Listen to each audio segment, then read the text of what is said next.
Hello friends. This is Phoenix. What if? How are you all? So in this video, we will see what if Naruto fell in love with Rias gremory in the world of Devil. But before we start, if you want more amazing stuff like this, then be sure to subscribe to our channel and like this video. Also, if possible, share this video with your friends. Now without wasting any more time, let's begin the story. The Fourth Shinobi World War had finally come to an end. Two men were standing on top of a hill above a cave. They stood there watching the flames burn the grass, the dead bodies that were all over the place, and whatever else. These two men were both an Uchiha and were responsible for all the destruction throughout the entire nation. Although their plan for the war was changed, they didn't mind the way it turned out to be now. They managed to show that this world was nothing to them. Even though it managed to be tough at some times, they still came out above the rest. These two were none other than Obito and Madara. "This world has no one that can even stand a chance against us," Obito said. Madara kept staring out onto the field with a cold look on his face. "So it seems." The ancient shinobi crossed his arms against his chest. "Since it seems everyone is dead, what do you say we do about the boy?" Obito blinked and had totally forgotten about him. "It is rather a shame that we had to seal him in order to keep him out of the way. But what's done is done. I'd hope he would die with everyone else. Anyway, I don't know." An evil grin crept on Madara's face. "We can undo the seal and release him out in the open just so he could see the outcome of this war. Then he would completely lose it. He is the last one alive, and not to mention, the last Jinchuriki. Yes. He could be our last amusement in this world. Maybe he'll make it interesting?" Obito closed his eyes. He is an Uzumaki. Maybe seeing the outcome will awaken his true power. Madara's eyes slightly widened. "You're right. This most likely will awaken his true power." Both Uchiha jumped down the hill and landed in front of the cave entrance. "Are you sure about this? He proved to be quite a handful without awakening his true power. If this power of his awakens, there's no telling how we'll hold up against him," Obito stated. Not a word came from Madara since he went off into the cave with Obito next to him. Obito began to wonder how this would turn out. They were the last two alive, apart from the boy that was sealed. If they end up losing to the boy, then he would be at a complete loss. Maybe it would be best to just let him remain sealed. Their short walk had come to an end, as they approached a wooden cell. Inside the cell was a sealed Naruto. His hair had grown pretty long, but still had its spiky style. It was much like Madara's, but blonde. He still wore his usual clothing even though it was all torn up in some spots. His eyes were closed and throughout his body were cuts and bruises. "He's been unconscious this whole time?" Obito asked. Madara closed his eyes. "Yes. This seal keeps him unconscious until it is undone." "I see. But are you sure about?" The ancient shinobi snapped his head to Obito. "This world is rather boring and he is the last one that could be some fun. Other than Hashirama, this boy is the only one that seems to be entertaining. If we happen to lose, what happens then?"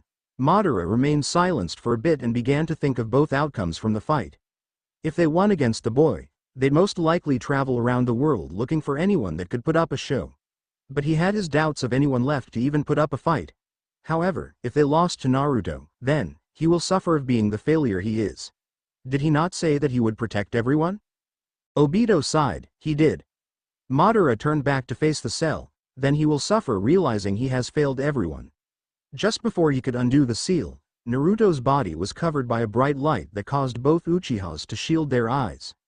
Once the light faded, they both unshielded themselves and saw that his body was gone. "What the hell?" Obito was shocked. Not once had he seen a person sealed away disappear in a bright light. He disappeared? "Impossible!" Madara yelled. The next thing Obito saw was that bright light again, but it was framing Madara's body. "Madara!" The ancient shinobi turned to Obito and also saw a bright light framing Obito. "What's going?" That was when the light had engulfed them both.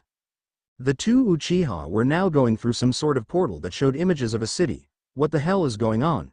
Madara asked. Obito too was lost of what was happening, but he saw an image of some building at the end of the tunnel. "I don't know, but I think we're about to find out." Madara looked at the end of the tunnel and was seeing the same image that Obito was. As the two were reaching the end, the same bright light was forcing them to shield their eyes. The two Uchiha felt that they were actually standing. They both uncovered their vision and saw that they were standing in the middle of an open field. They looked around and saw that there was nothing but seats. Where the hell are we? Madara questioned. I'm glad to see that you two have arrived. Both Uchiha heard some sort of high voice and looked around for it. What the hell was that? Obito asked. Down here. They looked down in front of them to see a black and white stuffed bear. The bear resembled the yin-yang symbol, and on the black side, it had a red slash for an eye. My name is Mono Bear. Madara and Obito had their eyes halfway closed, not believing what they were seeing. What the is this? Madara questioned. A talking stuffed bear? Obito asked. The bear covered its mouth, Yupupu. The Uchihas cocked an eyebrow, wondering just what the hell is going on. Mono Bear lowered its arm and looked up at the two. I have summoned you two to this world. How exactly did you bring us here? Obito asked. That is a question I cannot answer. Madara was rather extremely pissed of how a little stuffed bear brought him to this world.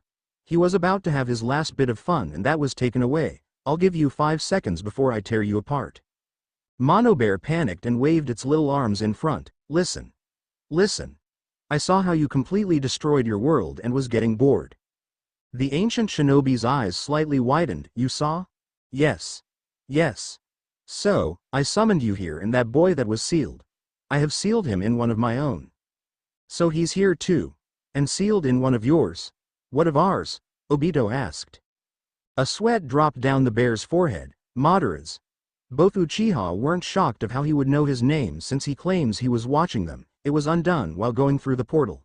But, he still remains sealed and unconscious in one of mine. Madara didn't want to waste time asking how the seal was broken, so, why are we here then? Mono Bear smiled. I have brought you two here to have some fun. Fun? They both asked. Yep. Yep. I have sent out more portals to summon more fighters. This building you are in right now is an arena where there'll be fights. More fighters? But there shouldn't be any more, Obito said. That is where you are wrong. I am summoning fighters from other worlds. But, I have brought you two here first for a reason. The way these fights go will be like a tournament. The fights are a 1 versus 1 of course, but one must die. Madara already liked of what he was hearing. What are these fighters like? These fighters are quite strong. So, you two can either join the fight or work with me. I know what you two are capable of and would love to have you two work alongside with me. Obito was still wondering what was really going on here, but he would have to wait. He looked at Madara, which caused him to look back at him. I'll follow with whatever decision you make. The ancient shinobi looked back down at the bear. Judging by how you know us, you do know what that boy is capable of, right? Mono Bear simply nodded. If that seal of yours isn't good enough to hold him and breaks free, you must not inform him about anything in our world. Mono Bear held its arm out to the two Uchiha. I completely understand. Madara looked at the bear with a slight doubt, but lightly smiled. Then I believe both will work. Mono Bear smiled widely. Both works fine too, Yupupu. Scene change. Karakura Town Kurosaki Clinic. Burgers are almost done, Ichigo announced. Rangaku, Orihime, Nell, and Toshiro were setting the table up with whatever they needed. Byakuya and Yoruichi were standing aside talking to each other. Ichigo was glad his friends were here to help with this. He had planned a cookout for Nozomi to have some fun. You didn't have to do this, you know. Ichigo looked to his right and saw Nozomi just standing there watching him. Nonsense. We're all here to have a good time and to show that we're happy to make a new friend. Nozomi blushed lightly and saw him placing the burgers on a plate. You know Nozomi, this is mainly for, when Ichigo turned to look at her, he saw that she was missing. Looking around, he saw that everyone else was gone. What the hell? Next thing he knew was that he was blinded by a bright light. In just seconds, he noticed the light was gone and unshielded his eyes. He saw that he was in some arena and also noticed his friends were here, not to mention several other people were too. Shaking his head, he walked up to his friends. Where are we? His friends turned to face him and were glad to see him. We have no idea, Yoruichi answered. Yeah, and we have no idea why all these people are here, Rangaku said. But it is strange of some. Toshiro pointed out a tall knight. There's some sort of knight here and... The captain then pointed out at a tall black cloth with a cartoonish skull for a face wielding a scythe. I have no idea what that's supposed to be. Ichigo looked at the two strange people and began to wonder just what the hell is going on. Welcome. Everyone's gaze turned to a podium and saw a stuffed bear climbing up on it. Once the bear reached the top, it stood straight up with a smile. My name is Mono Bear. Where the hell are we? The bear looked at the shouter and saw that it was a blonde with a metal arm. Edward Elric, keep your mouth shut, shrimp. Edward's eyes widened and was about to charge at him, but the large knight held him back. How do you know my name? And what did you call me? Thank you for holding him back, Alphonse, Mono Bear said. Alphonse didn't bother and decided to wait so he could listen to the bear. How do you know my brother's name? Edward continued to shout. Mono Bear covered its mouth. You poo-poo. I know all of your names. Mono Bear. Was it? The bear was now looking at a blonde spiky-haired muscle man. He saw that the man had lightning surging around his hands. You got 10 seconds to explain what the hell's going on before I rip you apart. The bear smiled. Laxus Drayar, you sure are a hothead. 7 seconds. Laxus replied. The blonde then saw 2 men appear, one on each side of the bear. Oh, looks like I get to rip apart your friends too. Madara had his arms crossed against his chest. You'd be smart to keep quiet and listen. Laxus raised an eyebrow. What was that? The ancient shinobi closed his eyes hoping that Laxus would make a move so he could shut him up. Laxus. The blonde turned to see Jelal approaching him. Let's just listen to what the bear has to say. Are you kidding? You're wanting to listen to what this stuffed bear has to say? Jelal didn't answer and just remained looking at him. Thank you, Jelal. But if Laxus wishes to make a move, let him do so, Mono Bear stated. The blue-haired man shook his head at Laxus and saw the lightning residing. Fine. But it better hope that I like what it's saying. Oh, but knowing you, Laxus, you'll love what I have to say. But first, I will introduce you all to each other. You all know Edward, Alphonse, Laxus, and Jelal already. So, the other 2 that are with the shrimp. I'll freaking kill you, or Roy Mustang and Winry Rockbell. The bear turned to look back at Laxus and Jelal. The other 5 with Laxus and Jelal are Urza Scarlet, Grey Fullbuster, Natsu Dragneel, Mirajane Strauss, and Oh. Mono Bear looked at a young man with orange spiky hair. How do you know everyone's name? That question will remain unanswered, Ichigo Kurosaki. The answer to that is something you'll have to earn later on. My. This seems like a big mystery. Mono Bear then looked at the tall Black Reaper. You poo-poo. It sure does, doesn't it, Death? Death held out his hands to his sides. It does. I'd sure like to figure this out. Mono Bear looked back at Ichigo. The other 7 that are with the orange head are Orihime Inoue, Rangaku Matsumoto, Toshiro Hitsugaya, Byakuya Kuchiki, Nozomi Kujo, Yoruichi Shiwan, and Neliel-2 Odelchu Shu. You can all just call her Nell. The bear looked back at Death. The other 3 with Death are his son Death the Kid, Macaw Albarn, and Blackstar. The weapons they hold are also people. Hearing that caused a bunch of talking to occur. Death's scythe is Spirit, whom is also Macaw's dad. Death's son's pistols are Liz and Patty. Macaw's scythe is Soul. And last but not least, Blackstar's katana is Tsubaki. Mono Bear began waving its arm at himself. All this introducing each other is making me tired. Mono Bear. The bear looked at Death and saw him pointing at a white-haired person. I believe you forgot to introduce that dog and his friends. That dog's name is, I am not a dog. The man jolted for the bear with his sword drawn. Obito stepped in front of the bear and held his arm out toward the oncoming attacker. Out of my way. Before he could swing his sword, he felt himself being blown back. Looks like Laxus and Edward have a new friend. You 3 are very much alike. What did you say? Both Edward and Laxus shouted. Mono Bear laughed and decided to continue. That dog's name is Inuyasha. And the others with him are Kikyo, his brother Sesshomaru, Koga, Sango, Shippo, and that cute little fox is Karara. What about your 2 bodyguards? Gray asked. Ah, the one that just blasted that dog back is Obito Uchiha and the other one here is Madara Uchiha. Oh, they seem quite strong. Death said. They are. But anyway, the reason why you're all here is that you're all qualified to be a part of this tournament. Tournament? Laxus questioned. Wait.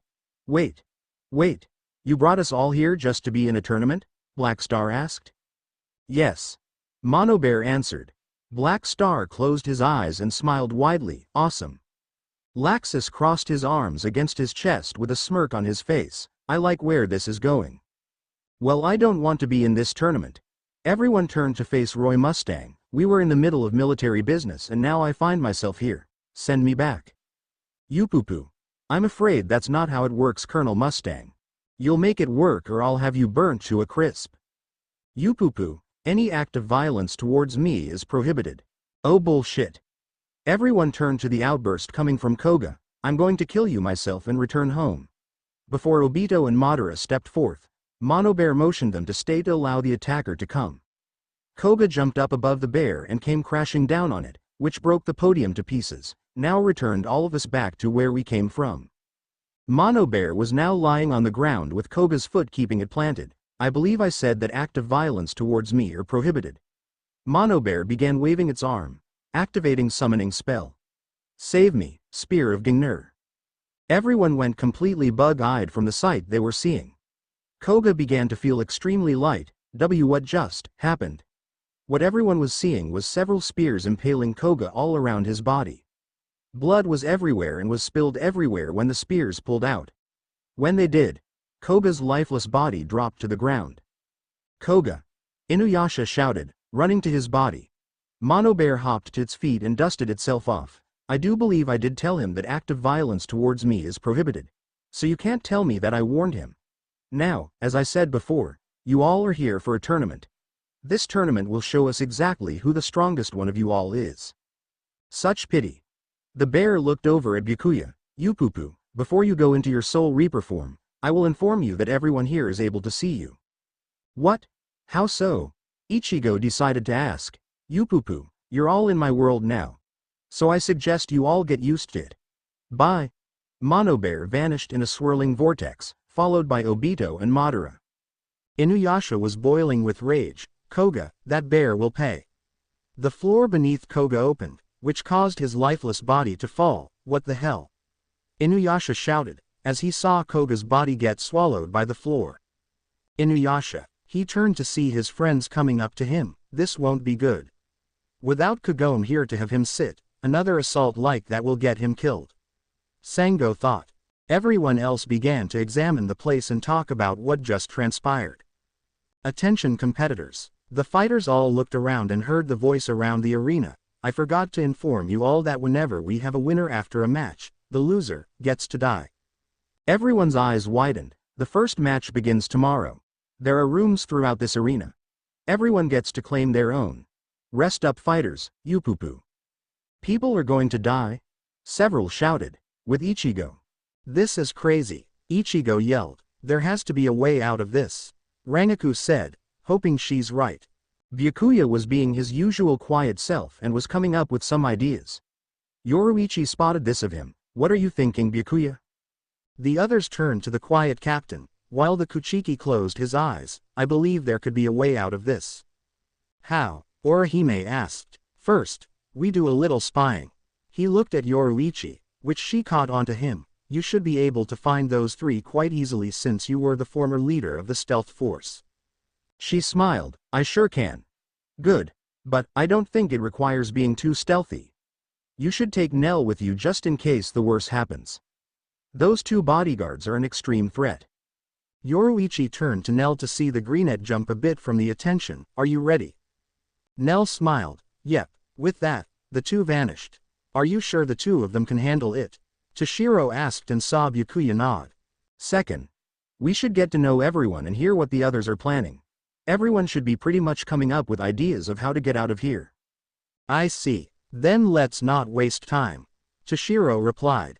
Yoruichi and Nell the two appeared in some sort of hall and looked around seeing that there was no one in sight. Where should we start? Nell asked. Yoruichi spotted a few paths near them and placed her hands on her hips. I don't know. This could be harder than I thought. Nell pouted her lips and just looked around, but she noticed a shadow coming from one of the paths. She grabbed Yoruichi by the shoulder and pulled her around a corner that led down one of the paths. Nell peeked around the corner to see more than just one shadow. She turned to look back at Yoruichi. There's someone coming. Switch with me, Yoruichi said, which the two quickly swapped places. She looked around the corner and saw that it was actually a small group. Sadly, it wasn't the trio they were looking for. but she recognized their faces. Nell tried to get a look, but Yoruichi was preventing her. Who is it? The people Yoruichi saw were Death the Kid, Roy, Sessamaru, Urza, Jelal, and Mirajane.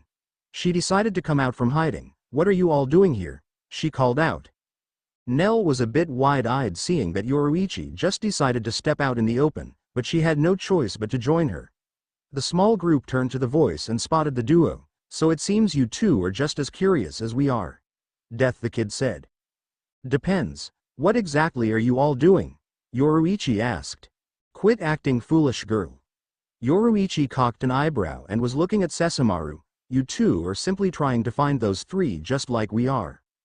Both Yoruichi and Nell were speechless now seeing that he was right. You should join us, because if we run into those two bodyguards, we're going to need all the help we can get, Roy suggested. Yoruichi sighed and shrugged. I guess so where exactly is the room he's sealed in?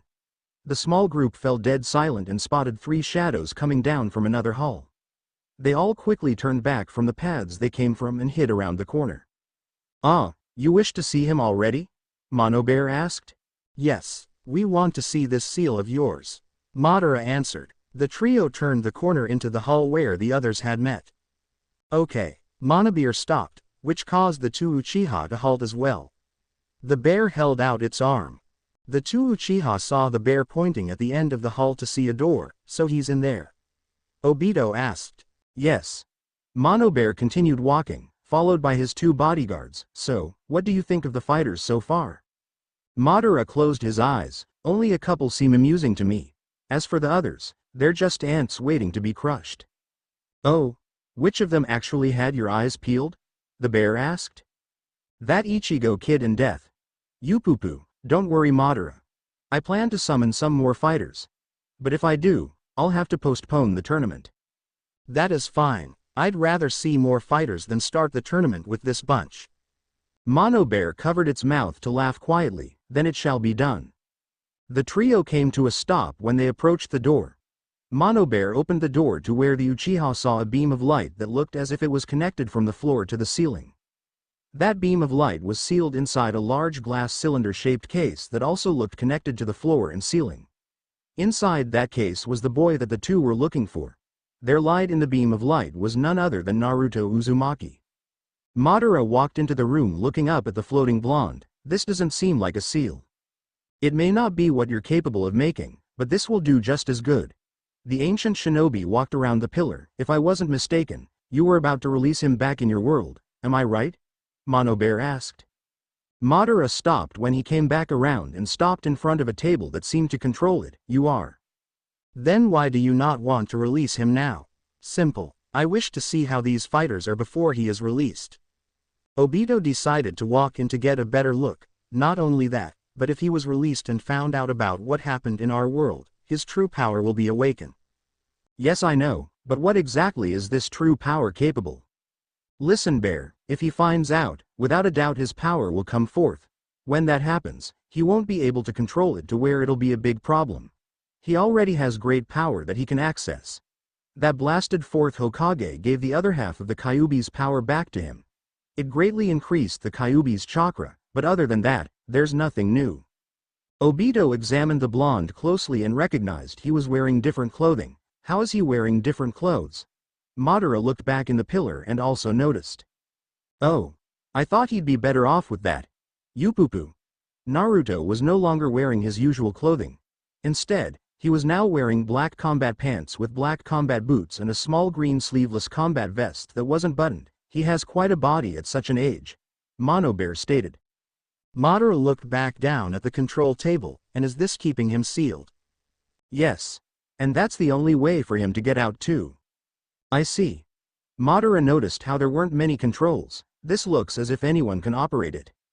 That may be, but no one will be able to find this place. And even if so, they won't know who the hell this is. Madara stared up at the pillar once more. Is there a way you can limit his memories? Mono Bear walked up to the pillar staring up at it. What exactly do you have in mind? I just want him to forget about how. Madara was cut off due to the floor shaking. What was that? Obito asked. Yupupu, it seems some people couldn't wait for the first match. Let's go check it out. Madara said, which the three swirled into a vortex. Once the trio was gone, the group came walking into the room. They looked up at the pillar to see the boy they were talking about. Who is he? Death's son asked. Mirajan's eyes sparkled at the sight of him. I don't know, but he's cute. So this boy has a power that seems to overwhelm them. We should release him, Roy suggested. Just before the colonel was about to crack with the controls, Sesshomaru held his arm out in front of Roy to prevent him from continuing. I believe you should rethink of what you're about to do. This boy may have great power, but if you were to release him, there's no telling if he's friend or foe. But he could help us out of this mess, Urza said. Jello cupped his chin and remained watching the floating blonde within. Remember what they said. The others turned to look at the blue-haired man. If he were to find out what happened in his world, only then will his true power awaken. We don't know what happened, so it seems only those three know. But wait, those two guards and this boy here are from the same world. If we did release him and mention those two's names, there's no telling what'll happen. Yoruichi said. If those two have him sealed, then they're surely enemies to each other. And by the looks of it, those two guards are the true enemies. Urza mentioned. Roy shoved Sesshomaru's arm away. Our best bet is to release this boy and fill him in of what's going on here. The colonel examined the controls and found it rather childish. He was looking at rather large buttons with what does what. A sweat dropped down his forehead. This has got to be a joke. He saw the button saying, release. Stop, you fool, you don't know what you're doing. Roy turned to glare at Sesshomaru. Look here, I'm starting to have enough of you. Sesshomaru drew his sword, while Roy put his gloves on. Stop. We shouldn't be fighting each other. Roy and Sesshomaru looked at Urza. We need to be working together rather than fighting one another. This guy has no idea what he's saying.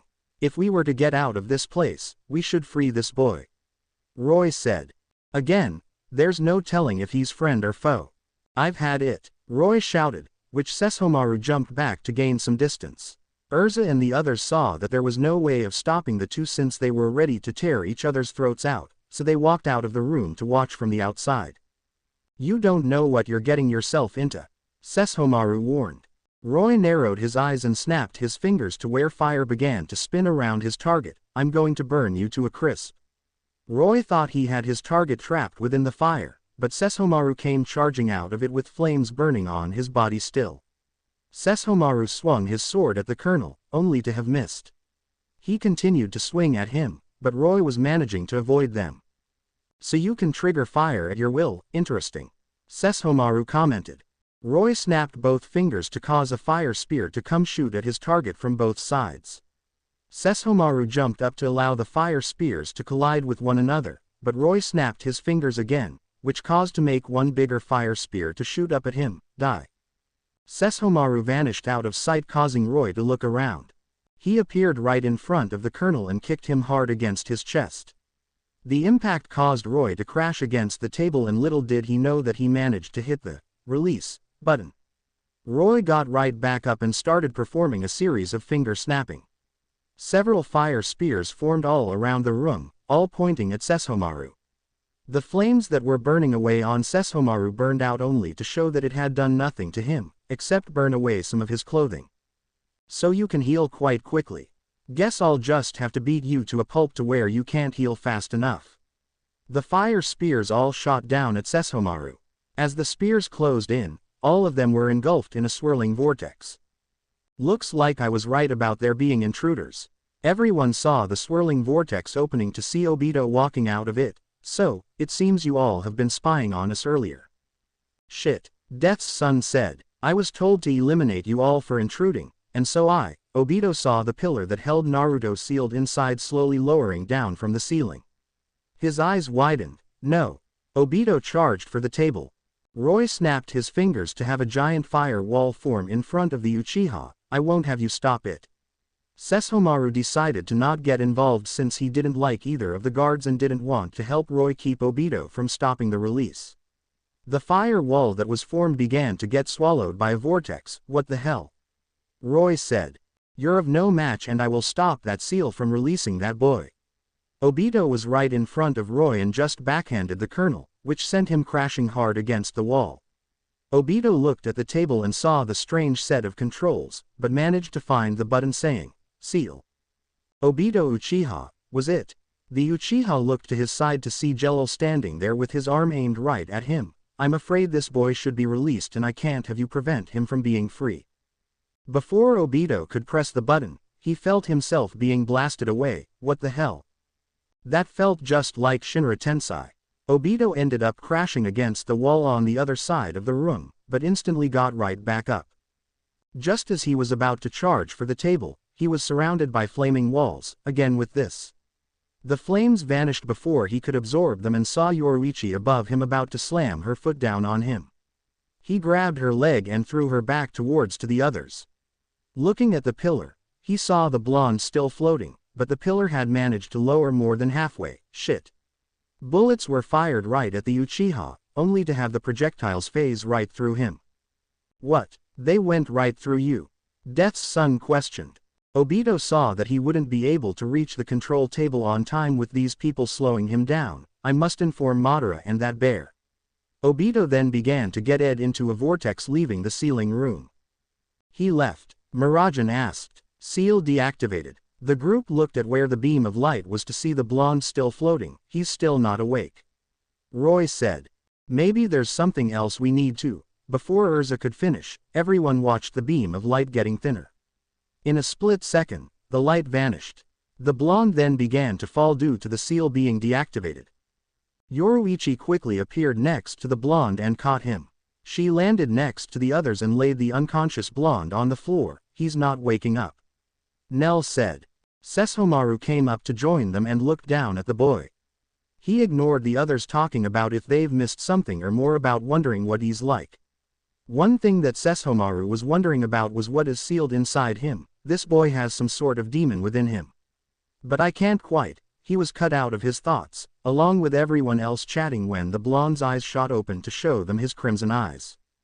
Everyone jumped back away from him. Shit. Roy shouted. The blonde released a shockwave of energy all around, causing the group to hold their ground.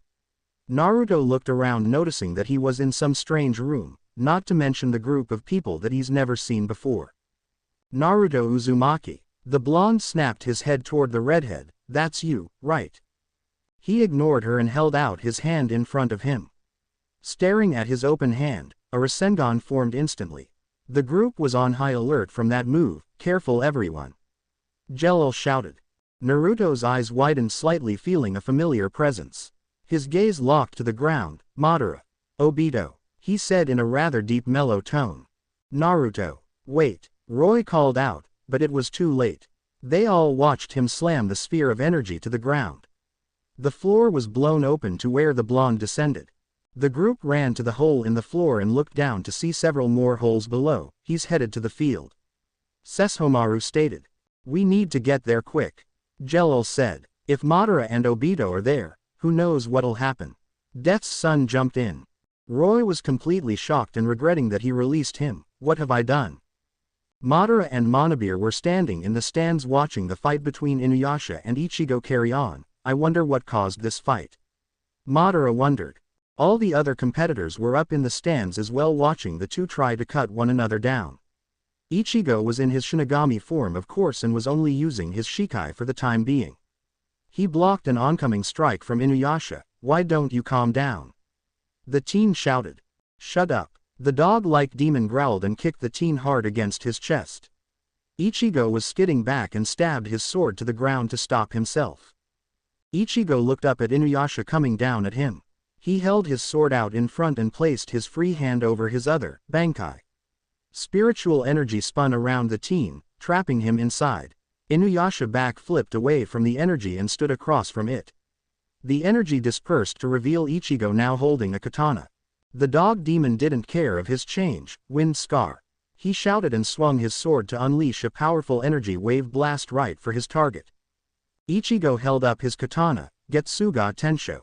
He swung his katana down to unleash a crescent-like spiritual blast. The two attacks collided and cancelled each other out by erupting in an explosion. All the other fighters shielded their eyes from the large cloud of dust. Madara instead had a barrier around him and the bear so they could keep watching. Once the blast began to die down, Obito appeared next to him. Well, the ancient shinobi questioned. Naruto's on the move. Monobeer heard this and quickly covered its ears knowing what was about to happen. Madara's eyes widened. What? He shouted to where everyone else could hear him. When the dust dissolved, both Ichigo and Inuyasha looked up at the stands to where Madara was. A chunk of concrete came down at Obito, which he knew was above him. The block was edged into a vortex, but the trio looked up to see the ceiling above them was cracking open. Madara's barrier faded while the two Uchiha jumped down to the battleground. Ichigo and Inuyasha went up to the stands with their friends to get away from the two guards. Monobeer remained looking up watching more and more chunks of concrete come raining down. My arena will be destroyed if this keeps up. It angrily said. The chunks of concrete all piled up where the Uchihas once stood, leaving Monobeer completely unscratched. The bear saw the blonde boy who it thought had sealed away come from above. Uh-oh. Naruto came crashing down on the pile of concrete, which caused the chunks to disperse all over the arena. Some of them went for the other fighters, but they easily managed to destroy them before it could hurt them. Though Monobeer wasn't hit by one, it managed to collect the dust from the impact causing it to cough. Ignoring the mess, Monobeer shook its head and looked up at the blonde standing next to it. Ah, you must be Na. The bear was cut off by receiving a kick, which sent it flying. The blonde had his eyes halfway opened and stared down at the battleground where the two Uchiha were. Obito held his arm out to the side and summoned his large battle fan. Madara got into a fighting stance preparing himself. The fighters all had their gaze focused on the blonde and would glance to the two guards. Who was that guy? Edward asked. All the other fighters decided to come join the Full Metal Alchemist, mainly to stay in one group. How should we know? He wasn't here when that bear was introducing us to each other. Rangaku answered. His hair looks exactly like that Madara guy. Black Star mentioned. Monobeer's going to be pissed since he was just attacked by him. Gray said. Oh, that he may be, but, Gray and a few others looked up at Death. Look at the guards. Everyone turned their gaze to the two Uchiha that were readying themselves. It seems this boy is a great threat to them. Turned her attention to the blonde. I can't sense anything coming from him. If he's a threat to those guards, then he must be from the same place as them. Toshiro mentioned. Inuyasha glared between the guards and the blonde. Do you think we should help him? The odds stack against him. Byakuya had his gaze on the blonde this entire time ever since he showed up. That wouldn't be the best thing to do. The dog demon snapped his head at the captain of the 6th division. Why not? He doesn't seem to be a foe if he's keeping those guards on alert. Byakuya closed his eyes, already getting annoyed with the demon. We don't know anything about this boy. Therefore, the best thing for us to do is watch. Well, for starters, his name is Naruto Uzumaki. Byakuya turned to the voice and saw Yoruichi coming up next to him. The other fighters turned to her and saw the others joining as well. That boy was sealed in a room on one of the highest floors. Oh, so y'all found him? Death questioned. Yoruichi shook her head and watched the blonde still standing where the bear and his guards once were, looking down at the two Uchiha on the battleground. Nell and I happened to run into the others first. But then we heard that bear and its guards approaching. So we went into hiding and those three were talking about him. Wait, so why was he sealed? Orihime asked. He was sealed because apparently this boy has a great power that has yet to be awakened. Madara was saying something about if he found out what happened in his world, it would awaken it. Did they say what happened? Winry asked. Again, Yoruichi shook her head. If we happened to have heard it, we would have told him when he was unsealed. So he's friendly? Edward questioned. Yoruichi sighed. That, we're not entirely sure if he is or not. Uppapu. Everyone's eyes slightly widened to see Monobeer standing in front of them all. I applaud you on releasing Naruto boy. Roy smiled. So it sounds like I was right. Those controls you had were mere child's play if you have it set like that. Right, Colonel. I was attending on y'all to release him for this purpose. Monobeer saw Naruto jump down onto the battleground and was now standing across from the Uchiha, activating barrier spell. The two Uchiha heard the bear's voice and saw a barrier being formed around the battleground. You intend to have us trapped in here with him? Obito questioned. Uppapu. Don't worry, I'll release the barrier when I think the time's right. Madara glared at the blonde. Then we should end this quick. The ancient shinobi wasted no more time and called forth his Susanoo. Obito too called forth his own Susanoo, agreeing that this should end as soon as possible. Naruto tilted his head a bit, not wasting any time I see. The blonde turned into his full Kurama form. Madara charged at the fox, while his Susanoo held both its swords. Naruto held his arms out in front to where the fox's mouth opened to form a tailed beast bomb. Obito remained back and took a better look at the space they had.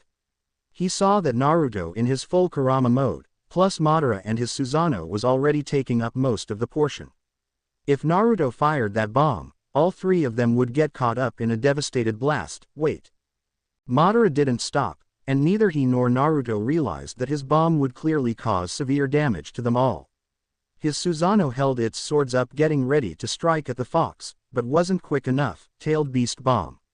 The massive ball of chakra shot out and instantly hit the Susanoo, causing it to explode. The fighters were about to protect themselves from the blast, but the barrier that Monobir formed actually kept everything to remain in it. All they could see was nothing but smoke covering the whole field. Just what the hell are these guys? Black Star shouted. Oh my. It seemed that they didn't waste any time whatsoever of wanting to take each other out. Death said. Black Star looked past the fighters to see the back of the bear, Monobir. If you attended him being free, were you planning on putting him in the tournament? Monobir covered its mouth. Upapoo. It spun around and pointed up at Black Star. Yes, I was. What the hell? Some of us wouldn't stand a chance against him at all. Black Star ranted. Who said this would be a fair tournament? Monobir continued. You blasted bear. This is wrong. As Black Star continued to angrily argue with the bear, the smoke began to fade away. The others saw Madara planted into the wall, while Naruto was also planted in the wall, but on the opposite side. They saw Obito lying on the ground, but already getting up to his feet. Naruto was no longer in his full Kurama mode, while both Uchiha didn't have their Susanoo anymore. Madara removed himself from the wall and saw that his upper armor was blasted away, leaving him topless. Madara, the ancient shinobi, turned to face Obito. We must refrain from using moves such as that. This place is too small and the barrier managed to keep the explosion inside. I've noticed, but we need to end this now. Are you two done babbling? The Uchiha looked over to the other side to see Naruto in his Nine Tails chakra mode. This won't go as fast as you're hoping it'd be. Madara looked at Obito and motioned him to come closer. Obito obeyed and went over to him, only for Madara to whisper something to him. Naruto tilted his head wondering just what he had planned and decided to wait. Obito's eyes widened and stared at the ancient shinobi. Are you sure? Yes. It'll give us some time before it happens. But you do realize that. Madara ignored him and looked over at the blonde. Naruto, do you realize where we are? Now that Naruto thought about it, he decided to look around. He was looking at some sort of stadium they were in and had no idea where. We're in a stadium of course, but we're no longer in our world. Naruto's eyes widened and glanced back at the Uchiha. Back up at the stands, Monobir had heard it and was shocked. He's going to tell him. This could get ugly. Wait, won't that awaken his? Yoruichi placed her hand on Ichigo's mouth to shut him up. She and everyone else wanted to hear what happened so they could find out more about the three. I hope Madara knows what he's doing, Monobir said and saw Madara chuckling. Obito was looking at Madara with a look that showed that he was unsure about going on with this, but the ancient shinobi believes that this would be best. Naruto. We were removed from our world for the time being. The blonde didn't want to believe him, but by the people he's never seen before earlier, he knew he was telling the truth. But, have you noticed that only you, Obito, and I were the only ones removed? Naruto looked up at the stands to see the group of people and didn't see anyone that he knew. He glanced back at the Uchiha. What happened to our world? Madara laughed seeing that he was getting on the same page. Do you really wish to know what happened? Tell me, the blonde demanded. A grin crept on the Uchiha's face. Everyone in our world is dead. Naruto's eyes widened, including the other fighters up in the stands. Why, you're lying. After we sealed you off, Obito and I decided to change what we had planned for the war and just went off to kill everyone. Destroyed all the villages and didn't leave a single person alive. Obito turned his back to the blonde, not wanting to see any of this. Naruto's nine tails form reverted back into him to reveal him back in his normal form. He dropped to his knees and stared at the floor. "You're lying." Madara began to walk towards the blonde. "I'm not. That bear you kicked earlier, apparently it knows everything since it claims that it's been watching us. It even knew our names and everyone else up there that it summoned." Obito turned back around and watched Madara approaching the boy. "Everyone you knew and loved are now dead. There's no one left in that world. Before we were summoned, I was about to release you from the seal just to have some amusement." Madara stopped in front of the blonde and looked down at him. "Only you and Hashirama could entertain me." Naruto's body was trembling at the promise he had made during the war. He had failed to protect everyone and all that was beginning to weigh him down. "I even thought of what would happen of our final battle. If we won, we would have just gone off and travel the world in search of anyone to amuse us. However, if you won, you would just sit there and suffer of being the failure you are." He grabbed the blonde by his hair and pulled his head up to where he was looking at him face to face. "So, tell me boy, what's running through that mind of yours right now?" After a few seconds passed, not one word came from the blonde. Madara tossed him up off the ground a bit and kicked him hard against his stomach, sending him crashing into the wall. Obito saw that Madara was right about having some time before that power of his awakened, but still didn't agree with this action. Madara performed a series of hand signs and inhaled a great amount of air, fire style, great fire annihilation. He blew all that air he had inhaled into a large fire that took up every little space in front of him. Madara stood straight up with his arms crossed against his chest and watched his fire keeping ablaze. However, he wanted to make sure that this ended the blonde. He slammed his hand on the ground and lifted it up slowly to reveal a wooden spear to come up out of the ground. Tossing the spear up, he caught it and aimed it right where Naruto should be. "This will make it to you before it burns. Farewell." He then launched the wooden spear into the fire and knew that it would impale his target. Turning his back to the fire, Madara saw Obito still standing far back. He was a bit disappointed and closed his eyes. But not long after his eyes shot open to see the wooden spear flying right by him. Quickly turning around, he saw his fire expanding a bit. "Shit." Both Uchiha saw Naruto coming out of the fire with some barrier around him. When he was out of the fire, the barrier vanished. Madara's eyes widened seeing that he and Obito were right. He was looking at the Rinnegan that the blonde now possesses. Before Naruto and Madara could charge at one another, several holes opened up on the floor. They both watched as several soldiers were being raised. "I can't allow a fight that'll destroy my entire arena." Both Uchiha and Naruto looked up to see Monobir was responsible for the soldiers. "So, Naruto boy, I hereby command you to stand down."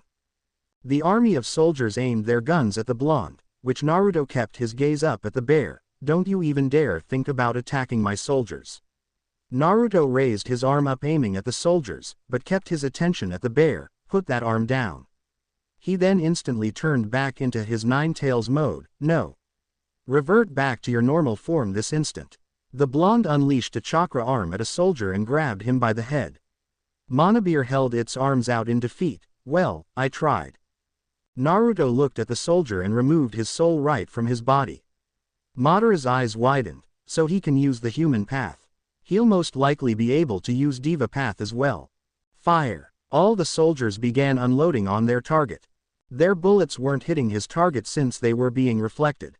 When the last round of shots came at the blonde, he dropped the barrier and stopped the bullets in their path. The soldiers quickly reloaded their guns.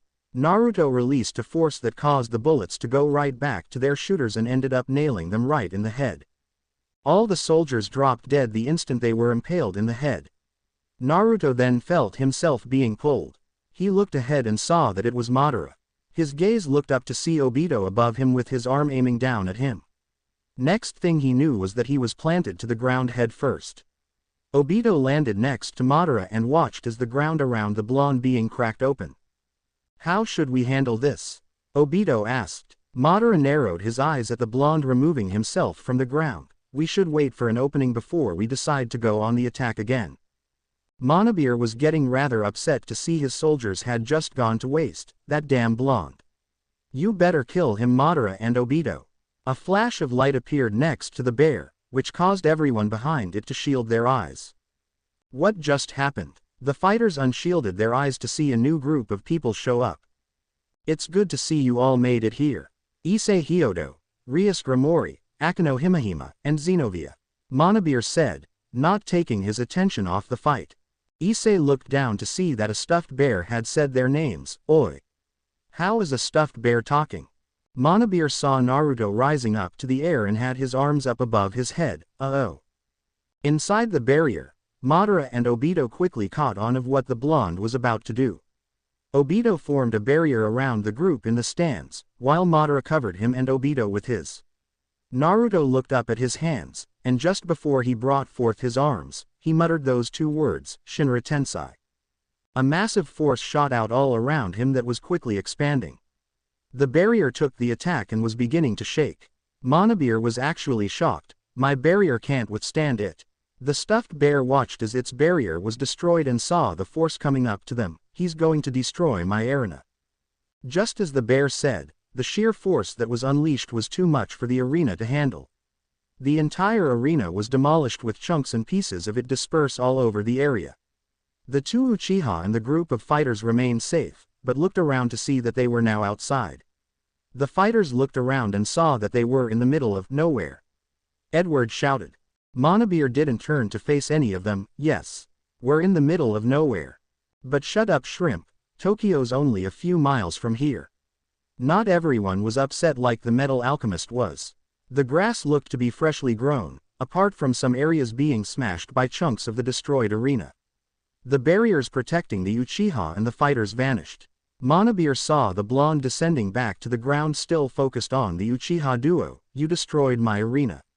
Naruto didn't take his focus off his targets. You'll die. Activating summoning spell. Spear of Gingnur. The fighters' eyes widened, except for the Occult Research Club members. Several spears formed around Naruto and shot at him, only to be shattered into several pieces. Monobir placed its head on its hand and shook its head. Why did I bother? Naruto turned his head to the bear. Obito, I'm going to grab the bear since it seems to know everything. Then we're going to flee and come up with a plan. Madara mentioned. So we're just going to let him remain in this state. The ancient shinobi nodded. He'll turn to those fighters once he realizes we're gone. Madara quickly vanished in fetch of the bear, while Obito began running the opposite way from the group. All the fighters got away from the bear, not wanting to get caught up with whatever Naruto had planned for the bear. Monobir glared at the blonde. What are you going to do, blonde? Naruto began walking towards the bear. You can't kill me no matter how hard you try. Monobir folded its stuffed arms. But you can die. You've ruined everything I had planned. Naruto came to a stop in front of the bear and looked down at it to see that it was looking up at him. Therefore, I will kill you. Naruto held his hand out in front to show a Rasengan instantly forming in his palm. Monobir showed no reaction at all. The Rasengan then quickly changed its form into a Rasenshuriken. Madara appeared right before the blonde's eyes and placed his hand against the boy's chest. Be gone.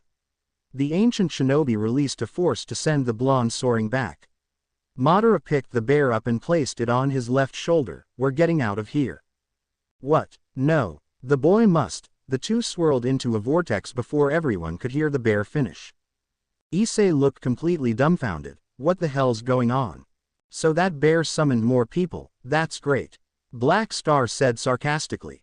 Just as Roy was about to answer the boy's question, the colonel saw the blonde getting up to his feet. What really got him on alert was when the blonde turned to face the group. We'll have to explain that to you later. The new group looked at the colonel and saw him pointing at the blonde that was a good distance from them. Right now, we need to prepare ourselves. Byakuya, Toshiro, and Rangaku entered their Shinigami forms. Already in his Shinigami form, Ichigo brought forth his hollow mask. Nell summoned her Zanpakuto to her hand, while Yoruichi turned into her Shunko form. Urza was already in her Heart Crew's armor and equipped with dual swords, while Miragen had already turned into her Satan Soul form. Edward turned to Winry knowing that she should be far from here. Winry. The blonde girl turned to his voice. You need to get as far away from here as possible. The Full Metal Alchemist saw her nod her head without even arguing with him. Karara. Sango called. which the little cat changed into its larger form and went to its collar. Sango quickly hopped on its back. She looked down at Kikyo and Shippo. Get on. Without questioning her, they decided to get on. Kurara ran toward Winry, which Sango grabbed her by the hand, shocking the girl. Winry was shocked at first, but knew that talking would have to wait. With Sango's help, she climbed up onto the demon. Once she was settled, Kurara flew off away from the group. Everyone watched as the blonde came walking towards them. Okay. Let's get something clear, we are not to kill him. Apparently he's not in control, so we just need to keep hitting him until he snaps out of it. Yoruichi pretty much ordered. Roy cocked an eyebrow. Who put you in charge? Colonel, you're in no position to go against her. Roy turned around to see Sesshomaru coming up to him. You released this boy and now we're having to go up against someone that's able to take on those guards alone. You sure are wanting to go against everything I have to say, don't you mutt? Sesshomaru closed his eyes, because your actions are what you shouldn't do. Oh really, if I hadn't released him, we'd still be in that arena killing each other. But guess what? Roy literally got in Sesshomaru's face. Where are the guards? Huh. That's enough. Yoruichi shouted. Edward came up to Roy and pushed him back, while Inuyasha did the same to his brother. We need to work together on this. Not kill each other. Once Yoruichi turned around, she saw Ichigo take off. Her eyes widened and turned back around again to see that he had decided to go after the blonde first, alone, Ichigo. Well kid, let me warn you about something before you collide with this boy. What is it? That boy has something living inside of him that contains great power. If you can get a hit on him, I'll be able to see just exactly what's in there. Understood. Ichigo glared at the blonde that was still walking towards them. He drew back his katana. It's time for you to wake up. Naruto held his arm out, leading Ichigo to think that he was going to grab him. Don't think so. Once he was in the blonde's reach, he vanished. He appeared behind the blonde and swung his katana, too slow. However, his katana didn't make contact with his target. Instead, it was stopped by some sort of barrier. What the hell? The next thing he knew was that he was being blown back. Before the blonde went after Ichigo, he realized some sort of ice shield spinning around him. He turned back to look at the large group and saw that the caster was some woman with dark purple hair. The next thing he saw was some muscle-head blonde and the guy that released him from the seal. He saw a stream of lightning mixing with a blast of fire mixing together coming right for him. The ice spinning around him all came crashing down against his barrier, only to have no effect.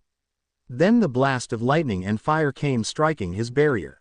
Naruto turned to look to his left and saw several wooden arms come out of the ground pounding against his barrier. Urza, along with Nell, Sesshomaru, Inuyasha, Maka, and Black Star charged after the blonde. Naruto couldn't see anything out in front due to the blast of lightning and fire still trying to break his barrier. Feeling more attacks on his barrier, he turned to look behind him and his right to see some fighters striking his barrier with their swords, though one of them had a scythe.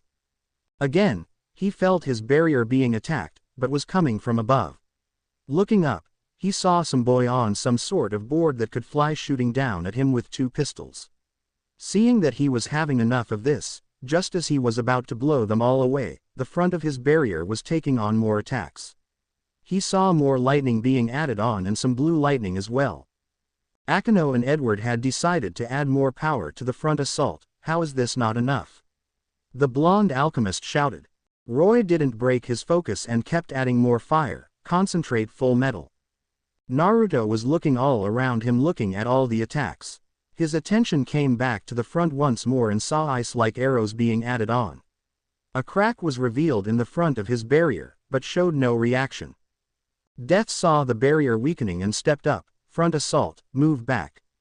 What? Why? Laxus questioned. Just do it. The front assault group cancelled their attacks and quickly backed off. Naruto saw the blast of lightning and fire finally coming to an end. When his front barrier was clear, he saw a large blast of energy coming right for him. The attacks on his barrier all stopped, which he saw that everyone was gone. Just as he turned around to face the front again, the blast of energy struck his barrier, causing a colossal explosion to take place. Death shielded everyone with a skull shield to prevent the explosion from engulfing them. The smoke cleared up to reveal the blonde still standing. Everyone saw that his shirt was completely blown off, notifying the others that they managed to take down his barrier. Naruto placed his hand on his left shoulder and dusted himself off. "Looks like you're wide open." The blonde leaned his head to the right to avoid being stabbed from the back. He spun himself around and attempted to punch Ichigo's mask right off. Ichigo vanished and appeared behind the blonde. Naruto released a blast of force behind him. "Not this time," Ichigo said in his hollow-like tone, and took flight to the sky. Yoruichi saw Ichigo was successfully keeping at bay with the blonde. "Okay. Everyone that can use close combat, move." Before she announced the skilled close combat fighters to move up, she halted them after seeing Ichigo building up a large amount of spiritual energy above him. Naruto stood straight up and looked up to see Ichigo with his katana above him. He decided to watch him store up as much energy as he could. A sharp pain struck his stomach, causing his eyes to widen. Mindscape.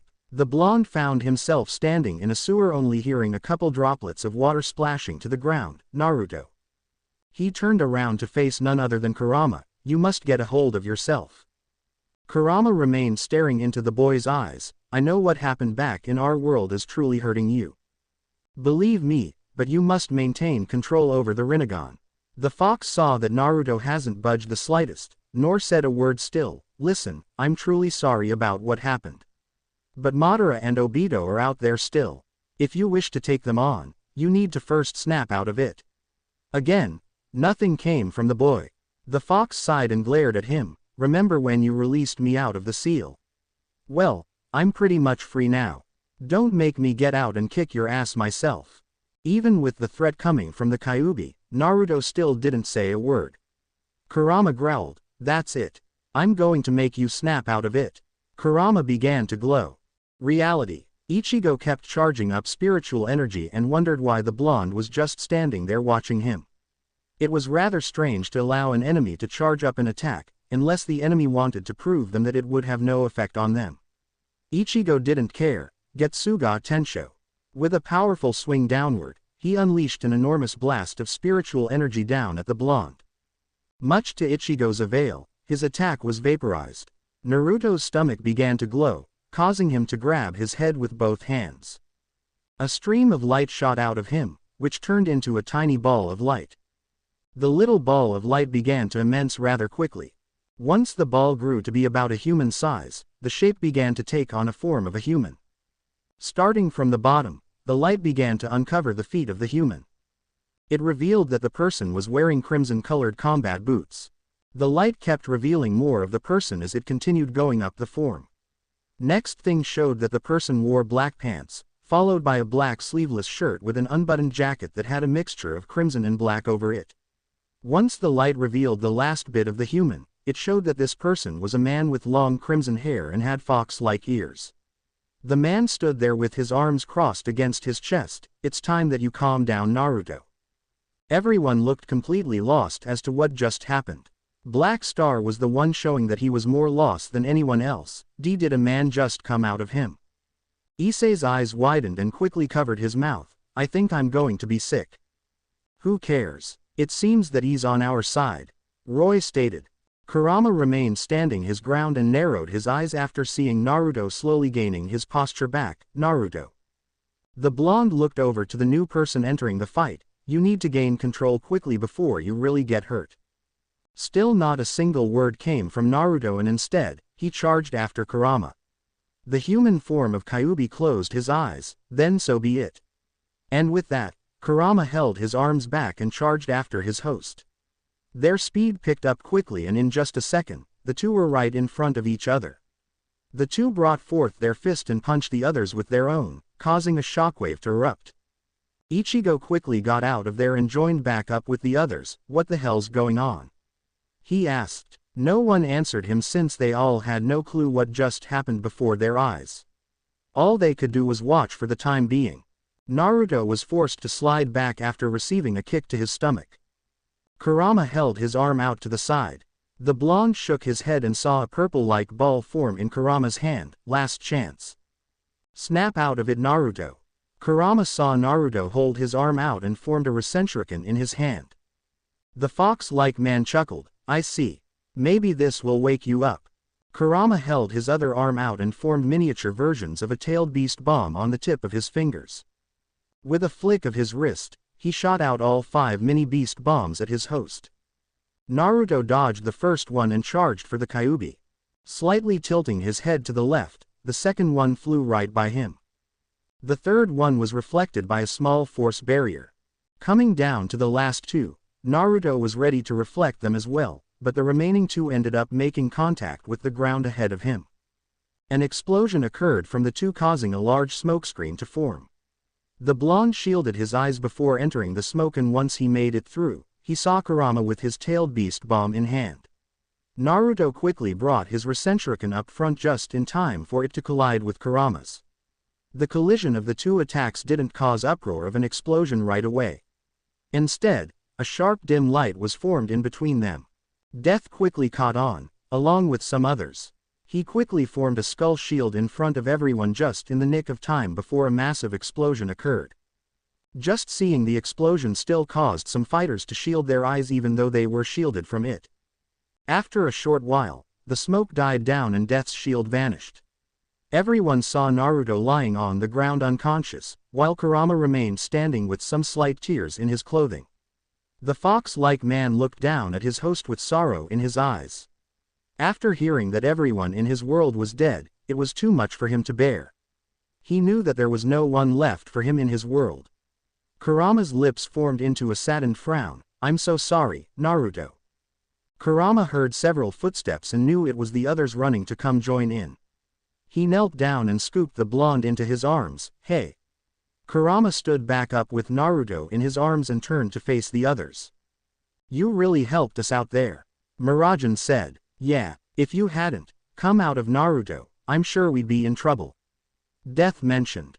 You must be the demon that was residing inside of him. Sesshomaru stated. What's your name? Are you two going to be okay?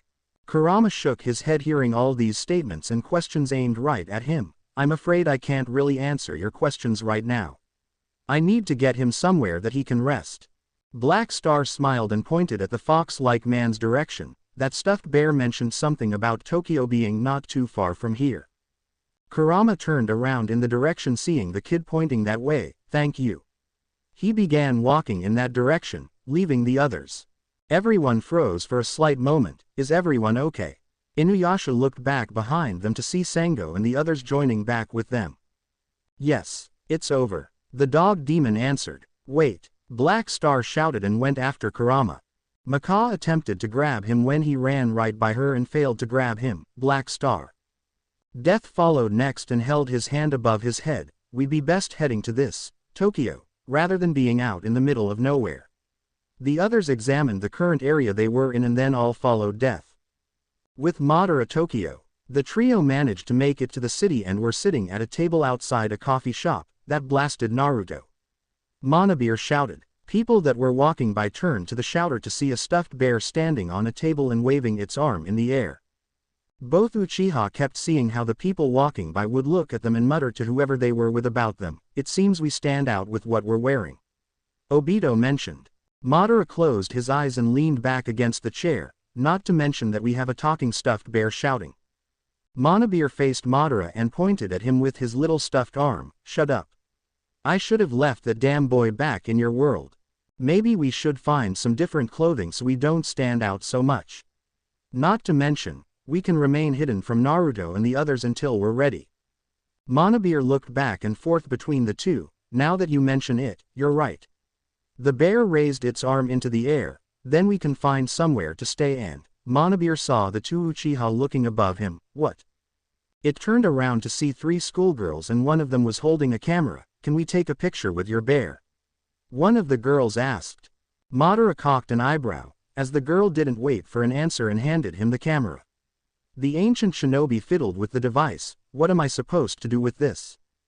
Monobir sighed and walked up to him to adjust the legendary shinobi's handling on the camera. Now, when you see us all smile, you press this button here. Madara saw the bear point at a silver button on top of the device and saw the bear walking back to the girls. The schoolgirls knelt down so they were at the same level as the bear and smiled. Monobir smiled as well, which revealed its sharp teeth. Madara looked at the tiny screen on the device and saw the bear with the girls. How are you all on? Just take the damn picture. Manabir shouted. Madara pressed the button and saw the picture of them on the screen freeze. The girl that handed him the camera took the device from him. Thank you. Manabir watched the girls walk away and then glanced over at Madara. Have you never seen a camera before? Before Madara answered, Manabir waved its arm at him. Never mind. Forget it. Hey, Obito and Madara, along with Manabir, looked up again to see some teen standing in front of them. Nice outfits, where'd you get them? Madara and Obito looked at each other not knowing how to answer this. Manabir pointed up at him. They got it off the internet. Now scram. The teen jumped a bit from the bear's shout, but ended up walking off. Manabir turned back to face the two Uchiha. Let's get you two some different outfits. Time skip. Time. 7:44 p.m. The others managed to arrive in Tokyo, and when they did, some of them parted from the group. After walking around for a good amount of time, Kurama managed to find a hotel. He walked in, leaving the others that were with him outside, except for Roy. The colonel followed him to the front counter and began to think that he should at least put Naruto in one of the chairs. When someone came up to greet the fox-like man, Roy quickly went ahead. I'm Colonel Roy Mustang of the Amestrian State Military. I demand a few rooms for me and my friends. Kurama glanced at the colonel with an eyebrow raised.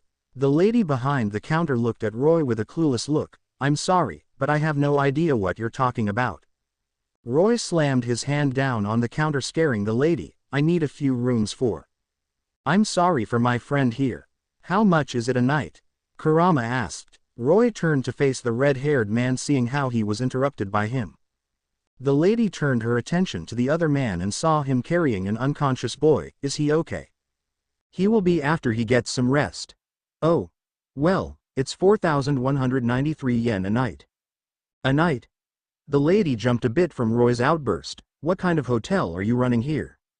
Kurama reached into Naruto's pockets hoping to find some money, but noticed that his wallet wasn't there. It seems that we don't have any money. Roy and the lady looked at the taller man. Well, I'm sorry that I can't help you. The colonel looked back at the lady. Look, I'm Colonel Roy. A stack of money was placed on the counter, drawing all three's attention. I believe this will cover them for a week. The lady hesitated at first, but took the money and began filling out some paperwork. Who are you? Roy asked. A smile formed on the person's face. I'm Isaiah Orihara.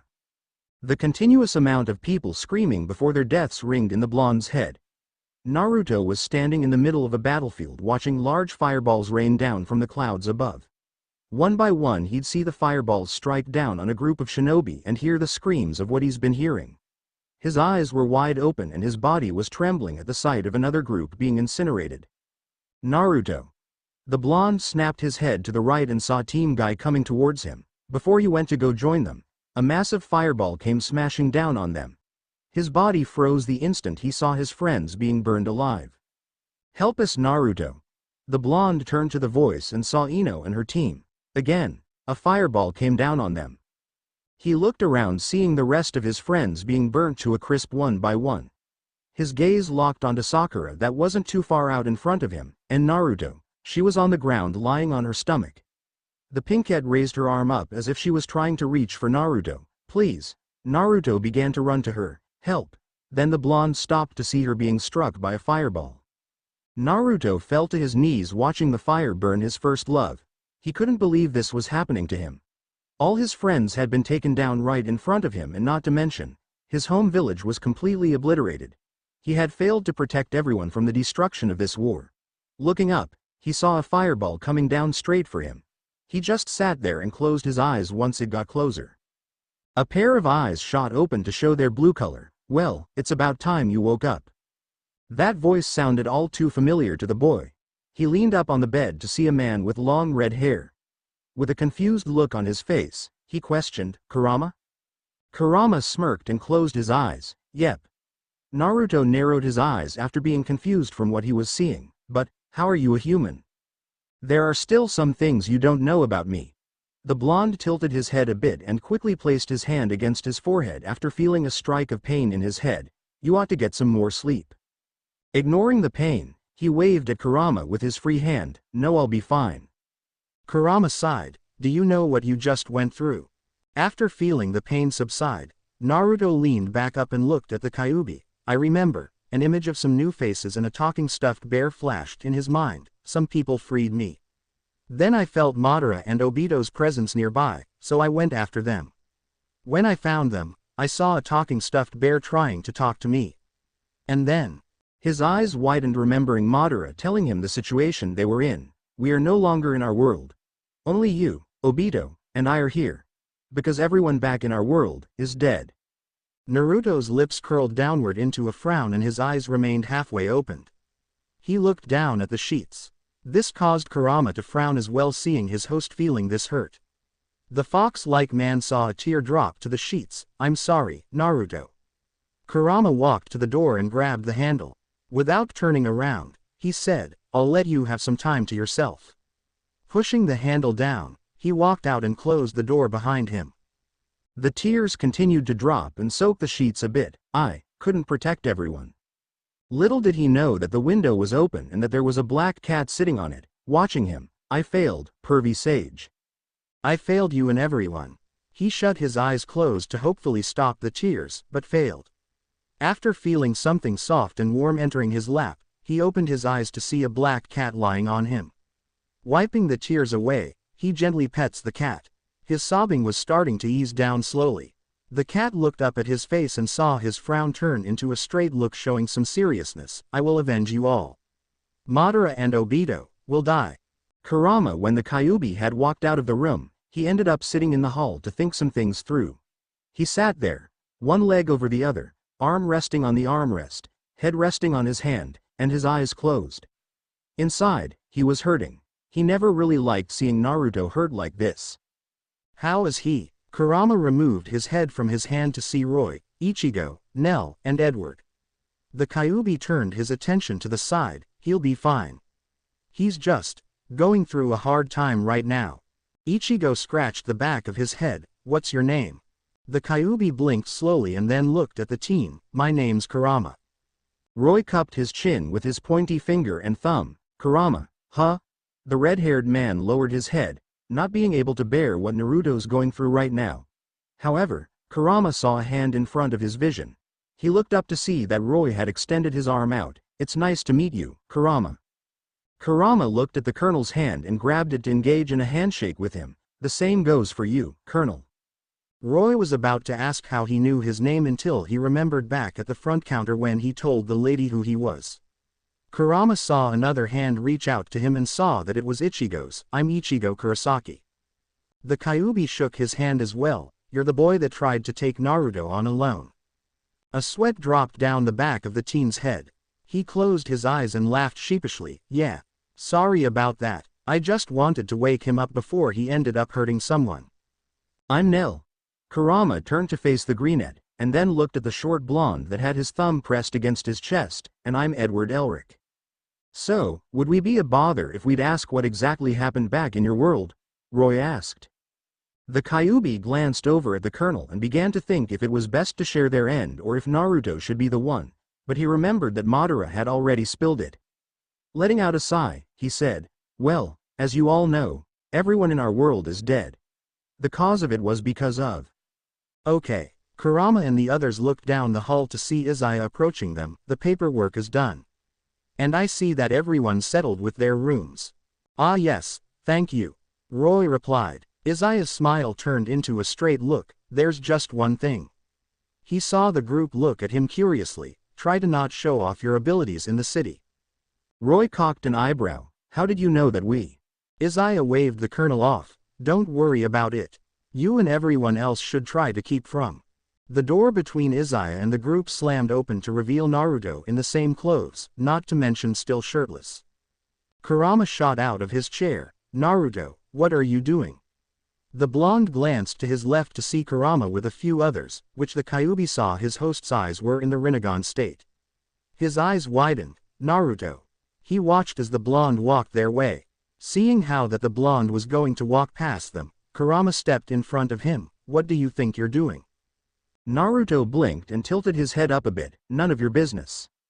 Kurama's eyes widened to see that he spoke. The Rinnegan, is it controlling you? The blonde shook his head. I'm in control. So you know how to activate it now. But do you know how to use? Kurama was interrupted when he felt Naruto place his hand against his stomach. Next thing he knew was that he was sent crashing against the wall at the end of the hall. The others were busy looking at Kurama at the end, while Izaya just sighed, revealing your powers. He finally finished saying. Everyone saw an astonished lady come from the side hall where Kurama was at. The lady looked down the hall at the others and saw the blonde with his arm extended out. She pointed at him, seeing that he must have been responsible, and wondered just how he managed to send the red-haired man this far down the hall. I'm calling the cops. Izaya sighed and placed his hands in his coat's pockets. This is why you all should not show off your abilities. Naruto ignored him and ran down the hall after the lady. Ichigo was right on him and quickly grabbed his shoulder before he turned the corner. What do you think you're? The blonde snapped his gaze to him and sent him flying back to the others. Izaya rubbed his forehead. Hasn't been in Ikebukuro for no more than a couple hours and he's already going to be the most wanted. Naruto ignored the statement and turned the corner. Kurama shook his head and quickly got up to his feet. Are you okay? Roy asked, coming up to him. The Kyuubi nodded. I'm going after him. Before Roy could say anything, Kurama had already taken off. Kurama turned the corner down another hall and saw his host at the end of it, Naruto. Naruto looked back behind him by the corner of his eye and ignored him. He turned another corner and crashed into someone, causing him and the person to fall to the floor. Shaking his head, he saw that he had bumped into a beautiful young woman that had blue hair and was wearing some sort of uniform that he's never recognized before. Once more, he shook his head, seeing that he had no time to waste. Using the floor for support, he pushed himself up to get back onto his feet. Before he could take off, he had managed to fall to the floor again. Realizing that this was no accident and that he felt something cause him to fall, he looked back to see that the brunette woman had tripped him. Where do you think you're going, Naruto? No matter how confused the blonde was, he couldn't waste time. He ignored her and attempted to get back up to his feet again. For the third time, he was prevented from getting away. He was pinned to the floor on his back and saw that the brunette was sitting atop of him. She had pinned his arms to each of his sides and remained staring down at him. Naruto was starting to get pissed off and glared up at her. Listen, I don't know how you know my name, but I suggest you get off me now before I force you to. The woman showed no reaction to his threat, but inside she knew what he was capable of, to where she was beginning to regret her actions. Naruto's body loosened after hearing Kurama coming up to him. Keeping his glare fixated up at the brunette, he said, "Thanks a lot, BL. Xenovia." The brunette finished for him. The blonde rolled his eyes and leaned his head back to see Kurama approaching him. What do you want? You need to realize the mistake you're about to make. Naruto decided to test the woman's attention and tried to get up, but she still had her strength keeping him down. No. After what they've done, they don't deserve to live. Xenovia looked at him with a now confused look on her face. What did they do? The blonde looked back up at her. It's none of your business. Listen to me, Naruto. I know what they've done is leading you to this, but now's not the best time. Not the best time? Since when does it matter when? Now that everyone's dead. Why does it matter? I don't care where we are. I will kill those too. And all these innocent people? Naruto's eyes widened. We're in a different place now. If you were to engage in a fight with them, not only will you kill them, but you'll be killing everyone that can't defend themselves in this city. Both Kurama and Xenovia saw the blonde falling silent.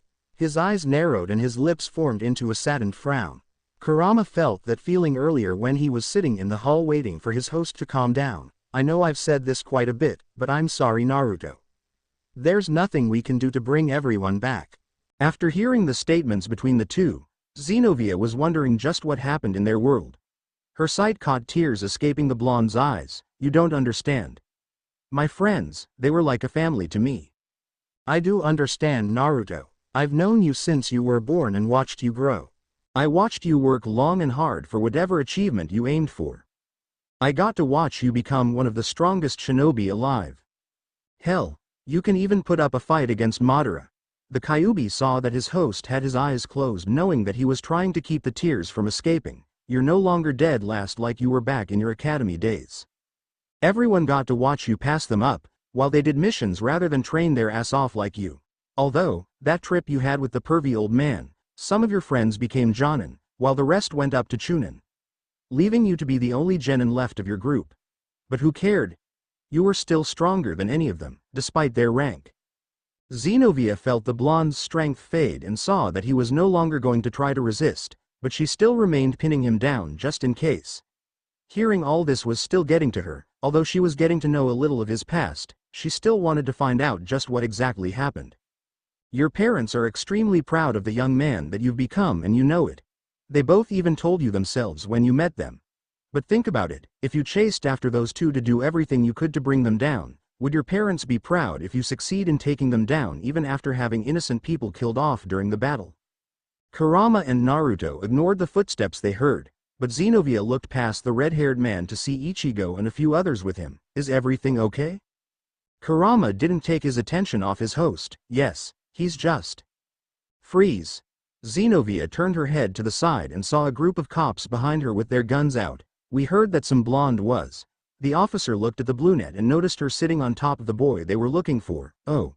He and the other officers put their guns away. Good job on stopping him, he said, ignoring the position she was in on him. Everything's okay, officers, we got it under control, Ichigo addressed to them. Though it might be, we still have to take him in. What? Why? Xenovia asked. Not only did he cause an act of violence, he caused some damage to the hotel. Kurama slapped his forehead and started to rub it. Is there any way you can let him go this once? The officer sighed. If he apologizes to the hotel owner and pays for the damage he's made, then yes. Roy and Kurama both had a sweat drop down the back of their heads remembering that they had no money. How much is the damage? Edward asked. You'll have to ask the owner for. There's no worry. I've taken care of it. The officers heard a voice from behind them and all turned around. I've paid off the lady at the front desk to give to the owner. You can all go check with her if you don't believe me. Isaiah. Roy said. Then we'll be on our way then. The lead officer shook it off and walked past the man that had notified them. Xenovia looked back down at the blonde to see his tears had started to stop.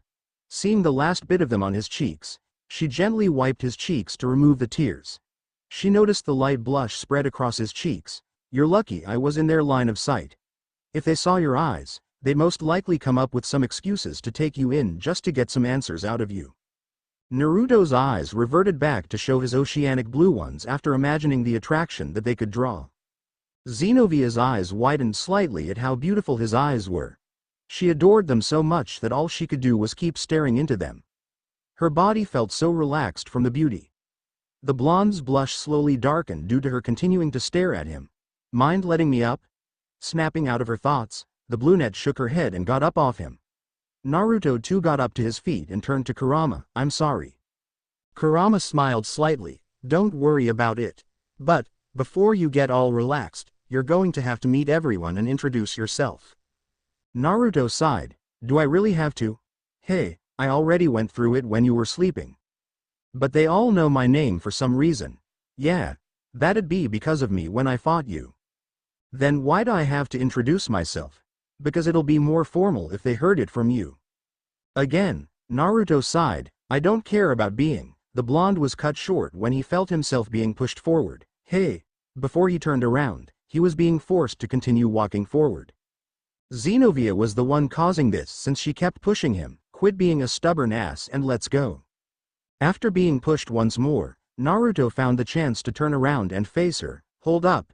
Even though he had his front side facing her, that didn't stop her. I barely even know you and you're doing this too.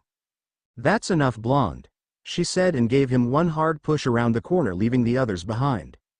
Everyone, except for Kurama, had a sweat drop down the back of their heads. I like her. She'll definitely be a tough one for my host. Elsewhere, Monobear and the two Uchiha were back outside of the same coffeehouse they were at earlier. Only this time, Madara now wore black jeans with black shoes and a red short-sleeve shirt. Obito wore blue jeans, dark brown boots, and a green long-sleeve shirt. Okay, you two look much better. You shouldn't draw that much attention anymore.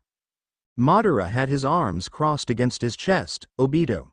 Hearing his name, he turned to look at the ancient shinobi. What? Earlier, did you feel Naruto's chakra? Obito closed his eyes. Yes. What? Where? Mono Bear shouted, demanding to know. We should go after him and kill that. No, Mono Bear looked at Madara with a, "Are you kidding me?" look on its face. Why not? Because, now's not the time. We need to come up with some plans since he has the Rinnegan now. And since we failed in killing him before it awakened, it'll just take more time.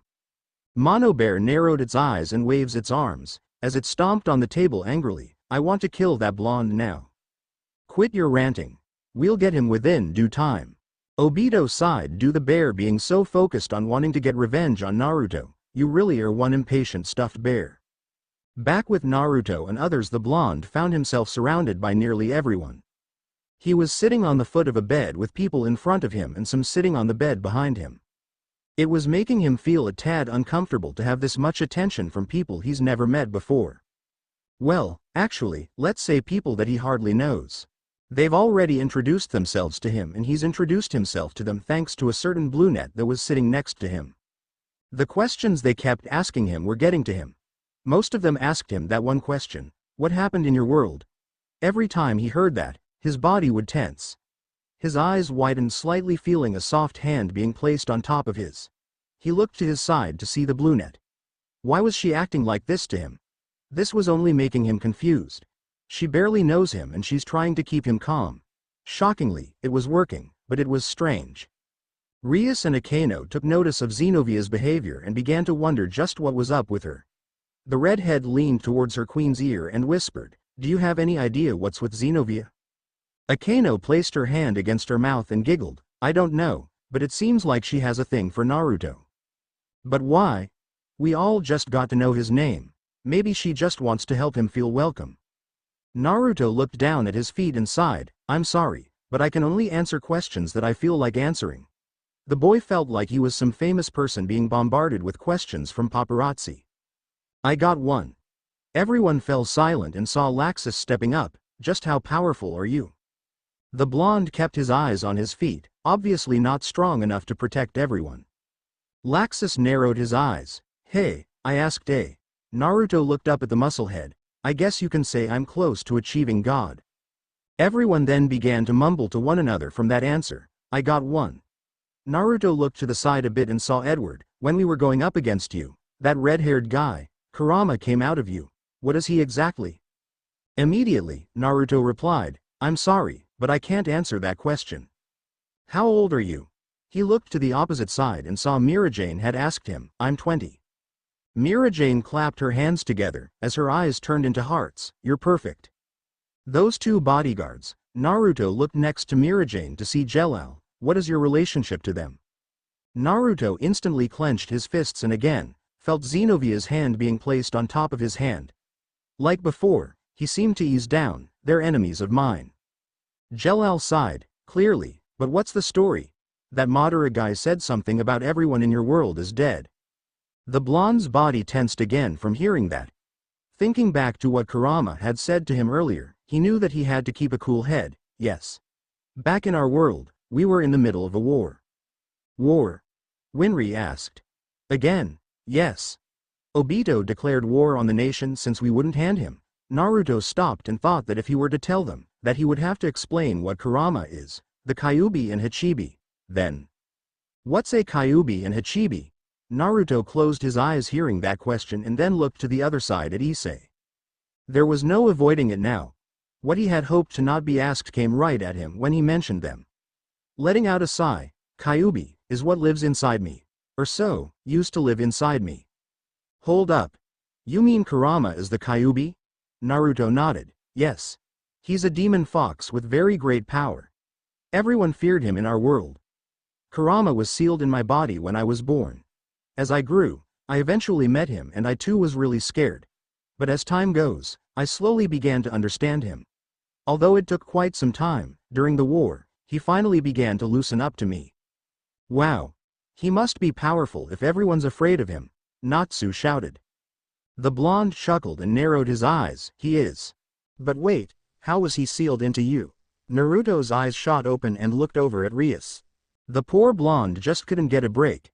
They were asking questions that he didn't want to answer, but now that he decided to tell them about the war since Madara spilt the beans back at the stadium, he had no choice but to tell them everything. But an idea came to him. There was only one way to avoid the next set of questions they had for him that he might not want to answer. That was to lie. He didn't really like to lie at all, but he just can't keep avoiding the questions. If he were to lie, then it would stir up trouble and it would make it hard for them to trust him in the future. He had no choice and said, "My dad sealed him into me by sacrificing his own life. And not only that, my mom was also killed."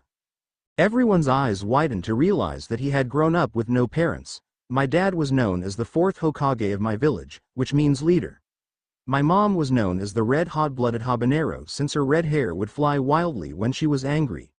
Naruto's eyes softened, as he chuckled lightly, "Since they died in sealing Kurama into me, people hated me for it. Isn't that the fourth son? It's that demon boy.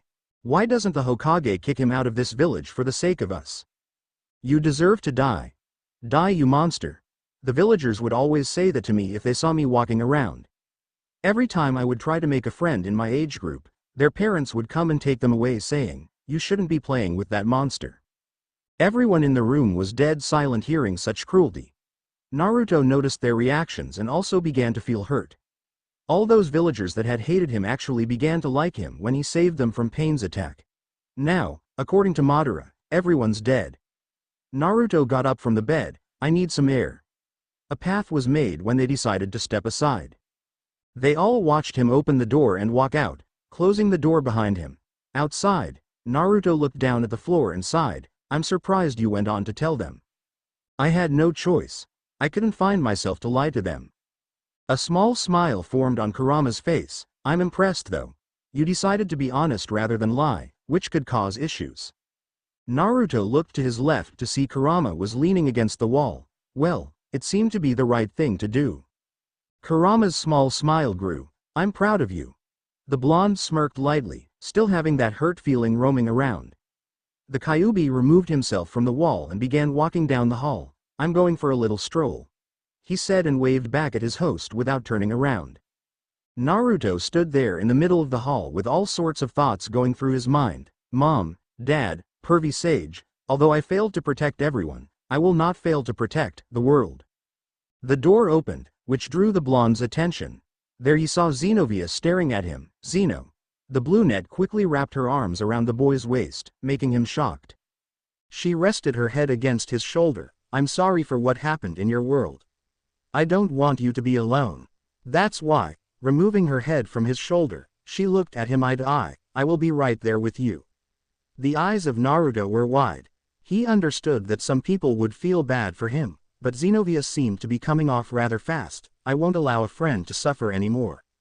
Naruto eased a bit hearing her say friend and slightly smiled. The door to the room was still open to where people could see. "I'm not alone. Kurama has been there with me for my whole life. To me, he's like an older brother to me." Naruto looked at the others in the room, "And please, I don't want anyone feeling sorry for me." Everyone's feeling went from sorry to, "Hey, Naruto."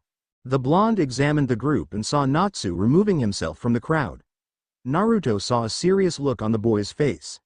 His arms were resting against his sides and his fists were clenched. "Will you spar with me?" Naruto cocked an eyebrow. His saddened frown turned into a smile. "Of course." Then part of the group all began to come out of the room to crowd around him once again. "Will you spar with me as well?" Ichigo asked. "Will you go out with me?" Mirajane asked. The blonde was overwhelmed with all the questions that continued to come, but he couldn't help but smile. Down the hall and around the corner, Kurama was there leaning against the wall having heard everything. His arms were crossed against his chest and had a smile on his face. The shocking part was a single tear that slid down his cheek.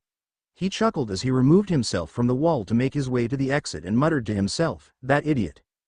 It was a rough day for one person. Of course, it was Naruto.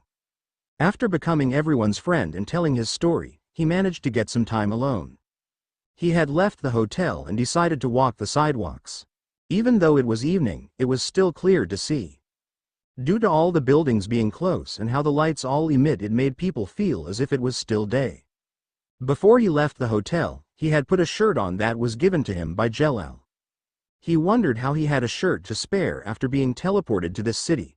but Jelal told him of how he was out and about, saying that he picked up a shirt for him.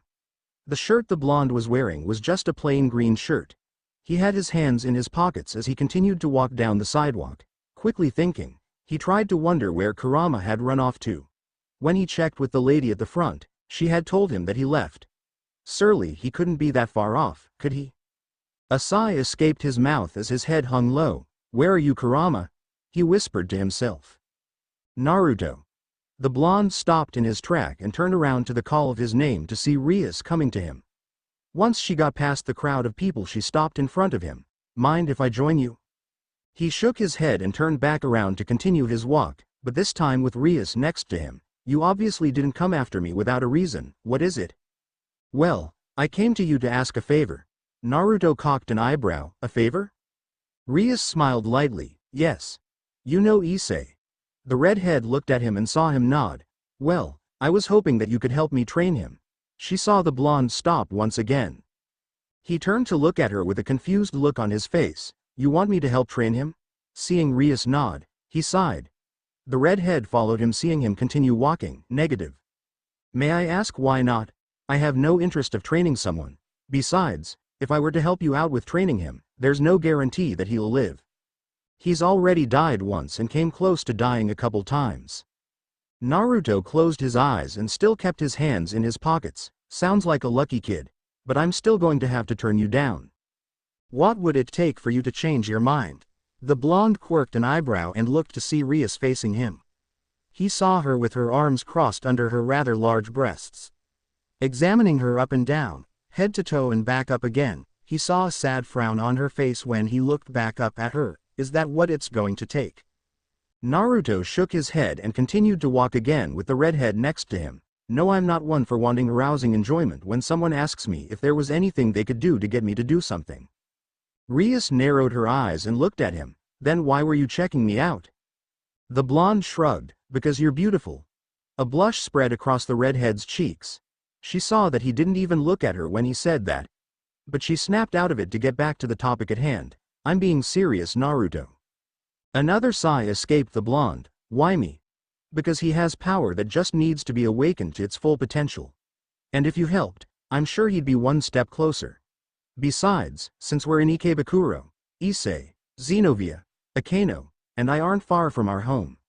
Even though it's still a good travel, it's still closer than you think." "To awaken his true power, you say?" Naruto looked up at the buildings. "Yes." See, Rias then knew that she would have to explain to him what was going on back in their town. Seeing that she didn't have a problem with it after hearing him tell quite a bit of his, she decided that it wouldn't bother. "Allow me to explain." Time went on and the streets were still flooded with several people walking about still. After Rias finished explaining, Naruto started to reconsider. It seemed like a lot of work after hearing just how weak Issei really is. He looked down and rubbed his forehead. "I don't know." Rias tilted her head a bit at him and hoped he'd come out saying yes.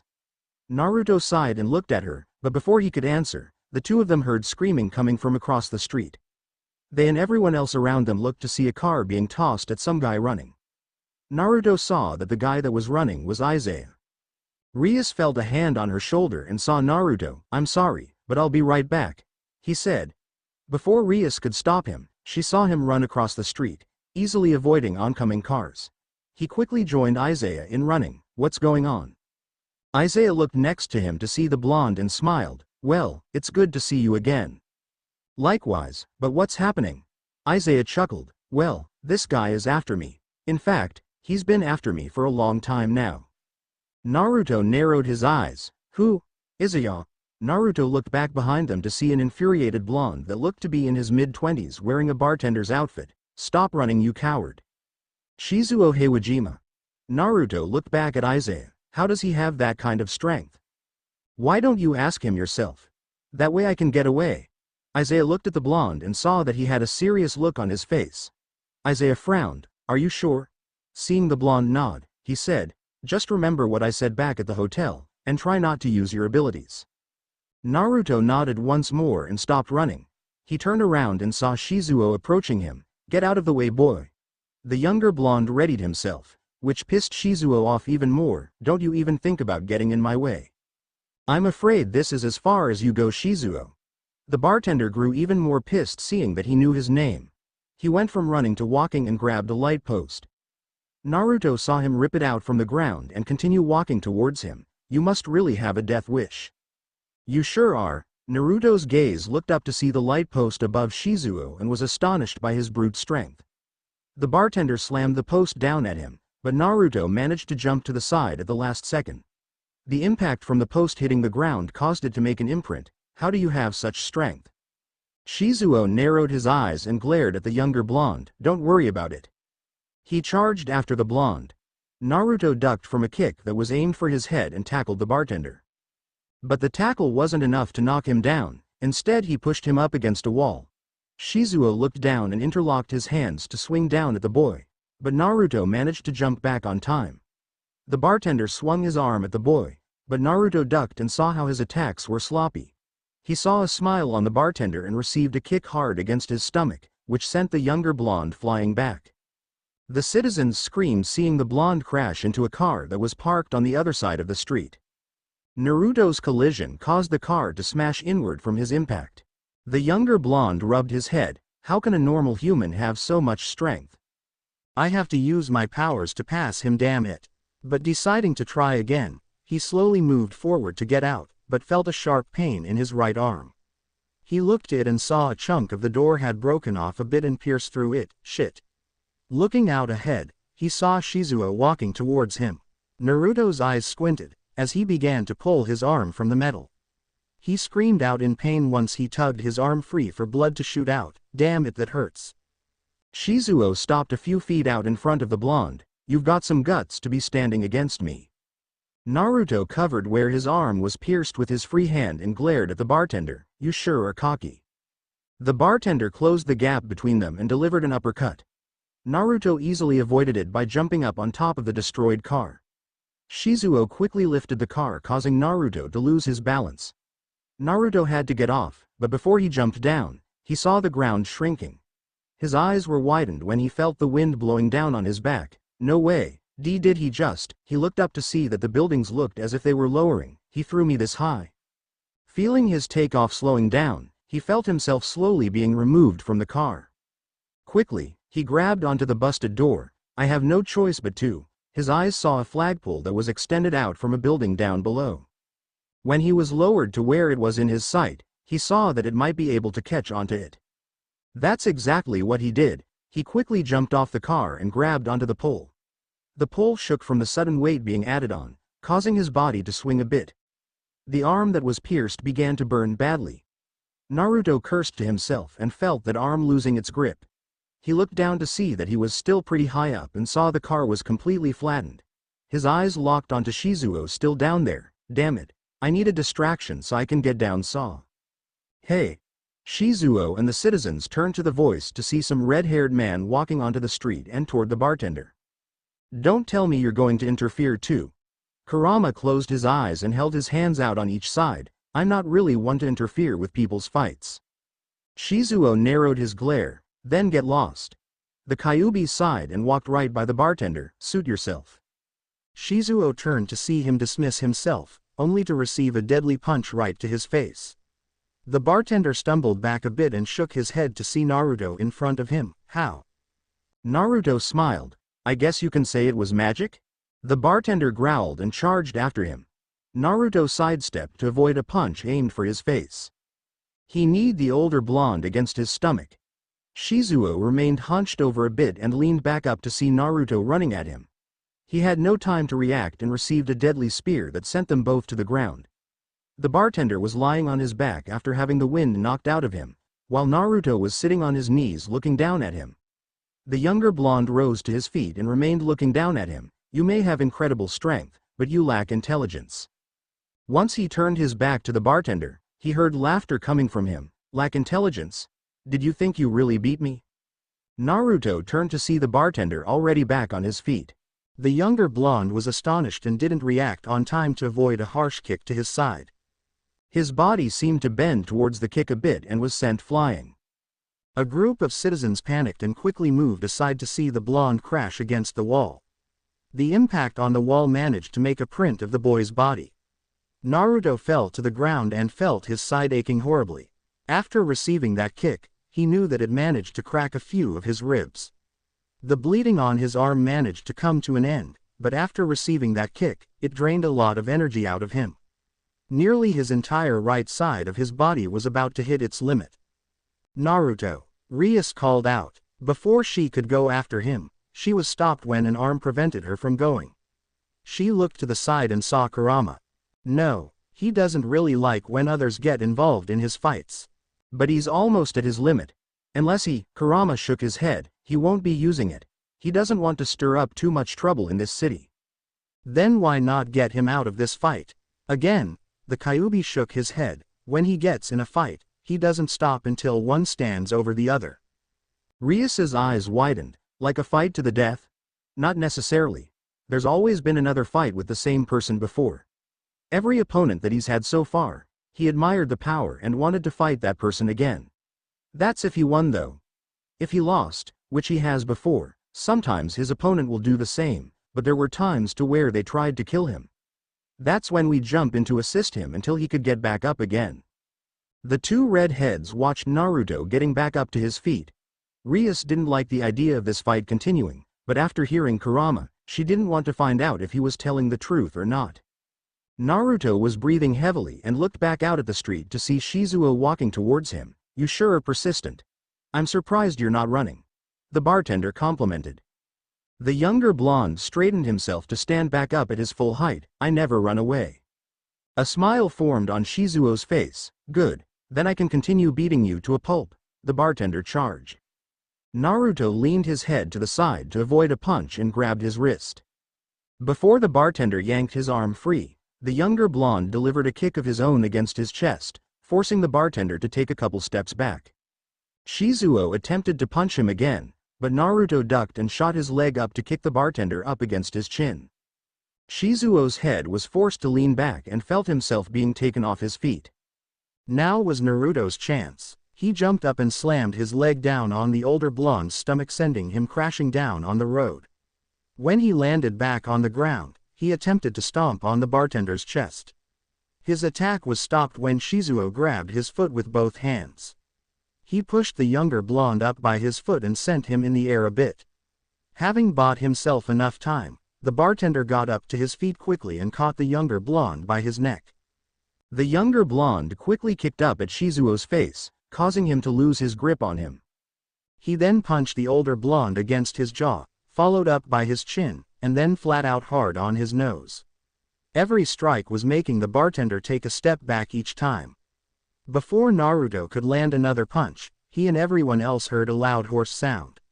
They all looked around trying to pinpoint from where it was coming from. Shizuo chuckled, causing Naruto to look at him. Looks like we woke her up. Her? His eyes locked onto a bike coming down the road. He saw someone wearing a yellow helmet coming straight for him. The bike screeched as it came to a halt. He saw her turn the bike so it showed the side. Naruto saw Shizuo turn to face the mysterious person's way. Don't worry about it. This guy's mine. Naruto saw the person didn't say a word and instead sat on the bike with their arms crossed. She won't be interfering. The younger blonde shook his head, hearing the older blonde's voice sounding closer. He quickly caught his punch. Even though he managed to stop it, his body began to slide back. Shizuo picked up a nearby car and immediately hurled it at his target. Naruto didn't hesitate from the vehicle coming down at him and quickly rolled out of the way. He leaned back to avoid a kick that most likely would have taken his head right off his body. When he came back forth, the younger blonde felt his entire face being grabbed. The next thing he realized was that he was being lifted off his feet. He began to feel his head being squeezed. The bartender threw him towards another parked car in which he watched the younger blonde crash into it. Chunks of the car broke off and scattered all over the place. Naruto's breathing was incredibly heavy and going at a rather rough pace. He couldn't tell how much more he'd be able to take of this, but he wasn't ready to quit. Removing a chunk of metal that had managed to pierce the same arm again, he got out from the destroyed vehicle. Blood was gushing out of his arm once again. However, he didn't let that stop him still, even though he was losing a lot of blood. He took notice to see that Shizuo was breathing heavily as well. Looking around, he managed to spot a tire next to him and something else as well. He quickly grabbed both objects and hurled the tire at the older blonde. Do you think a tire will help? The bartender backhanded it and kicked the tire straight back at him. Naruto fell back and slid forward. Shizuo looked down to see him and was knocked to the ground after being hit in the leg.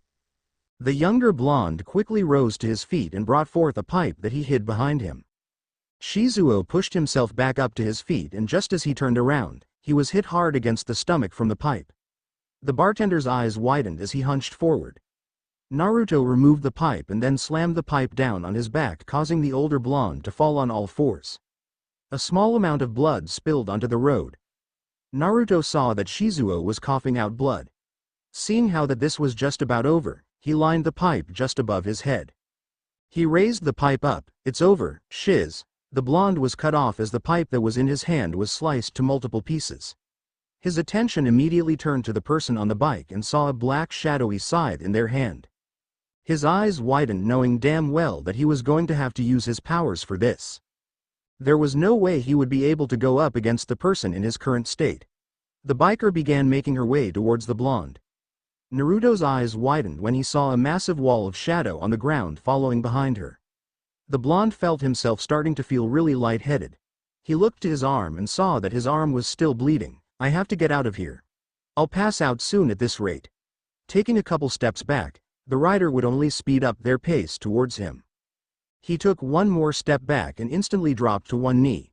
That was the signal the rider needed and began charging at him.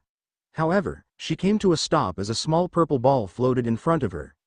A smile formed on the blonde's face, knowing just who jumped in. The purple ball in front of the rider exploded and caused a large smokescreen. All the citizens had shielded their eyes and were coughing due to the smoke. Naruto had his eyes closed and then fell to his side, losing consciousness. Just above the scene, Madara, Obito, and Monobir were standing on top of a building, having watched everything that just transpired. Obito and Madara managed to feel that chakra from the explosion. Madara.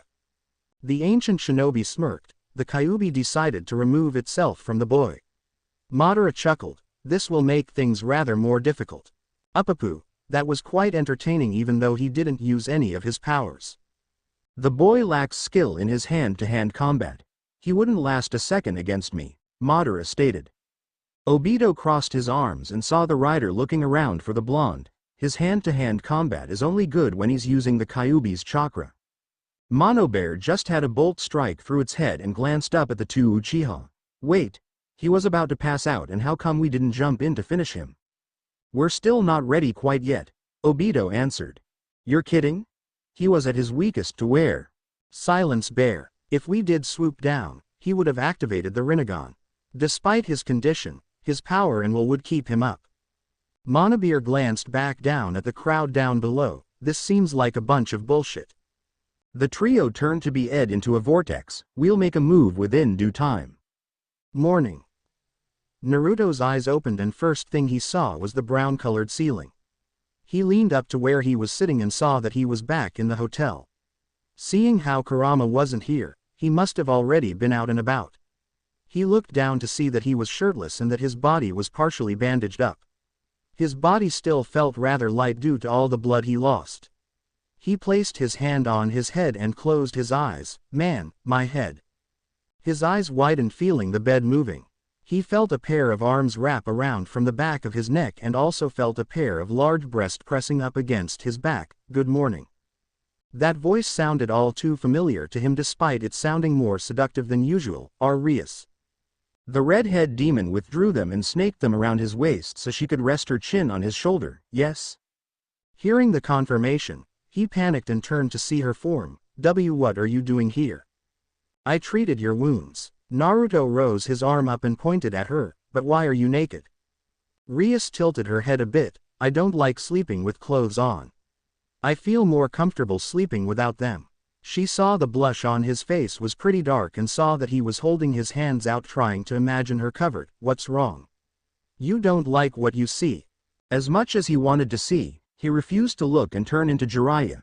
He felt his hand being grabbed, and when he first felt her touch, he froze. His heart was beating incredibly fast. He turned to see that she was pulling his hand towards her. What are you doing? He quickly pulled his arm back.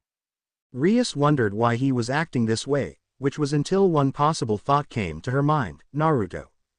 The blonde turned his head the other way. What? Do you go the other way? That question caused him to look at her in confusion. It didn't take long after realizing what she meant. No, I like women. After saying that, he shielded his eyes again with his arm.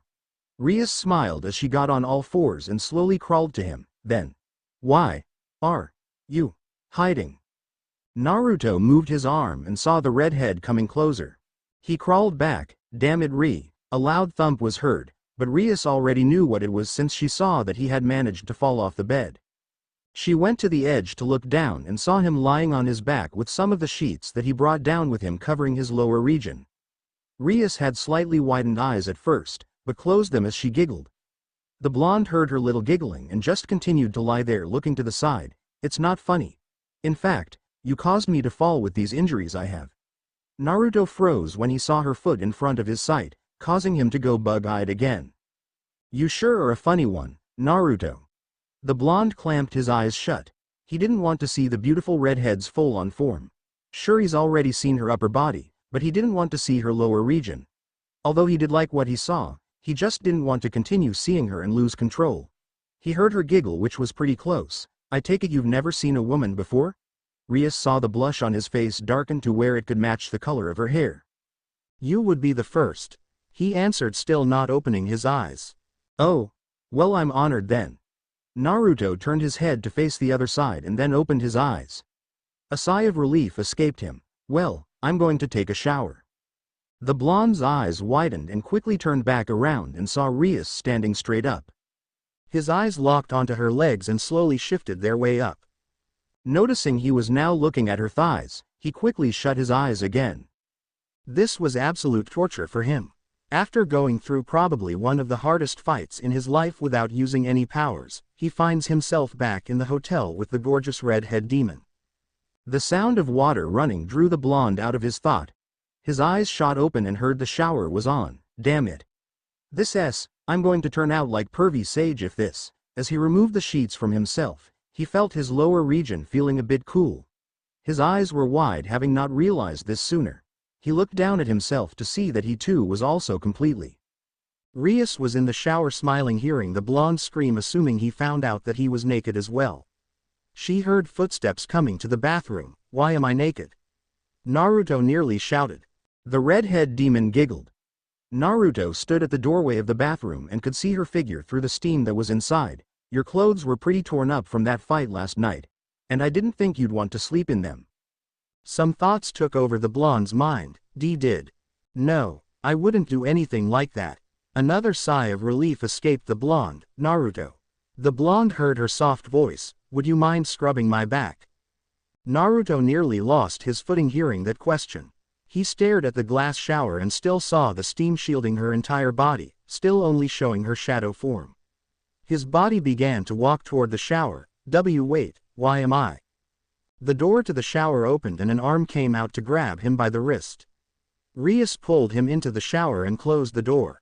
She had the blonde pinned to the wall. Naruto was astonished and way out of his mind. He stared at her in utter shock. I wouldn't do anything like that, unless you were conscious. There was nothing the blonde could do. He was still completely shocked to where he couldn't move. His arms were pinned on each side against the wall. Hold on just a second. Rias tilted her head at him. What about Issei? You told me he helped you out of a marriage. He seems to really like you. Don't you? I did. His fantasies seem to have him focused on his dream rather than me. I've given up on that, but I didn't give up on helping him become stronger. Naruto saw her closing the gap between their faces and slightly panicked. Wait. You said that you and Akino even tried drawing him out, but you two were really willing to share him. Rias sighed. Though we did, he still clings to that dream. No matter how many times we say we'll let him do whatever he wants with us if he did something right, he still focuses on his dream. The blonde felt her large breast pressing against his chest. Why are you doing this? You're a virgin, but why are you acting like this? A grin formed on the redhead demon's face. Because I want to be with a real man. But there are other men out there. Why me? All men are the same in my view.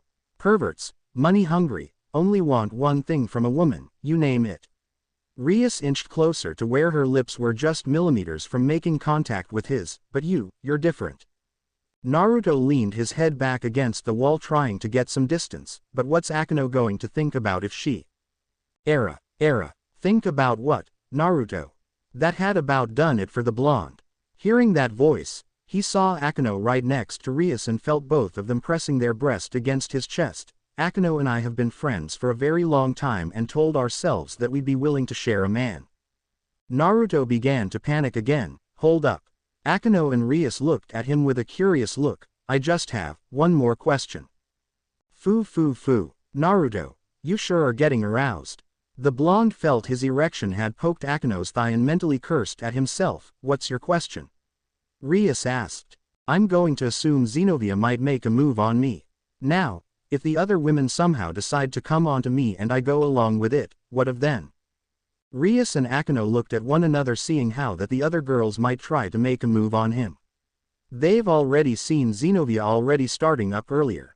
Rias sighed and looked back at the blonde. If it happens, it happens. Naruto's eyes widened and immediately replied, wait. Then wouldn't that be like Issei chasing after his dream, but reversed? Naruto. Akano and I talked about this after hearing your story. Rias turned her gaze away from the blonde. We were talking about if you'd. She then turned back to look at him. I'd like to come back home with us. And that's after this mess is taken care of though. Naruto's were wide as he looked at Akano. Since it seems you have some business to take care of, we'd figure that you'd like to come with us. The blonde cocked an eyebrow. Go with you. Turning her gaze to the side again, she answered, yes. We thought that it would be a good idea, after hearing what happened. Naruto frowned sadly. If and when he defeats the two Uchiha, would it really be best to go with them?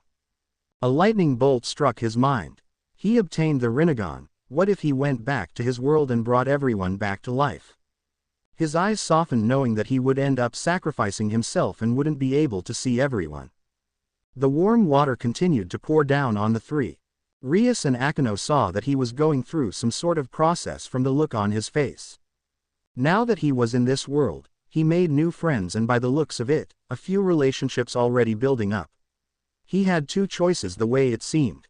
One, he could either find a way back home after defeating the two Uchiha and sacrifice himself to bring everyone back.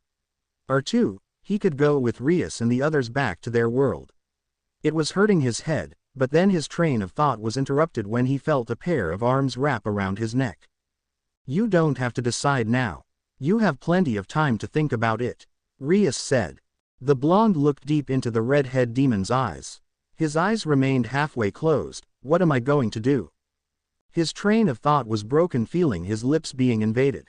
He saw Rias had finally had enough waiting to claim his lips.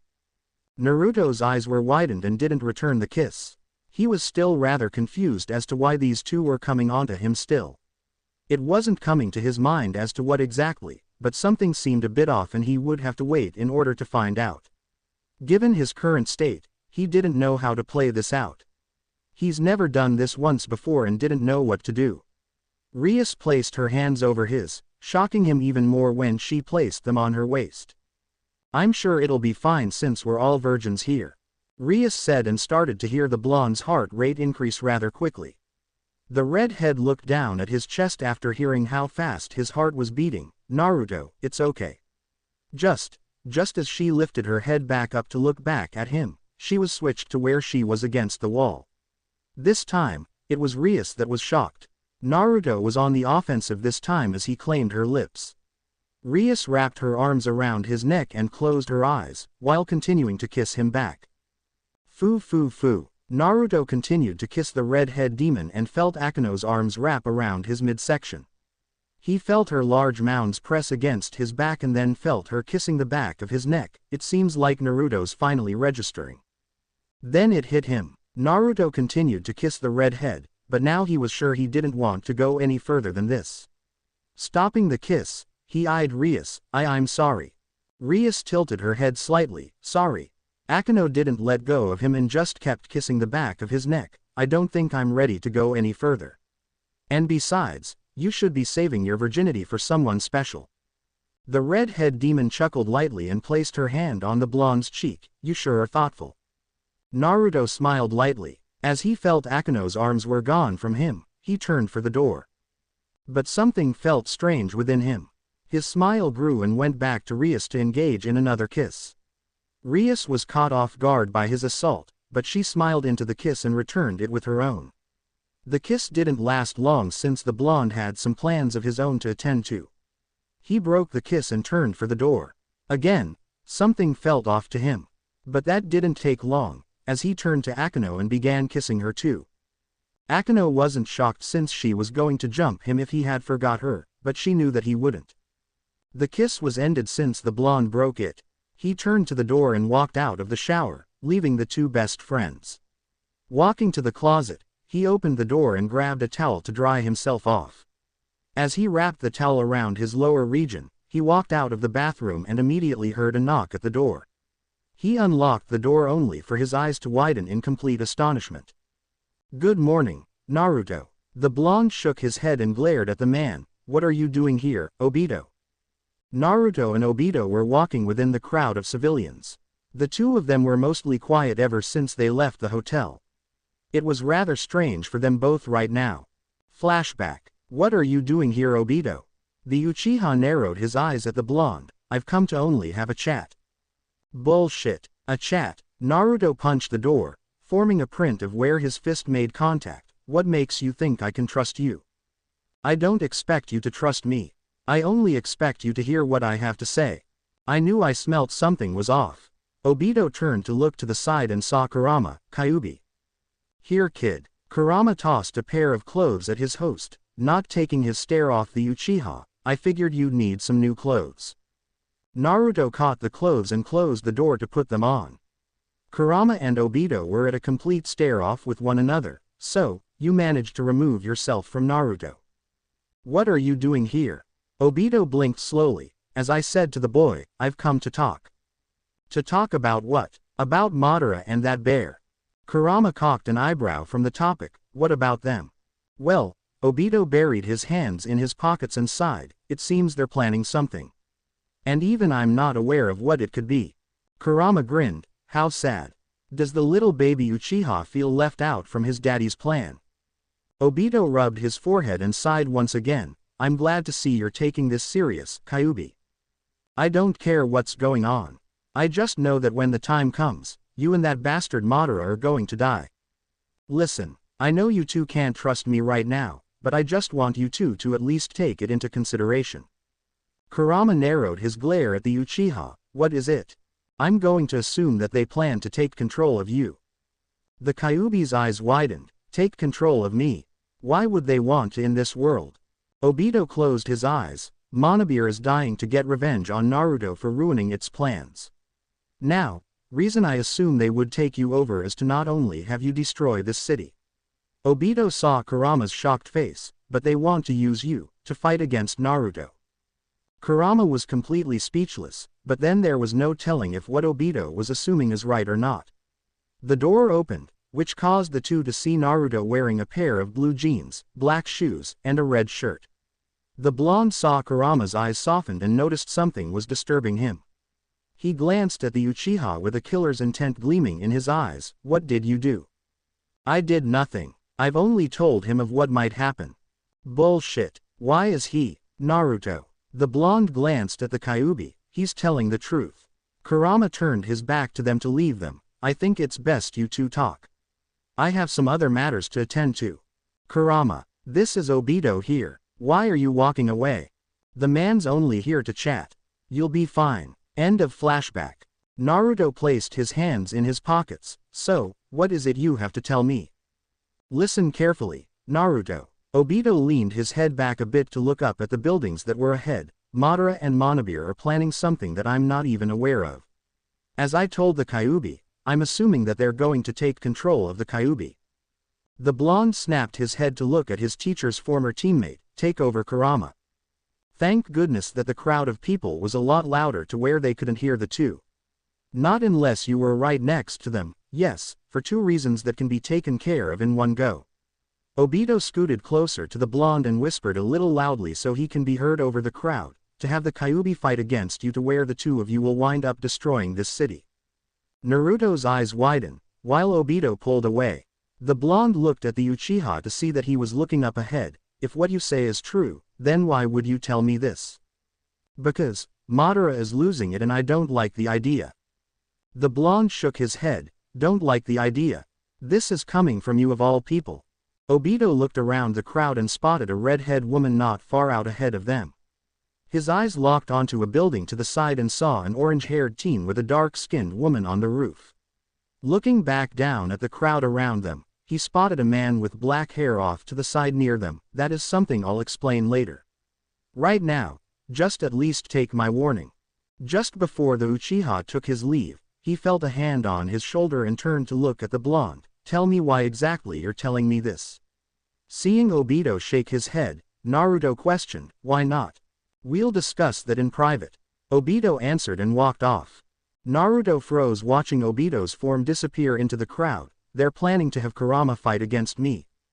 Why? The blonde looked down at the ground with his hands buried in his pockets. Does he plan to have us destroy cities?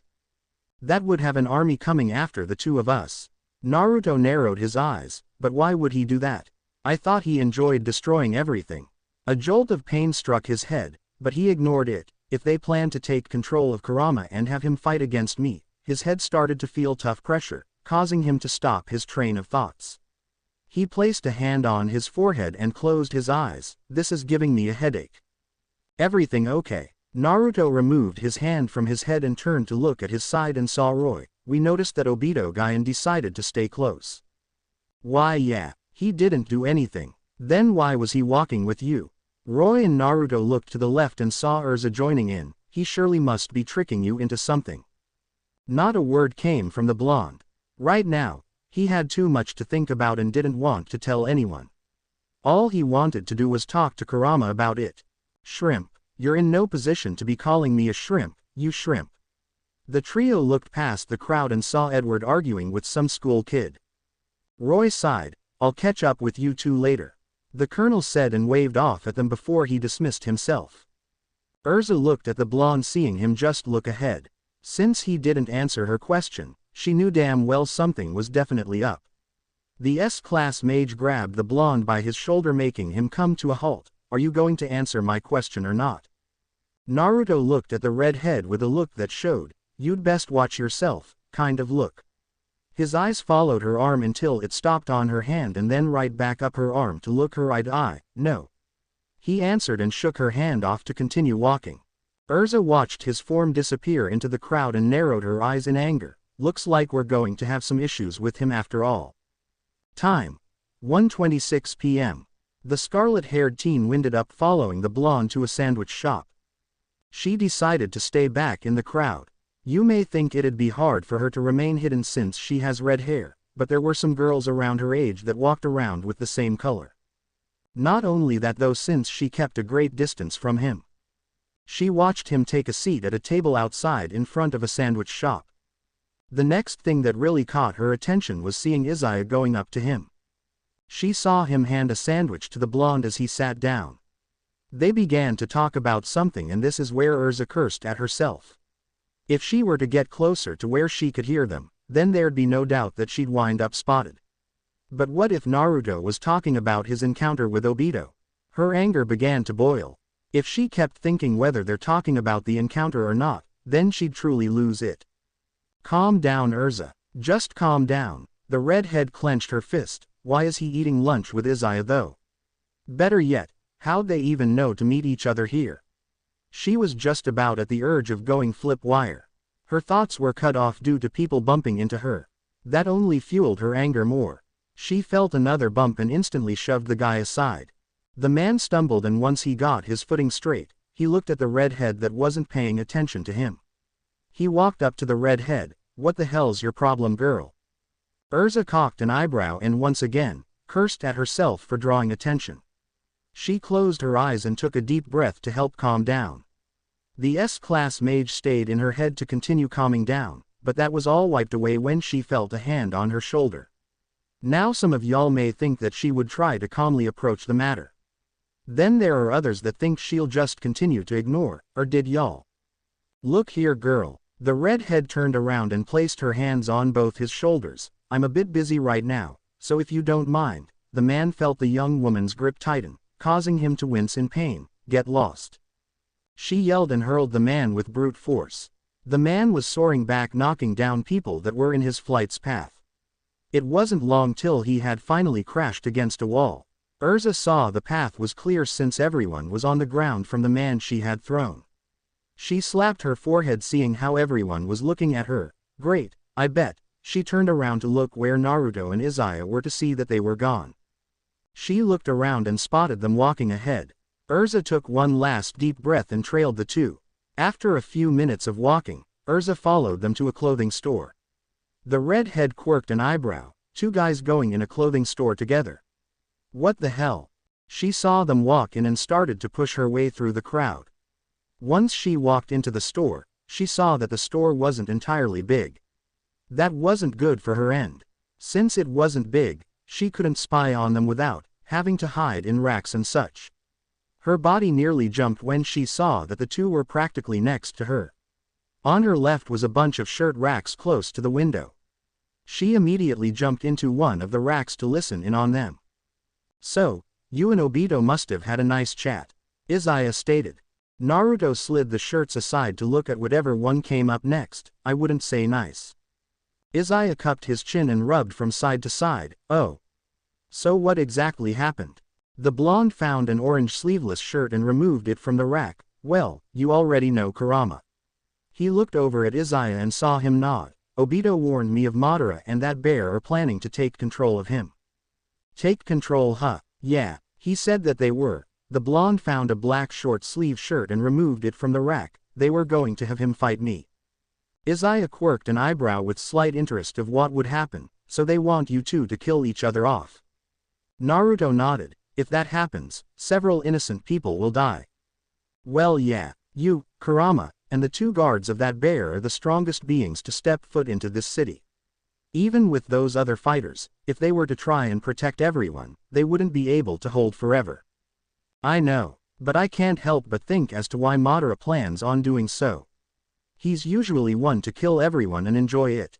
To have Kurama and I fight it off, while killing everyone in the process, I just can't think what he's really up to. Izaya just continued to watch the blonde taking shirts off the rack. After he took a fifth shirt, they moved to the pants section. Naruto had already picked a few pairs and moved on to the shoes. So, you said that Obito told you this. And he isn't sure if it's true or not. Yes, I kind of and yet don't believe him. Why's that? Well, I don't because he's my enemy. And I sort of do because he claims to not know what they're planning to where he came to me, assuming that this might happen. I see. Izaya held up his arm to look at the time on his watch. His lips formed into a smile and looked back at the blonde. Let's go ahead and check out. You best head to the spa now. Naruto turned to face him. Okay. I'll just help with this and take them. Izaya shook his head. No. You go ahead. I'll go purchase all these and take them to your hotel room. The blonde blinked not once, but twice before snapping out of it. Are you sure? Yes. Remember, the building is further down the path and will be on your right. Naruto nodded and left the clothes up to him, as he walked out of the building. The blonde walked down the path as he was informed about his next location. Little did he know that a young scarlet-haired woman was following him. Ag. The blonde sighed in a relaxing tone as he stepped into the soothing warm water. He continued to walk into it further until he was at the other end of it. Turning his back against the edge of it, he rested his arms up on it. His muscles began to feel more relaxed from the sensation of the water. It made it even better since he had the whole place to himself. Apart from the wall behind him that separated the guys and girls. He could hear the girls giggling on the other side and didn't care what was going on. Right now, he was in his own little place, a place of pure relaxation. On the other side of the wall, Urza was there trying to find a peephole anywhere. When she walked into the building, she managed to sneak past the front desk. All she had on was a towel around her body showing off her slender, yet hourly frame. Her breasts seemed to be too much for the towel, but remained covered. Though she had a large amount of cleavage revealed. The girls in the spa all looked at her and in their minds kept saying how she was being a pervert. It's rare to find a woman that acts like such. The mage scanned the wall desperately trying to find a hole. Her hands roamed the wall to wherever she could reach while she kept looking around. The women in the spa all had a look of disbelief displayed on their faces. Urza's hand came into contact with a small crater towards her left. She quickly scooted over to the crater and saw that it was a hole. Positioning her face closer, she saw the blonde actually right there at the edge closest to the wall. So that Madara guy plans to take control of Kurama and use him against Naruto. Surely if we helped take Madara down, I'm sure we can take him down without any casualties. That Obito guy seems to not want any part of seeing forth if that plan is true. Urza saw the blonde stand straight up. A blush formed on her face seeing his well-toned back. The water managed to cover his rear and below. Her blush faded rather quickly, realizing something that seemed horrible. What she was seeing was a large scar running from the back of his left shoulder running diagonally down to his right rib section. That's a huge scar. It seems that he's had it for a long time. Urza's eyes widened. Did the villagers do that to him when he was younger? She had so many questions to ask him and was desperate for answers. Examining the men's side, she saw that he was the only person there. She saw the blonde turning around to where he would face the wall.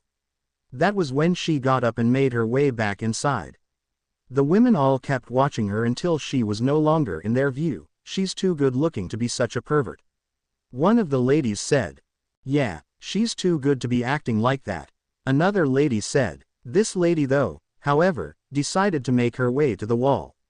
The other women watched as she went to the wall. Who's all there anyway?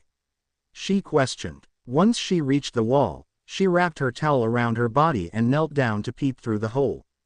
The woman's eyes widened seeing a blonde man in there with his whole upper body revealed. A shade of red immediately flooded her face seeing his body. What do you see? Who's over there? The other women began throwing questions at her. Not getting an answer caused them to all make their way to the wall. The speechless lady that was still peeping on the blonde was moved aside so another one could see through. Her reaction was the exact same as the first one's. Only a second gone and she was pushed aside so another one could see. Again, her reaction was exactly the same as the previous two. She too was pushed aside and this little cycle kept going on with being pushed so the next one could see continued on. The last one to see gawked after she saw the blonde. What made her give off that reaction was Urza, who she saw walking towards the wall.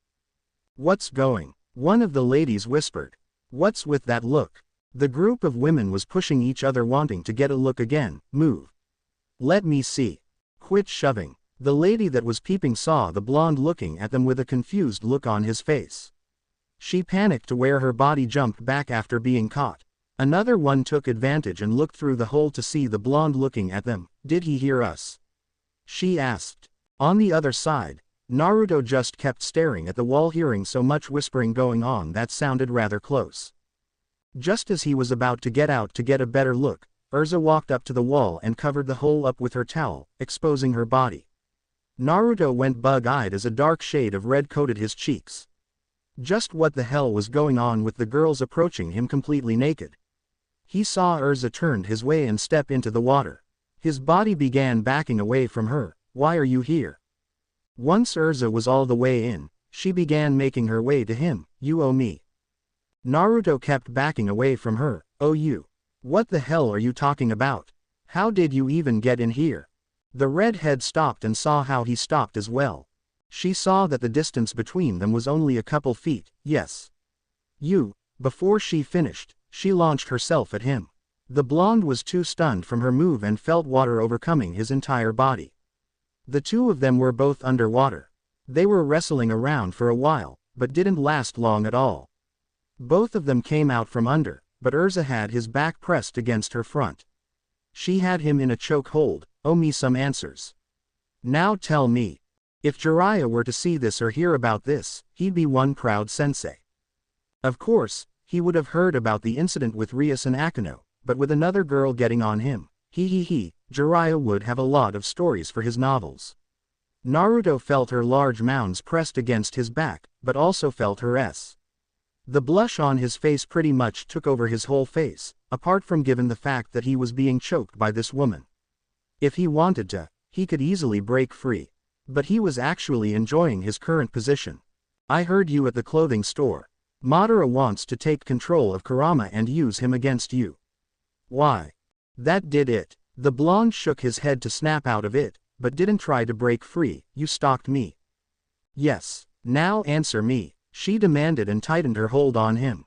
Naruto grabbed her arm that was against his neck and squirmed around. The blush on his face was still covering his face. Urza was getting rather impatient and tightened her hold once more. I'll keep this going until you pass out. Now answer me.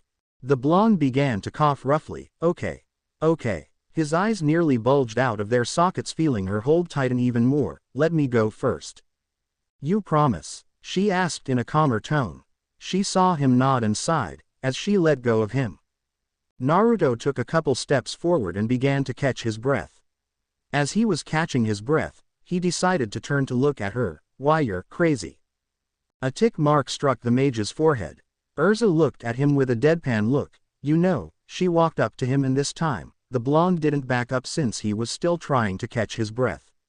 The distance between them was fairly small. Naruto went back to being bug-eyed after feeling his groin being grabbed. His body twitched from her touch and looked at her to see an evil look upon her face. I could squeeze your pride until it's completely flat.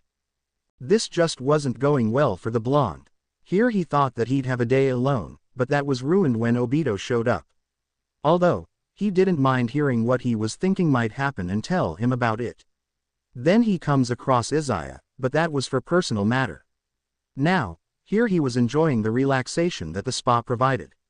That was until Urza had invaded his time and had his in her hand. No, he shouted. Then give me some answers.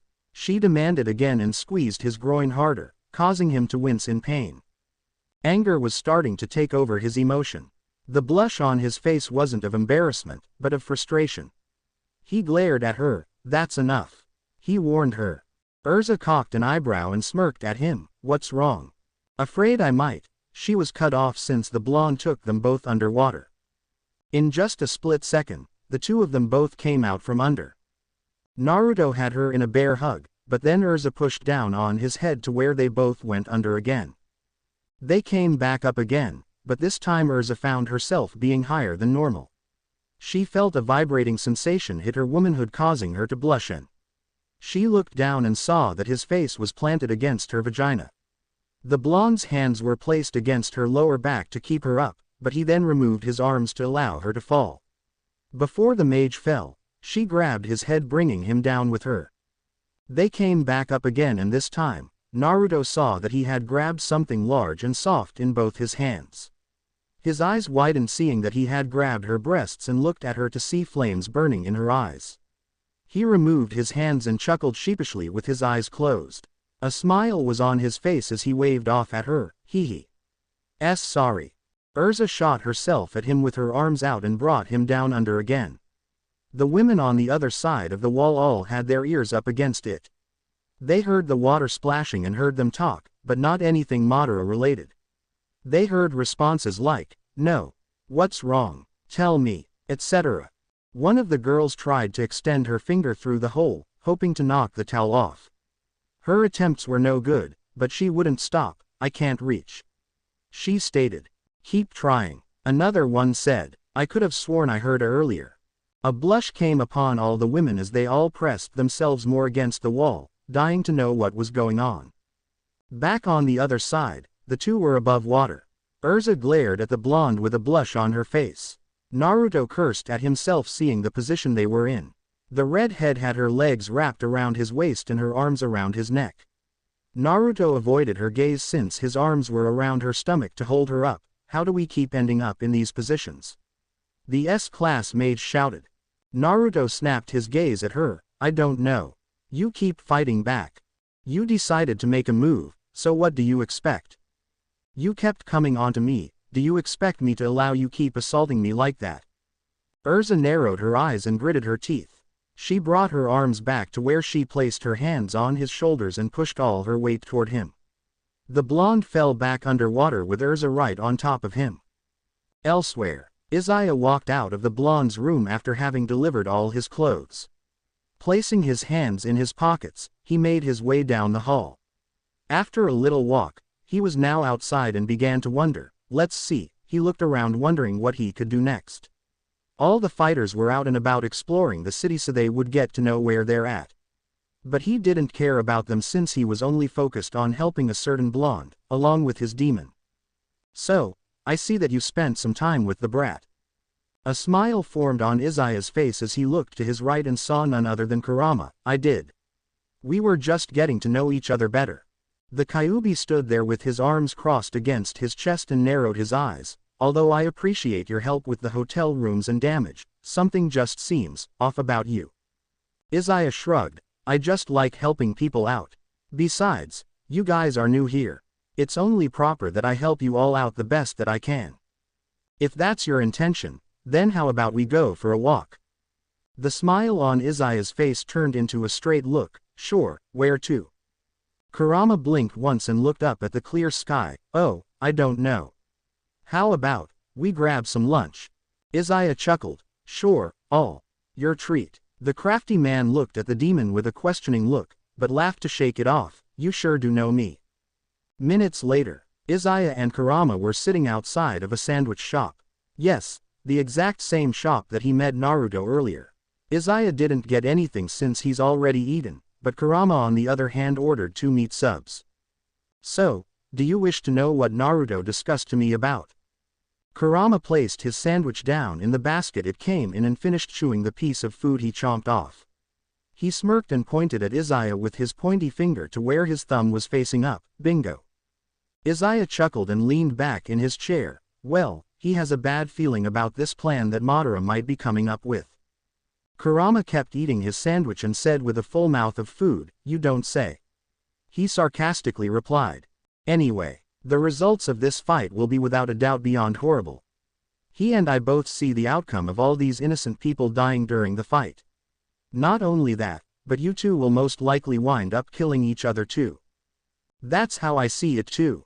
Naruto also said that it was strange though. Madara taking control of you and all. He said that Madara is usually one for slaughtering. Yeah, that's what I thought as well after he walked off with Obito. But that's what has me thinking. Isaiah tilted his head at that. I'm wondering just what Obito's going with all this. If this plan is true, why would he tell us?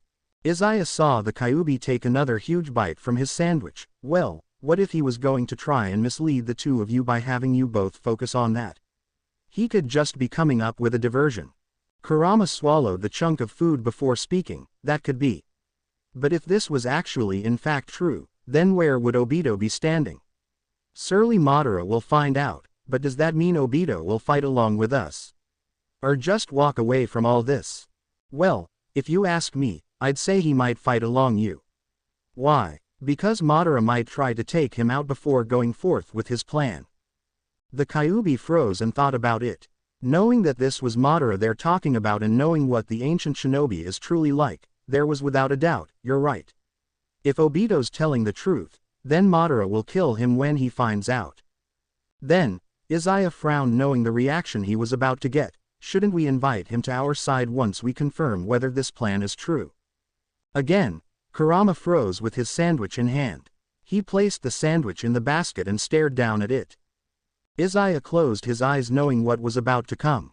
Kurama shot up to his feet as he stared at Isaiah with angry wide eyes. Are you insane?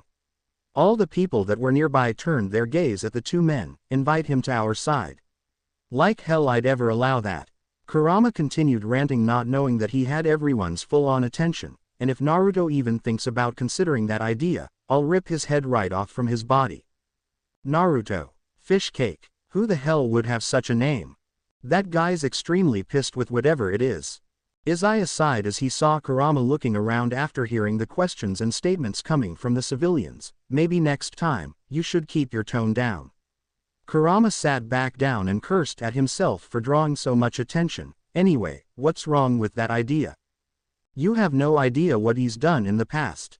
Then how about telling me? I will not, but I will say that he has done many terrible things. He's killed several innocent, backstabbed his comrades, and more. Isaiah's lips coiled in response. I see. But, there has to be something else to this plan. If Madara's one for slaughtering, then wouldn't he? Kurama's eyes widened, causing Isaiah to stop his theory. if he wants to use me against Naruto knowing that we'll both kill each other off, he sees us as an obstacle from. The Kyuubi couldn't finish his statement since he didn't want to really think it could be it. Izaya quirked an eyebrow. From what? Kurama looked at Izaya with wide eyes. He's going to hop dimensions and obliterate everything. The sound of clapping drew the two's attention. Kurama rose to his feet and turned to see an all-familiar face standing behind him. Izaya scooted his chair back so he could get up to his feet. He was at the wrong place right now and had to get out of here quick. Very good, Nine Tails. You sure are smarter than your host. Madara, Kurama growled. Heavy breathing was all you could hear on the men's side of the spa. Urza and Naruto stood across from one another catching their breaths. As Urza questioned before, the two of them always came out in awkward positions after wrestling around. The blonde closed his eyes, and this is where Urza had her chance. She lunged at him, which caused him to be pinned against the edge. The mage didn't realize they moved so much from wrestling in one spot. She thought they would have remained in the same area. Now, the redhead found herself pressed up against him, keeping him trapped between her and the wall. A blush came upon both their faces. Naruto had his mouth partly open, feeling quite tired. His head was leaned back, slightly resting on the ground above the water. This had him looking up at the redhead with his eyes being halfway opened. Urza felt his chest press against hers every time he exhaled. Since it was quiet, she looked down at his chest, hearing his heartbeat. Her hands were softly lying against his stomach. All this rough play had got to both of them, and by the looks of it, it would seem that Urza had won. The redhead looked at him eye to eye with a calmer expression on her face. I just want to know. It'll be between just the two of us if you'd talk. Naruto yawned. Why? Urza blinked. You need to realize that you're not alone. We'd like to know what's going on so we can help in any way. The blonde closed his eyes, but instantly shot wide open after feeling his groin poking the redhead's thigh. He looked at her face and saw that she showed no reaction since she still waited for his answers. Removing himself from the wall, the two went back in the spa so they'd have more room. Urza saw the sad look forming on his face and couldn't help but feel the same. What you heard earlier was true. But, he drew back to his thoughts, thinking just what Madara could have planned besides the one he was informed of. Urza noticed the break and saw that it seemed as if he was thinking of something. So, she wrapped her arms around his stomach, ruining his train of thoughts. The blonde looked at her with a puzzled look, but felt her finger tracing a line on his back. How do you get this? She asked. Naruto semi-closed his eyes and looked down. Urza noticed his gaze was aimed down at her breast, but she knew he wasn't thinking anything perverted. Or was he? I got this when I returned from a mission. Returned? So did it happen in? I came back to my village and some of the villagers still held a grudge on me. When I was walking to the Hokage's building, a villager came up behind me and slashed his sword deep across my back. Urza's eyes widened to see that after such an incident that occurred years ago, they would still attempt to kill him. This was even after I saved the village from a powerful enemy. Sure, it looked like the entire village admired me, but there were still those people that just couldn't move on. Wait, you saved them all? Yes, there was this guy named. Naruto stopped and thought that it'd be best not mention Nagato, so he went with Pain. This guy had tremendous power. Urza's eyes widened, seeing his blue eyes turning into the purple ones. He had these eyes as well. But he could use them a whole lot better than I can. But anyway, he destroyed the village and I showed up late to prevent him from doing so. Urza shook her head. Hang on. Why did he attack your village? Just like Obito and Madara, he was after me. I won't go into talking about the fight, but after I defeated him, he realized his mistakes and used a jutsu to bring the dead back to life. But anyway, even after saving them, some of them still held onto the past and would wait for an opportunity to strike. The redhead couldn't help but feel sad for him. Growing up having the villagers hate you, try to kill you, then you save the village later in life, and still people try to get a chance to kill him. Now he was here in this world after hearing about everyone in his dimension are dead. Just as he was about to speak again, he felt his head being pulled down. His eyes slightly widened, realizing that Urza had rested him on her breast. The redhead remained hugging his head and closed her eyes. You didn't deserve to be treated like that. Naruto was in heaven right now. This was no accident to be resting his head on her breast, but she had brought his head to them instead. He felt like he was resting on a couple pillows. He was getting distracted and had to get back to the topic. Placing his hands on her hips, he saw that she took notice by removing her embrace on his head. He stood up straight. Now, as to why Madara might see this plan through, it's still fishy to where I can't fully register it. Urza blinked and wrapped her arms around his neck this time, making him completely stunned. They stared into each other's eyes. When all this is over, do you want to come back with us? We can talk to our master about you joining us. Shit, was all he could think of saying. Now he was offered a second time of going home with a group. He didn't know what to think of this. It was going to be tough on him, but then again, he still thought about going back to his world to sacrifice himself to bring everyone back to life. His eyes went bug-eyed after feeling a huge amount of chakra coming from a distance. The redhead took notice. What's wrong? Urza narrowed her eyes and cupped his cheeks with her hands. Naruto. I have to go, he said and quickly turned, making his way to the steps. Urza was astonished from the sudden dismissal but shook it off. Naruto. She shouted and went after him. People were running away screaming from the sight they saw just now. Kurama was knocked to the air by a wooden beam that came out from the ground beneath him. The Kyuubi glared down at the ancient shinobi and held out his arm. A purplish-black sphere of energy formed in his hand and hurled it down at him. Madara remained staring up at the sphere come shooting down at him. He held his arm up just as the chakra bomb had ended up hitting some sort of barrier. Madara bent his arm back and shot it forward, causing the chakra bomb to go right back up at him. Kurama quickly vanished to let the ball of chakra soar higher to the sky. The Kyuubi appeared right behind the ancient shinobi and twisted himself to deliver a deadly kick right to his head. Madara was sent soaring and quickly crashed through the doors to the sandwich shop. Izaya managed to get away earlier, but he only gained a safe distance so he could stay and watch. His hands were buried in his pockets as he watched in amusement. He turned to the sound of footsteps coming from behind him and saw Ichigo in his Soul Reaper form. I'd stay out of this if I were you. The teen slowly came to a stop and looked at Izaya. Why? Kurama needs help. A bolt of lightning struck his mind. Wait, you can see me. Izaya shook his head. Yes and no. We don't need to let the whole town know of you all. Kurama and Madara have already exposed themselves. Not to mention, the crafty man looked back at Kurama's direction. Naruto's about to show up and expose himself as well. So what? I don't care about drawing attention. I'm going to go help him. Ichigo shouted and ran after Kurama. A sigh escaped Izaya and said, this is going to cause a major war between the Yellow Scarves and the Dollars. The Yellow Scarves will most likely recruit them and deceive them into fighting against the other.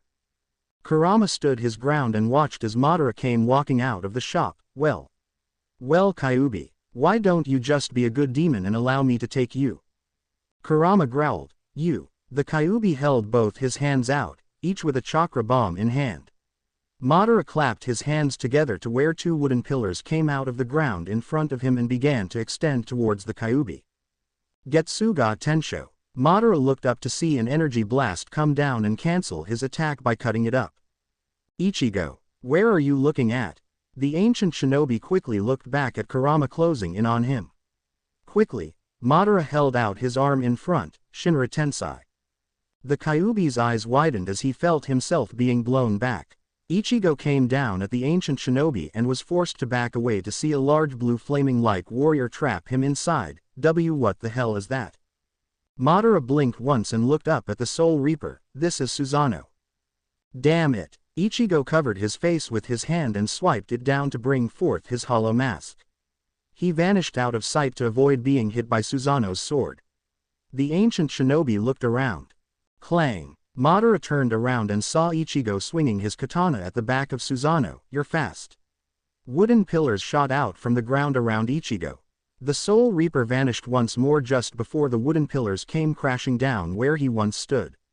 The ancient shinobi narrowed his eyes in annoyance. Are you going to keep running? He asked as Susanoo swung its sword down in front at the teen that just appeared in front of him. Shit. Ichigo vanished again from being completely smashed. A sigh escaped the ancient shinobi. but was drawn out of being bored to see Susanoo take an explosive hit from one of the chakra bombs that Kurama had thrown. This forced Madara to take a step back and his Susanoo to cross its swords to block any oncoming attack. Another chakra bomb made contact against Susanoo's defense. The ball of energy exploded to make an enormous cloud of smoke. Madara looked around and all he could see was the smoke and debris. The ground below his feet began to crack and drew his attention. He caused Susanoo to vanish and quickly jumped back to avoid being punched up along his chin from Kurama coming out of the ground.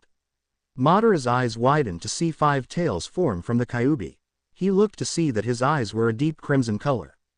Kurama raised his arm up to the air, which a chakra arm extended higher. The chakra arm came slamming down at the ancient shinobi. Madara shifted to the side, avoiding from being completely flattened. He took in a deep breath and exhaled shortly after to shoot out a giant wall of fire. Ichigo quickly appeared in front of Kurama and swung his katana to release a Getsuga Tensho at the fire. Once the attacks collided with each other, both Ichigo and Madara added more on their side to try and overpower the other. Both attacks seemed to remain intact with one another.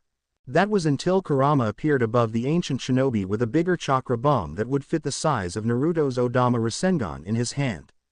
Madara was forced to cancel his attack. Both Kurama's attack and Ichigo's came into contact, but the attacks were quickly stopped by a barrier. Madara crossed his arms with his hands facing out to the sides and shot his arms out to blow Kurama away. It also managed to make Ichigo's Getsuga Tensho to completely relinquish. Madara cursed at himself, "Damn. I don't have much time left." The eyes on Madara widened after feeling a blade slash his back. "You're finished," Ichigo said in a hollow-like tone. But the human soul reaper was confused as to why there was no blood coming out. Madara. The ancient shinobi looked up to see the Kyuubi coming from above once again with 2 chakra bombs in hand. Ichigo vanished just in time as Kurama slammed the bombs down on Madara's face. The bombs exploded and caused another large smokescreen. The Kyuubi stood a small distance from where he had landed his attack on Madara. Once the smoke cleared, he saw, there lying on the ground was a wooden clone that shortly disappeared after. Damn it. He was a clone this whole time. What's that? Kurama sighed and rubbed his forehead. It was just a clone of him. A wooden one at that. The Kyuubi closed his eyes while his tails withdrew. Yes. The real Madara is elsewhere. But since that clone is done for, he'll gain the memories of what that clone experienced. Do you think it heard us earlier? Kurama and Ichigo turned to the voice to see Izaya joining in. I don't know. I didn't feel its presence beforehand, which is weird. If he did hear us, don't you think that he'll go for Obito?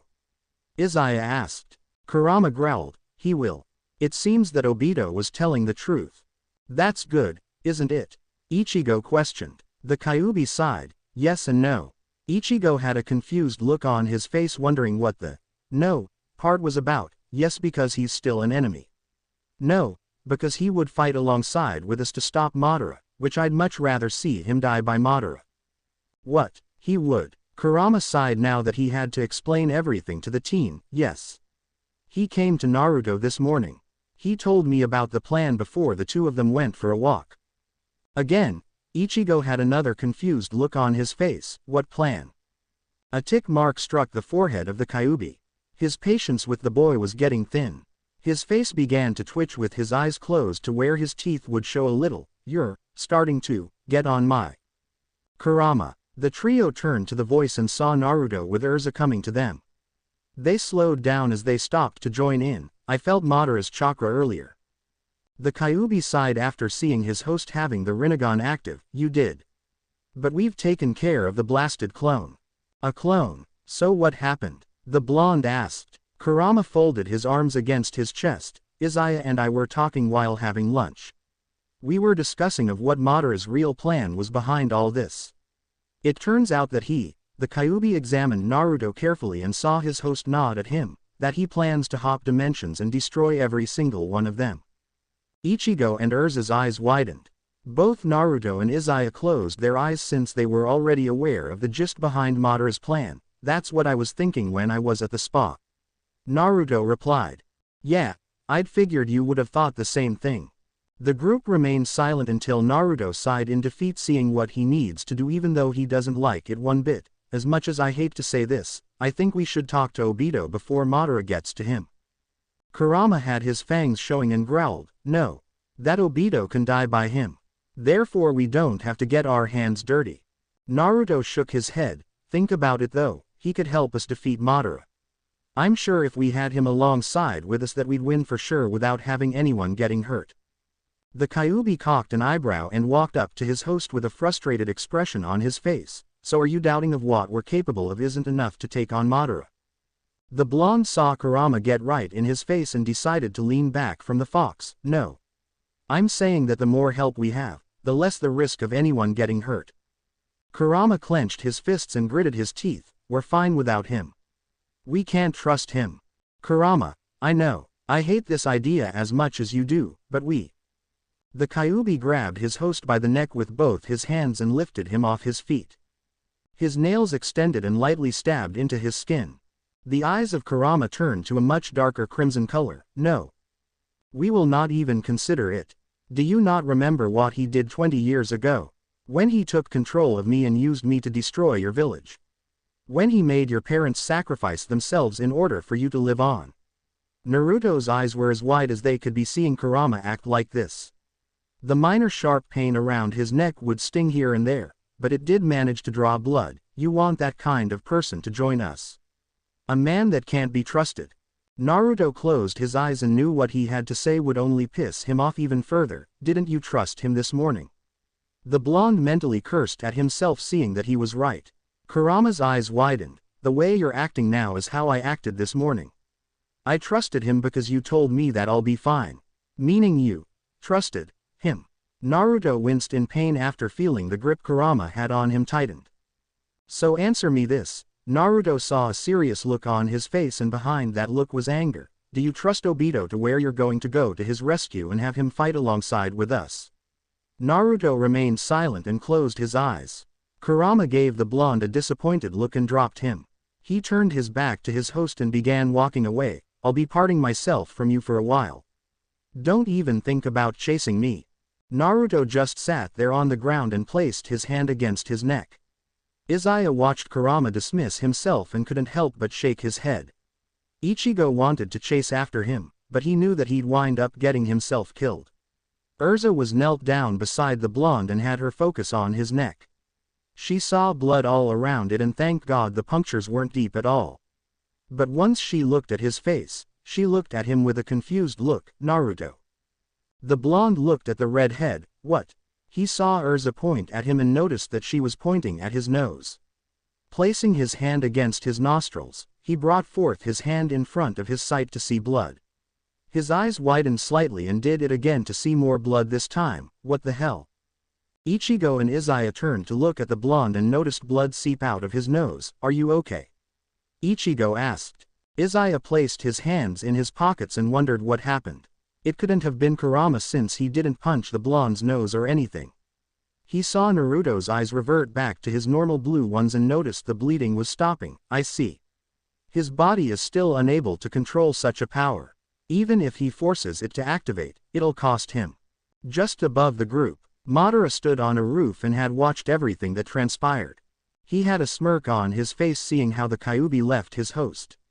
This was all going according to his plan and it was going along quite easily. By the looks of it, his plan for having the Kyuubi fight Naruto might come a lot sooner than he had thought. He didn't think that arguing about having Obito join them or not would do the trick, but much to his surprise, it did. The ancient shinobi closed his eyes as he heard a swirling sound behind him. I take it everything's going well. Uppapu, it must be. Madara smirked. Yes, Obito. You've done well. So, when should we make our move on the Kyuubi?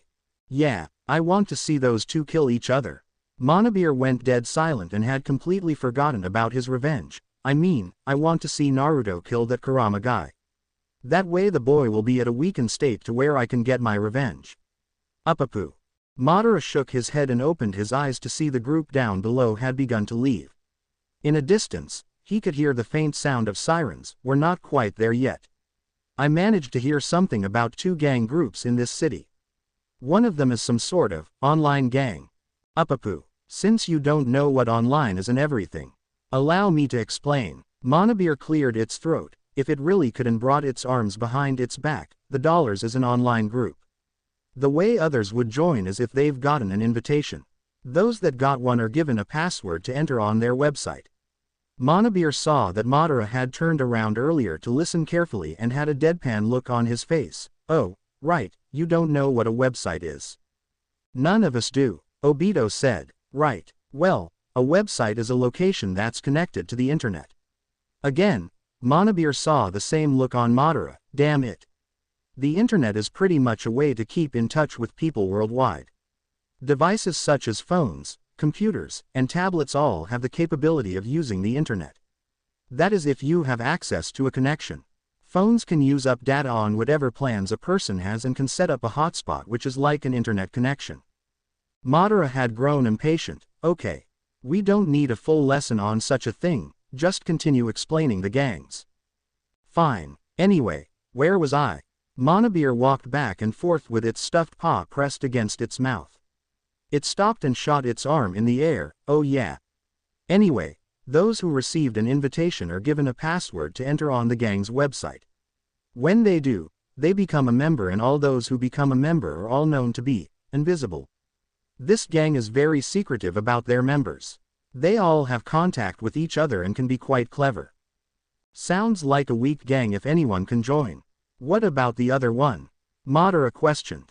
The Yellow Scarves. They are completely rough, yet not a very intelligent group. Unlike the Dollars, these guys always roam around in small groups. They don't keep in contact secretly, since they always wear a yellow bandana around their neck or on their head. But it doesn't have to be a bandana, it could be a scarf, shirt, and hat, whatever. Anyway, they all carry a weapon on them at all times.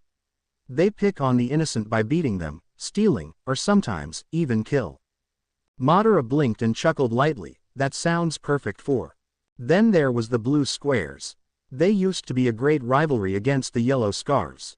However, it turns out that the Blue Squares never existed and turned out to be just a gang without such a name.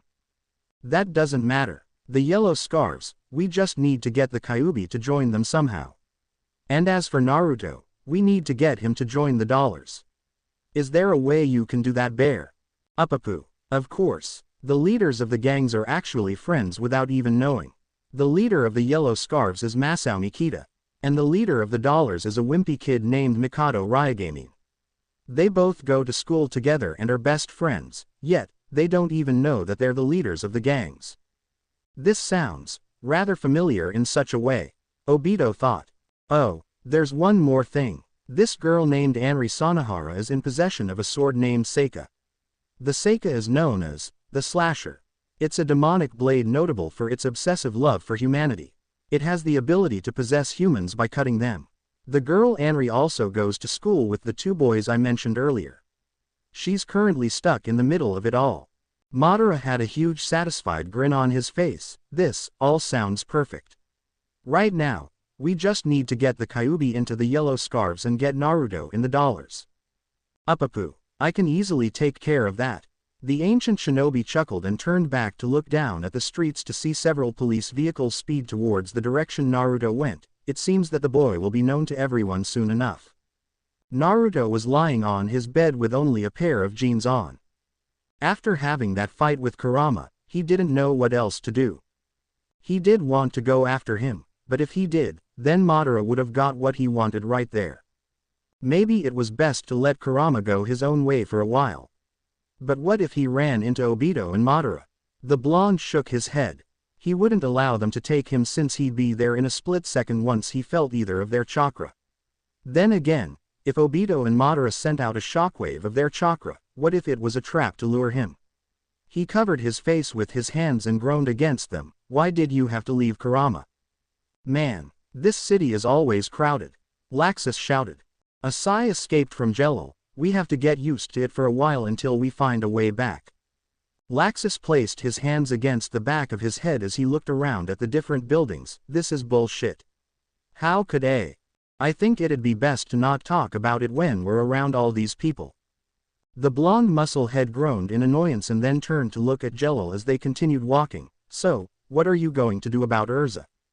Jelil closed his eyes. Nothing. Why do you always insist that I do something? Huh, well, yo. The two turned around slightly and saw Ichigo in his human body with Yoruichi joining them. What do you two want? Laxus asked. I have some news about Madara. Ichigo stated. Laxus cocked an eyebrow. News. The human soul reaper nodded. Earlier today, Kurama and I fought a clone of his. It turns out that Madara plans to take control of him when the time's right. Jelil tilted his head slightly. Take control. Why exactly would he? He wants to use him to fight against Naruto. Laxus clenched his fists and groaned loudly. Gah. Naruto this. Naruto that. What is it about that punk? I'm getting tired of hearing about him. Ichigo saw that the muscle head looked like he was ready to grab a civilian thinking it's Naruto and snap him in half. What's wrong, Jughead? Do you not like the mentioning of people who are stronger than you? Laxus glared at Yoruichi and saw a smirk on her face. You. He pointed at her in frustration. You better watch what you say before I break you into pieces. Would you stop already, Laxus? Jelil placed a hand on his shoulder and then looked back at the orange-haired team. So Madara plans to use Kurama against Naruto. Why? It seems that those two are in the way of Madara's plan. So he's trying to eliminate two birds with one stone. Jelil took a step forward. So you're saying if those two fight each other, they'll wind up killing one another? Ichigo nodded, but once those two are out of his way, he plans to hop. He looked around and saw people were still close to them and lowered his voice a bit. Dimensions to destroy every single one. What? Laxus immediately shouted. Where are Kurama and Naruto right now? Jelil asked. Ichigo rubbed the back of his head. That's the thing. After Kurama and I defeated the clone, Naruto showed up a little late. Then he said something about asking Obito to join us. Jelil shook his head. Hold up. Ask Obito to join us. The human soul reaper mentally cursed at himself. Oh. Sorry. Apparently Obito told Naruto about the plan Madara was up to this morning. So after all that, we know that Madara's going to kill Obito for spoiling his plan. But anyway, Kurama left to be on his own. He said not to go after him. Then where's Naruto? Jelil asked. He should be at his hotel room. That's good. Then what should we do about Kurama? Yoruichi sighed and decided to take over, since Kurama and Naruto are connected to each other's power, and they'll both feel it when one of them uses the smallest amount of energy. Oh, so if anything then Naruto would track him down. Ichigo and Yoruichi nodded. Then what are we going to do about Madara? Laxus asked. Nothing right now. The best thing we can do right now is just sit and wait for a while. Yoruichi answered. Laxus groaned. Can't we take that Madara guy out without Naruto and Kurama? We can all take him out together without those two. Ichigo shook his head. I hate saying this myself, but we can't. Even with my hollow mask, I could barely do anything against him. That's because you're weak. Both Yoruichi and Jelil sighed at Laxus's remark. What was that muscle head? Ichigo shouted and got in his face. It's because you're weak. You want to go dimwit. A tick mark struck Laxus' forehead. Dimwit. I'll crush you. Great. Both Yoruichi and Jelil thought. Naruto remained in the same position and kept staring up at the ceiling. He had his hands folded back with them intertwined. His head was resting against them and continued to stare up at the ceiling. Although his gaze would be stolen at times to look at the fan slowly spinning. That's what he was looking at right now. Around and around the fan blades would go, along with the blonde's eyes following them. He took a deep breath and closed his eyes upon exhaling. Don't do anything stupid, Kurama. Hee. Issei giggled at the sight of girls walking around in short skirts and small shirts with a cut that had their bust more viewable. He and two blondes were walking down some park that had several lights lit up. A sigh escaped Edward. You're a pervert, Issei. The demon boy turned to the blonde. What? You can't tell me that you think about girls in their underwear. Or better yet, Issei giggled at what he was about to say, with nothing on at all. Just before Issei could continue, he received a punch to the head. Hey. He turned his attention to the other blonde that was with them. You're sick, and have you forgotten that I'm here? So, I talk like this a lot, even around girls. I'm proud that I can talk freely about the amazing art of Issei then turned to his mind to see an image of Rias that caused him to smile largely with his eyes closed in a joyful way, a woman's body. Again, Issei received another punch to the head. Shut up, pervert. Winry. The blonde turned to the alchemist. Yes, Edward. She asked in an ever so sweet tone. That caught onto Issei, which made him groan. Hey, why do you act so much calmer too? Issei was cut off by receiving a third punch to the head. Because he's not a pervert like you. She yelled and watched the demon student rub his head before she turned her attention back to Edward. Now, what were you about to say, Edward? Edward looked at Winry and took a better look at her. She was wearing a short skirt as well and a spaghetti strap shirt that seemed short for her if her waist was exposed. Not only that, but Edward was fixated on her cleavage. Winry went wide-eyed and saw him staring at her chest. The alchemist shook his head and looked up at her when he heard growling. He jumped back a bit and waved his hands in front of him in defense. Wait, Winry. It wasn't what it looked like. You pervert. Edward panicked and ran with Winry chasing after him.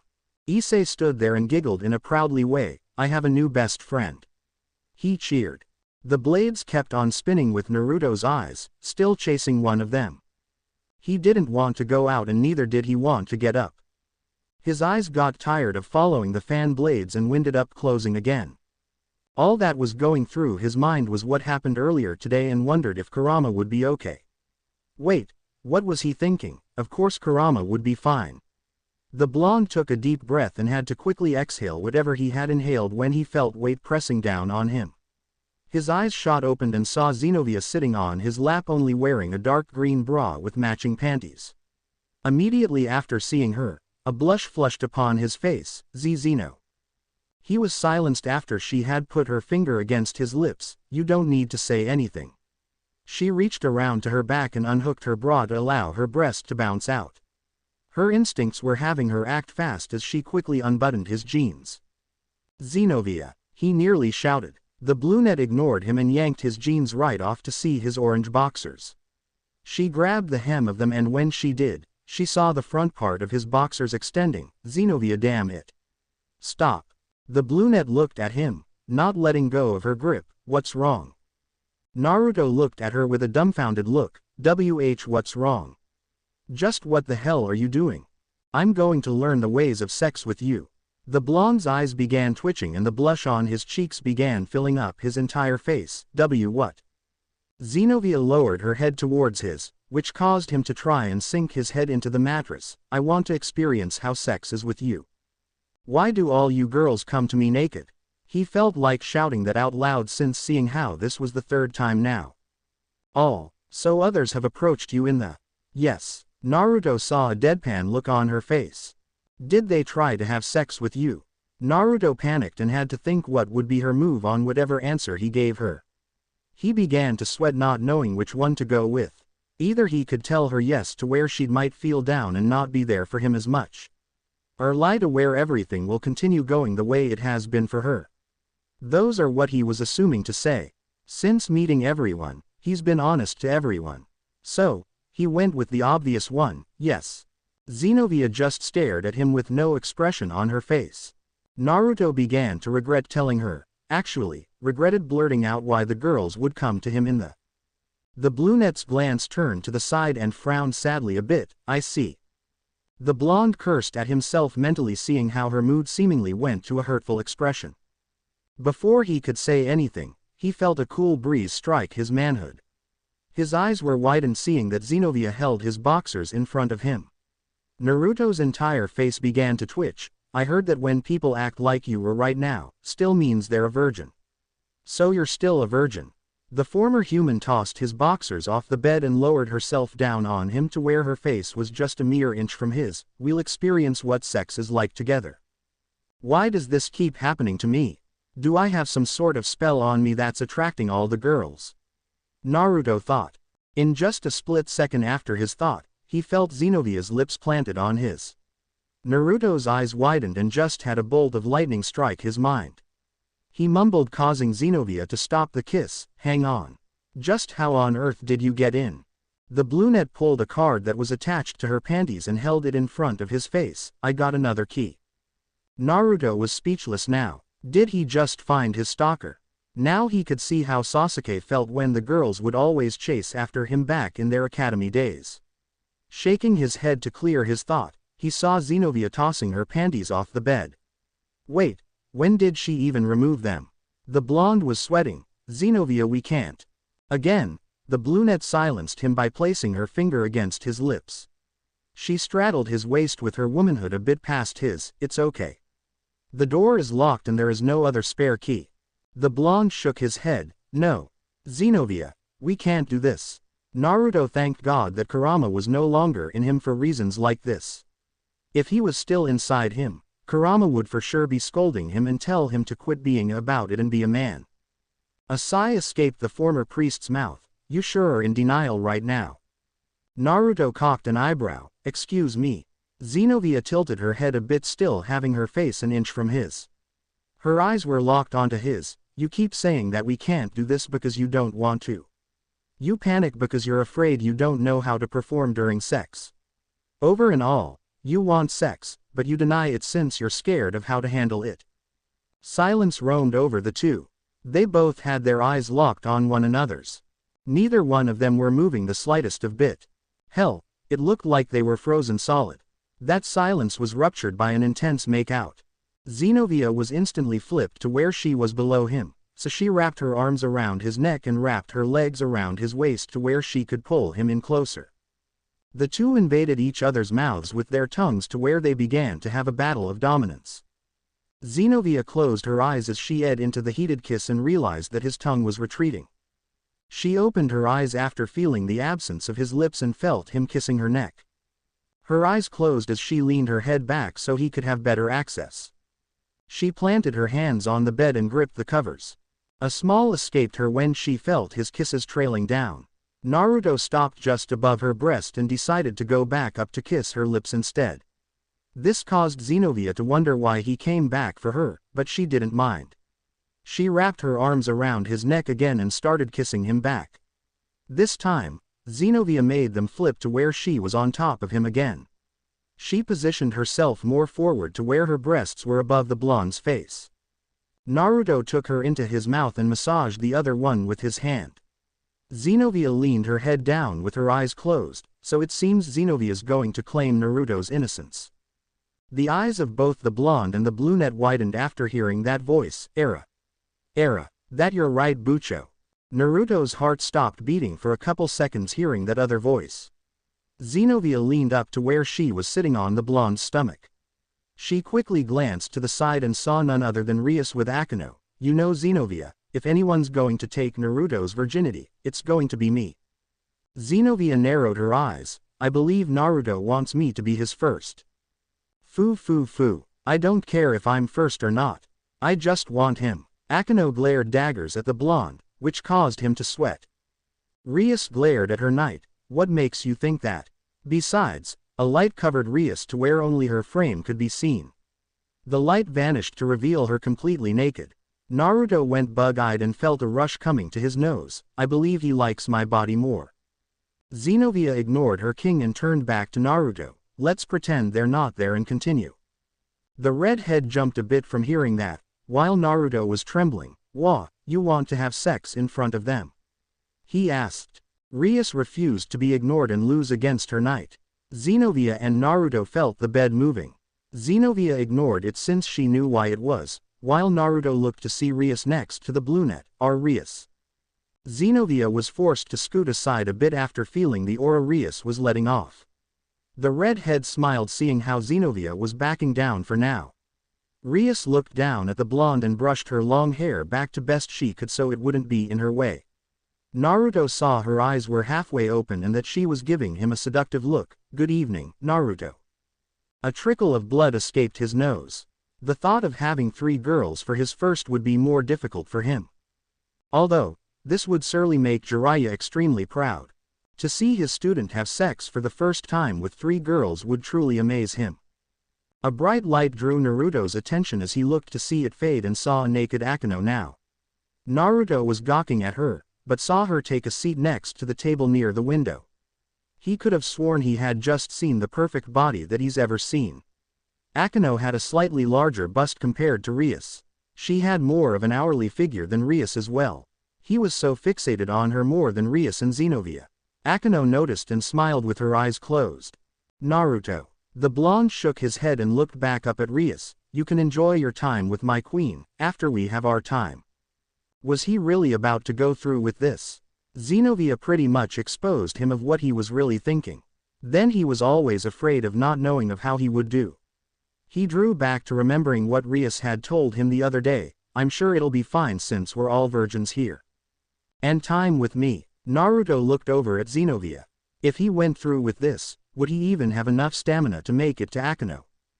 He didn't know why he couldn't stop thinking about Rias's queen. Sure, she had a better body, but it was like getting to her was his ultimate goal. Don't get him wrong though, Rias and Xenovia both had amazing bodies too. Surely he would go for more than one go with them, if he has the stamina to carry through. But wait a second, this is Naruto Uzumaki we're talking about. The boy that never gives up on anything. The boy that claims to have no limits. He quickly flipped each other over to where he was atop of Rias. The redhead quickly wrapped her arms around his neck to pull him into a deep kiss. Xenovia had no choice but to get off the bed. The angered brunette now leaned against the wall and was forced to watch. She was pissed because she was going to be his first, but that was ruined when Rias and Akeno showed up. Now Rias was going to claim his virginity and also lose hers in the process. The redhead only wanted two things from this. She wanted him in a heated kiss and to just her. She didn't want any of the other courses of actions, until next time that is. After they go through their first time, surely next time they'll last longer than they will of what's to come now. Right now she just wanted to experience her first and wait until next time to enjoy sex to its fullest. And Naruto. She ed into the kiss. The blonde broke the kiss, yes. Rias had her mouth open partly and stared up at him with a mix of innocent and seductiveness. Look, me. Naruto remembered to what his teacher had told him about the ways of sex. Mainly there would be other things to do, but she just wanted him to her already, now. Rias nodded. Next time, we'll enjoy it to the fullest. The blonde complied with her. Rias reached down to grab his and lined him up with her vagina. Naruto slightly thrusted forward to where his cock made contact with her entrance. The redhead's hand retreated back and wrapped her arms around his neck. Her blue-greenish eyes met his oceanic blue.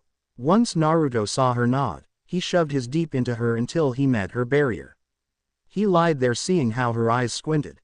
The look on her face seemed to be of agony to him, but once she found it bearable to open her eyes, she smiled slightly. Blood leaked from the sides of her womanhood.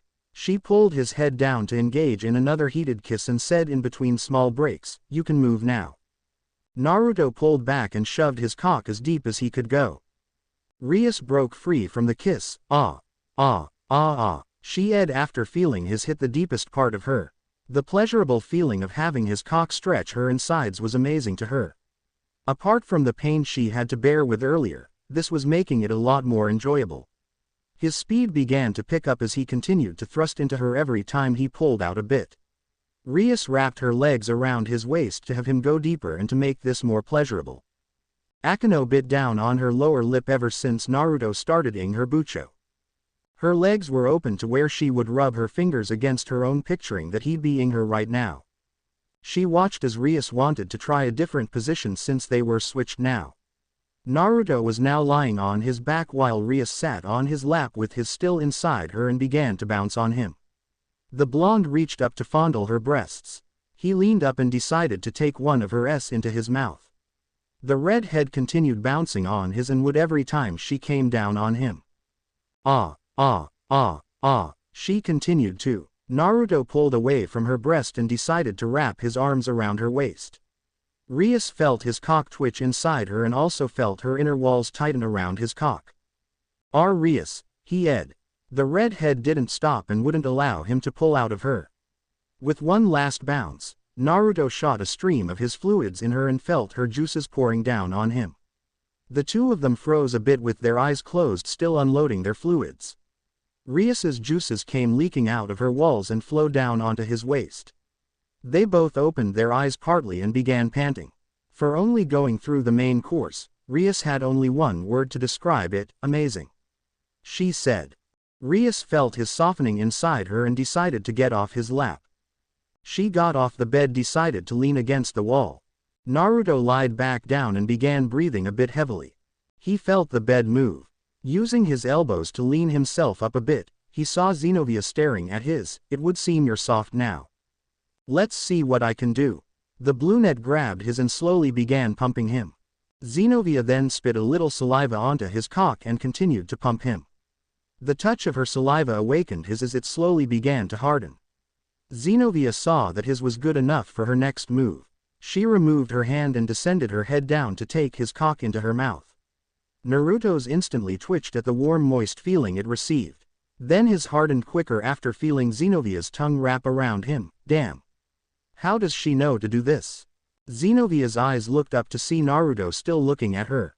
Her eyes slightly widened, feeling his cock hit her throat. She came up to release his cock and made a pop sound. She crawled fully atop of him and flipped each other over.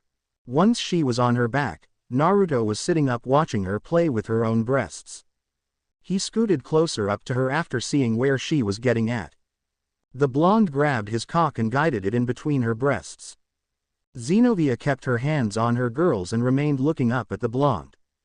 Naruto continued to thrust his in between her large mounds. The blonde picked up the pace and thrusted faster. Xenovia leaned her head up a bit so she could see the tip of his cock come out from her breast. Every time she saw it, she would lick the tip. Naruto was actually glad he went on with this. He couldn't really describe it fully of how he was feeling, but there was one word that he thought of, and that was heaven. He felt his cock twitch and decided to stop his current action. Xenovia turned to where she was lying on her side.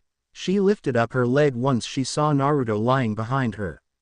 He grabbed her leg that she held up to help her and positioned his cock right in front of her vagina. We all know that Xenovia wouldn't be doing this if she was still with the church. Akeno continued to please herself to Naruto in action. She watched as he penetrated Xenovia's womanhood. She could feel herself already about to come to just watching. Your Maan prize awaits you, Naruto. Blood leaked from the sides of Xenovia's womanhood. Unlike Rias, Xenovia didn't show the pain. Naruto just sat there and waited a few seconds before thrusting into her. The brunette closed her eyes and rested her head on the pillow. Naruto didn't waste any time and quickened his pace. Xenovia's mouth opened a bit. Go, faster. She said. Naruto comprehended with what she said and went as fast as he could.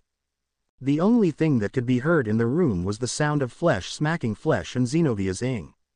The brunette turned her head and pulled his head to her. The two engaged in a kiss, while Xenovia ed into it every time he pounded into her. After a couple minutes of thrusting into the former church member, Naruto felt his cock twitch inside her and immediately felt her inner walls clamping onto his. One last thrust did them both in. His fluid shot out into her womb, as hers came pouring down on him, some of it leaking out onto the covers. Xenovia panted and felt the blondes leaving her. She rolled over to where she had him lying on his back and was atop of him. Before the brunette could claim his lips, she felt a hand placed on her shoulder. She turned her head so she could see from the corner of her eyes and saw Akeno standing there. Xenovia. I believe it's my turn. The brunette knew Rias's queen was right. She crawled off to the side and lay on the other side of the bed. Akeno smiled and grabbed the blonde's hand, which caused him to look up at her. I have something else in mind for us. She seductively said and lightly tugged him to give him the signal of getting off the bed. Naruto quickly caught on and got off the bed. Akeno smiled and led him to the bathroom. Rias and Xenovia looked at one another and blinked a couple times. Akeno winded up leading him to the shower and walked in with him right behind. She turned the shower on and closed the shower door. She turned to look back at the blonde and saw him just examining her body. Her smile grew slightly. Is my body that attracting to you? She lightly pushed him against the wall and placed her hands on his chest. Naruto. The cold water poured down on them, which started to get warmer. Naruto placed his hands on her hips and smoothly rubbed them. You're just amazing. Akeno's smile widened and closed her eyes, as she tilted her head slightly. Why thank you. But, she opened her eyes and got right up to his face. This will be the final act and this will surely tire you out. She stated and licked his cheek. Naruto trembled a bit after hearing that. He already went through Rias and Xenovia earlier. There was no telling how long he would last in this one. Akeno seemed to be the more wilder one out of the three. The raven-haired hybrid knelt down so she was staring at his limp penis. This won't do. She grabbed his and began jerking him off. The blonde leaned his head back against the wall. His twitched at the feeling of her tongue licking the tip of it. She continued this until she saw the slightest bit of him waking up. When she realized him hardening just a bit, she took him into her mouth and began bobbing her head. Her tongue began to wrap around his cock and could feel it hardening more. Naruto placed his hands on her head and ed quietly every time she would take his cock as far as it could go. After some more of Akeno's treatment, she felt his cock stiffened at its fullest. She smiled and began deep-throating him. He felt his hit the back of her throat and couldn't believe she could pull this off. He lightly ed when he felt her starting to lightly on him. The feeling of her suctioning him was completely oblivious to him. That's when she started removing him from her mouth and stopped to where she had only his tip in still. She grabbed his shaft with her hand and began jerking him while ing on his tip. "How are you so good at this?" he asked. Akeno didn't answer and only smiled as she continued her action. She felt his twitch in her hand and was soon being filled with his cum. She would swallow it on time to allow more to fill her up. But his release didn't last long since he already went through 2 other girls. Naruto felt his legs weaken. The raven-haired girl let go of his shaft and watched him slide down the wall until he was now sitting down. She giggled lightly at the expression on his face that showed he was about worn out. "I hope you're not getting close to being done yet," she said. Naruto was taking deep breaths and wiped the expression on his face so he could look at her without making her disappointed. "I think I can go a couple more times," he said. The 2 of them looked at the blondes and were both shocked to see that he was slightly hardened still. Akeno smiled and got back up to her feet. Naruto scooted aside a bit and saw her lean against the wall. He watched as she spread her legs a bit and placed her fingers on her vagina. "You can rest a bit and please me this time," she seductively said. He didn't even wait to register what she was saying and immediately got up on his knees in front of her. Akeno placed her hands on his head and brought his face right to her womanhood. The blonde wrapped his hands around her thighs and began licking her entrance. He then started to kiss her vagina and would lightly on her flesh. This time, Akeno leaned her head back and lightly ed. Naruto closed his eyes and stuck his tongue into her. His action only caused Akeno to even more. What really got her more aroused was when she felt his tongue squirming around inside her. Hers were more womanly sounding compared to Rias. The louder she ed, the more it made the blondes aroused. Again, hers got louder when he started to nibble lightly on her flesh. Shortly after, her juices shot out and onto his face a bit. He removed himself from her so her juices could pour out onto the shower floor. Akeno panted and had a ravishing look on her face. She sat on her knees and quickly wrapped her arms around his neck to pull him in for a heated kiss. They both invaded each other's mouths with their tongue and swirled around one another's. The 2 broke the kiss to reveal a trail of saliva connected to each other's mouths. That trail was washed right off by the warm water still pouring down on them. They both got up to their feet and much to Akeno's awareness, she was forced to turn and pin to the wall. Naruto had shocked her by him starting to take action. Era, Naruto, are you finally starting to fall to your predatory self?" The blonde chuckled and grabbed her rear. "I can't help it. You're very exquisite." He moved forward to where his hardened was poking her soaked. Akeno had her arms out resting against the wall and had her head turned to where she could look from the corner of her eyes. The blonde rammed his cock all the way in and broke through her hymen in one go. Akeno ed loudly from the force. Blood trickled out from her vagina, which gave Naruto the signal. He pulled out slightly and pounded harder into her. He figured he'd be a bit rougher than he was with Rias and Xenovia with her since Akeno seemed to be the one to like things at a higher level. His prediction was right from the loud ing coming from her. "Why yes, you must know me quite well, to be this rough with me," she ed. Every time he thrusted into her, her large breasts would smack against the wall. Naruto then decided to hug his arms around her waist and rub her soft skin. He didn't know what it was, but he loved the feeling of her skin. His hands softly made their way up to her breast and groped them. As he continued to roughly ram his cock deep into her with every thrust, he began to massage her breasts. Outside the bathroom, Rias and Zenobia were standing by the doorway. They could hear Akino's loud ing and both had a blush on their face. If he has Akino ing like that, then that means he knows what we'd like, Rias stated. His first time, our first time seems to give him a better idea for next time. The former church member said. Back with the other two. Once Akino felt him pull his cock out, she took this advantage and turned around. She jumped a bit to quickly wrap her arms around his neck and her legs around his waist. Naruto walked up to where her back was against the wall and had his arms wrapped her midsection. His was already deep in her from when she clings to him. The two engaged in another heated kiss, while Naruto continued to thrust up into her. With this position, he wouldn't be able to pull out much, which would only please them both even more. Akino felt his cock twitch. She was glad he was about to come since she was also about to come as well. Naruto gave her one last thrust and immediately shot his semen into her womb while her juices came pouring down on him. He managed to release a shockwave of his aura in the process. That had about done it for the blonde. His legs trembled and knelt down to sit on his knees with Akino still clinging to him. The two of them panted. Akino was enjoying this and wanted to keep going. But, when she looked at him to see that his eyes were closed, she was sad a bit to see that he had probably hit his limit. She couldn't blame him though. He had lost his virginity and ed 3 girls in one go. A smile formed on her face as she unraveled herself from him and got up to turn the shower off.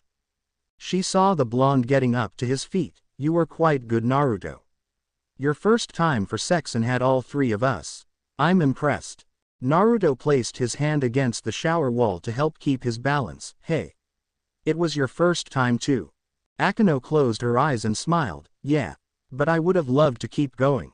The blonde chuckled. Maybe. He went to her ear and whispered something to her. The raven-haired girl's eyes widened, as Naruto backed away with a smile on her face. Akino looked at him in shock, but smiled shortly after. Oh. That would be quite a start. Naruto opened the shower door and reached for a towel. He began to dry himself off and handed it to Akino so she could dry herself off as well. They walked out of the shower and headed for the door. The two felt some source of energy extremely close by. Akino's eyes widened knowing just who that energy belonged to. She handed the towel to the blonde. Cover yourself, she said in a serious tone. The blonde nodded and wrapped the towel around his lower body. Both of them walked out of the bathroom and saw 2 people had invaded their room. Naruto saw that one of them was a man in his younger 20s. He has shoulder-length crimson hair and blue-greenish eyes. The man had on black pants, a brown vest with a black suit over it, and under that vest was a white buttoned shirt with a green tie. The other one was a woman wearing a blue and green French-made outfit. She has silver hair that flowed down to her back and silver-colored eyes. Rias and Zenobia were both on the bed using the sheets to cover themselves up from them. Brother. What are you doing here? Rias shouted. Brother. Naruto questioned. The 2 invaders turned to the blonde's voice. Rias's brother closed his eyes and chuckled. So you're the one that took my sister's virginity. Naruto blushed angrily. What? How would you know? And who the hell are?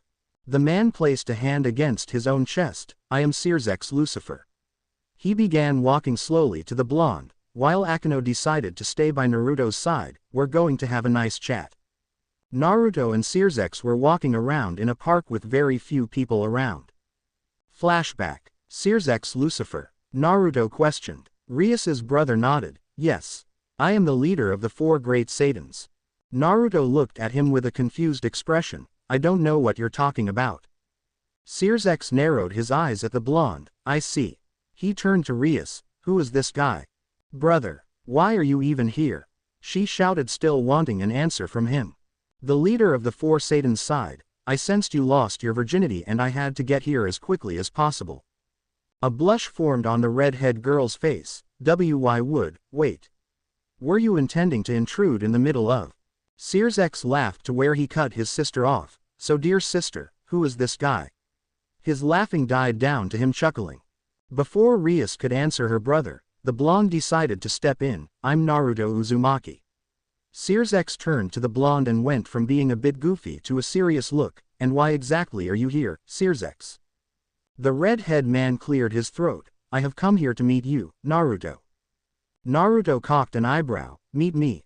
Sears X nodded. After sensing that Rias was no longer a virgin, this instantly caused Rias to blush and pull the sheets up to cover her face. I had to get here as soon as possible.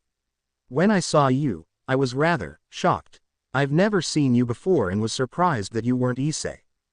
I see. Naruto closed his eyes and began rubbing the back of his head. Well, I'm sorry if this scene seems awkward, but I'm obviously not Issei. A chuckle came from the leader of the Saiyans. Would you mind getting dressed? Naruto blushed lightly. Why? So the two of us can go for a walk. Rias's eyes widened and removed the sheets from her face. Brother. Sears X held his hand up so he didn't have to turn and face his sister. No, Rias. The two of us need to talk. And while we're out, Grafia will stay here with you all. Naruto blinked a couple times and saw no harm as to why not. You sure.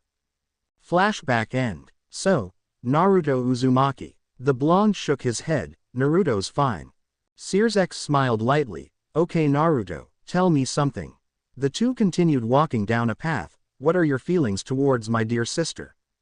Naruto's eyes widened. He hadn't known her long enough at all to see how he felt about her. Sure, they shared each other's stories, but he had just met her a couple days ago. After those couple of days, he already had sex with her. Now he was talking to her brother, the leader of the Saiyans. He still couldn't get a read of his full power. A sigh escaped the blonde. I don't know. I have only met her a couple days ago. A couple days ago, Sears X shouted, while Naruto jumped a bit and looked at the redhead. You've only met her a couple days ago and you've already had sex with her. The few people that were walking about turned to look at the man. Naruto noticed this and began waving his hands in front of Sears X. Keep it down, would ya? The blonde felt an intense aura overflowing him and saw that Sears X was not happy one bit. You, the leader of the Saiyans, pointed at Naruto. You've had sex with my sister and no one in the underworld knows of you. So you're just some random stranger that my sister winded up getting intimate with. Would you quiet it down? You're letting all these people hear you. Naruto said and saw Sears X calm down since the deadly aura had vanished. The red-head man looked around and blushed lightly. See. Sears X chuckled sheepishly. Sorry everyone. Naruto sighed when he saw the leader of the Saiyans chuckling while waving at everyone. Allow me to tell you the full story. Sears X blinked and turned to face the blonde so he could listen well. So you see this boy as someone that's right for you. What about Issei? Grafia asked. Zenobia and Akino were back in their clothing, while Rias was still in the bed with the sheets covering her lap. The red-head beauty frowned slightly. Issei fails to comprehend with us. He's been focused on the training we help him with, but ignores our feelings. Grafia turned to Akino and saw Rias's queen nod in agreement. The wife of Sears X looked back at the red-head. So he's right to your liking. Rias nodded slightly. He seems to be. I see. Then what will become of Issei? Issei will continue to train and get stronger so he can use his sacred gear's full potential. So you've come up with a better solution to his training? The wife of Sears X asked. Rias chuckled a bit seeing that she would have to tell her brother's wife of how. Grafia raised an eyebrow from her sister-in-law's reaction. Sort of actually. I invited Naruto to return home with us. I asked if he'd help with his training. Grafia's eyes widened. Why you offered him to join you? Rias frowned slightly. I did. Rias, do you know what you could be getting him into? Now, I can't tell how powerful he is, but do you realize the events that could possibly happen? The redhead's beauty frown turned into a saddened look and looked away from her brother's wife. I kind of do. She then decided to look back at her. He has nothing left. His story was very hurtful. Akino and I came to that offer for him because we don't want him to be alone. Grafia shook her head. Rias. This guy is a human. Depending on his power, he will be sought out by every faction. Grafia. The silver-haired woman turned her gaze to the former church member. Naruto will be fine. He wouldn't make the wrong decision. The wife of Sears X slightly shook her head. I have my doubts of this boy. Sears X had his eyes closed and had cupped his chin. I see. I am truly sorry to hear about your world. Naruto remained staring at the ground and had a slight hurtful feeling. I will not stop until he is dead. So that's why my sister has invited you to return with her. The leader of the Saiyans turned to the blonde. But Naruto, if you did take her up on her offer, would you know what you're getting yourself into? The blonde shook his head. I do not. But it's noting I can't handle. Sears blinked a couple times until he started laughing lightly. You sure are confident. Yeah, I'm that kind of person that never gives up and always looks forward to coming out on top. I see. So, your power, with this Kurama being gone from you, your power has greatly reduced. Naruto nodded. With him gone, I am unable to heal fast, use his power, and his traits. But since I've obtained the Rinnegan, I guess I could say that I'm almost to being back at how I was. Sears entered his mind to lead to possible outcomes. But he decided to push that aside and looked at the blonde again. So Naruto, since you've taken my dear sister's innocence, are you going to protect her no matter what? The blonde's body twitched a bit and looked at Rias's brother. I will do whatever I can. A small smile formed on Sears' face. Good. Silence flowed upon the two. Sears had one question to ask him and knew he had to. Tell me, Naruto. How would you feel of becoming a devil? Naruto froze. To become a devil, huh? The blonde thought about the monstrous beings. You mean an evil being? We're not entirely that bad. Sears sighed. The blonde shook his head. I like the way I am right now. A human. Sears gave the blonde a worried look. If you died though, would you want to come back to life? Naruto narrowed his eyes and frowned sadly. If I die, I die. But if I died before living up to my words, then I'd want to come back to life no matter what so I can finish it. The leader of the Saiyans drew back to his mind again from the boy's answer. They came to a stop as they approached a statue. Both of them looked up at it to see that it was globe. Sears sighed. Naruto. The blonde took his gaze off the statue and looked at the redhead man. Do you remember how I said I got here after I felt my sister's innocence leave her? Naruto sighed as well. Yes. Well, I felt your aura flowing through the city. Because of that, I'm sure others have felt it too. Others. The blonde cocked an eyebrow. Yes, you'll either be asked to join them or be forced to fight. Wait, wouldn't they go after the others too? They may, but if they came to you and find out about the power of Kurama that's able to connect to you, they'll come at you in an army. Kurama, yes, the power of a Kyuubi is quite powerful. Now the Kyuubi that you're connected to is stronger than the familiar ones we have at the familiar forest. When they do realize that of yours, they will try to recruit you as their weapon or kill you. Naruto looked up at the moon. It always seems to me that I'm a wanted person. His eyes narrowed when he saw a little sparkle above. He winded up looking out in front when that sparkle was someone that came crashing down to the ground. This person had white-scaled dragon-like armor with its dragon wings expanded out. The armored person looked at Sears. Well, I see that you've already made your move on him, Sears. The leader of the Saiyans sighed. Valley. Naruto looked between the two with a confused expression. Who is that? Sears looked at Valley with half-lidded eyes. That's Valley Lucifer, the wielder of the vanishing dragon. I didn't come here because of you, Sears. Valley turned his gaze to the blonde. I've come for him. Both Naruto and Sears sighed. Looks like they're coming for me early. I told ya, Sears said. You contain some great power there. Who are you and why are you with Sears? Sears decided to step up for the two of them so that Naruto wouldn't make the mistake of revealing anything. He is just a human that my sister has taken a liking to. A liking, you say? If I recall correctly, your sister tends to take a liking to someone if they have an interesting power kept within them. Sears went silent seeing how Valley was already on to them. He looked around the area they were in and saw that there was nobody else around. A sigh escaped the leader of the Saiyans, Naruto. The blonde looked at the slightly older man. Yes. You're about to get into a fight. Naruto sighed this time and looked at Valley. Well, seeing how you'll find out about me soon, it'd be best to introduce myself. I'm Naruto Uzumaki, a human. A human with some intriguing power. I recommend you prepare yourself, Naruto Uzumaki. The blonde cocked an eyebrow. You want to fight here in a park?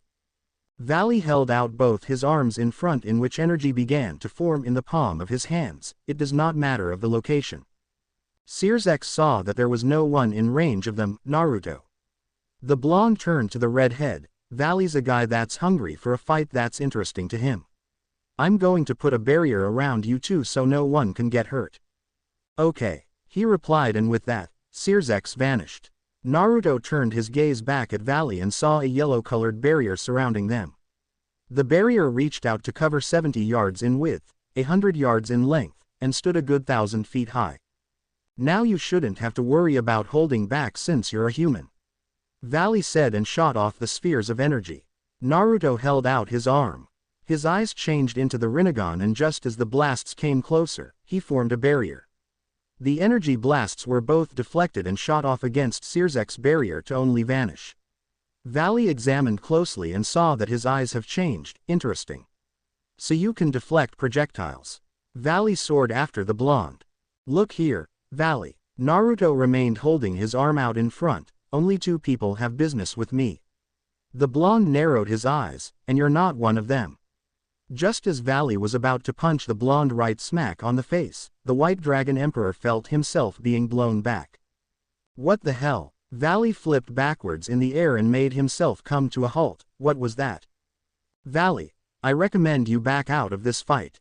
The battle maniac looked down at the blonde just standing in the same spot. What makes you think I'll listen? Naruto shook his head. So be it. He got in a ready stance once he saw Valley come diving at him. Valley attempted another punch for the blonde's face, but Naruto leaned his head to the side. Valley grinned behind his armor and attempted to knee him against the gut. Naruto jumped to avoid it and twisted his body to deliver a roundhouse kick to his head. But Valley grabbed the blonde's ankle to spin him around and let go of him to allow him go flying back a bit. Naruto landed on his feet and lost his posture a bit. He stood up straight once he gained his balance again and looked at Valley to hear him laughing. You just gave me the upper hand now. The two charged at one another. Valley was the first to strike when they were in range by attempting to deliver a roundhouse kick of his own. Naruto ducked and swept his leg at Valley's when he landed on the ground, but only failed when Valley took flight. The blonde looked up and received a deadly kick to the head that sent him crashing hard against a tree.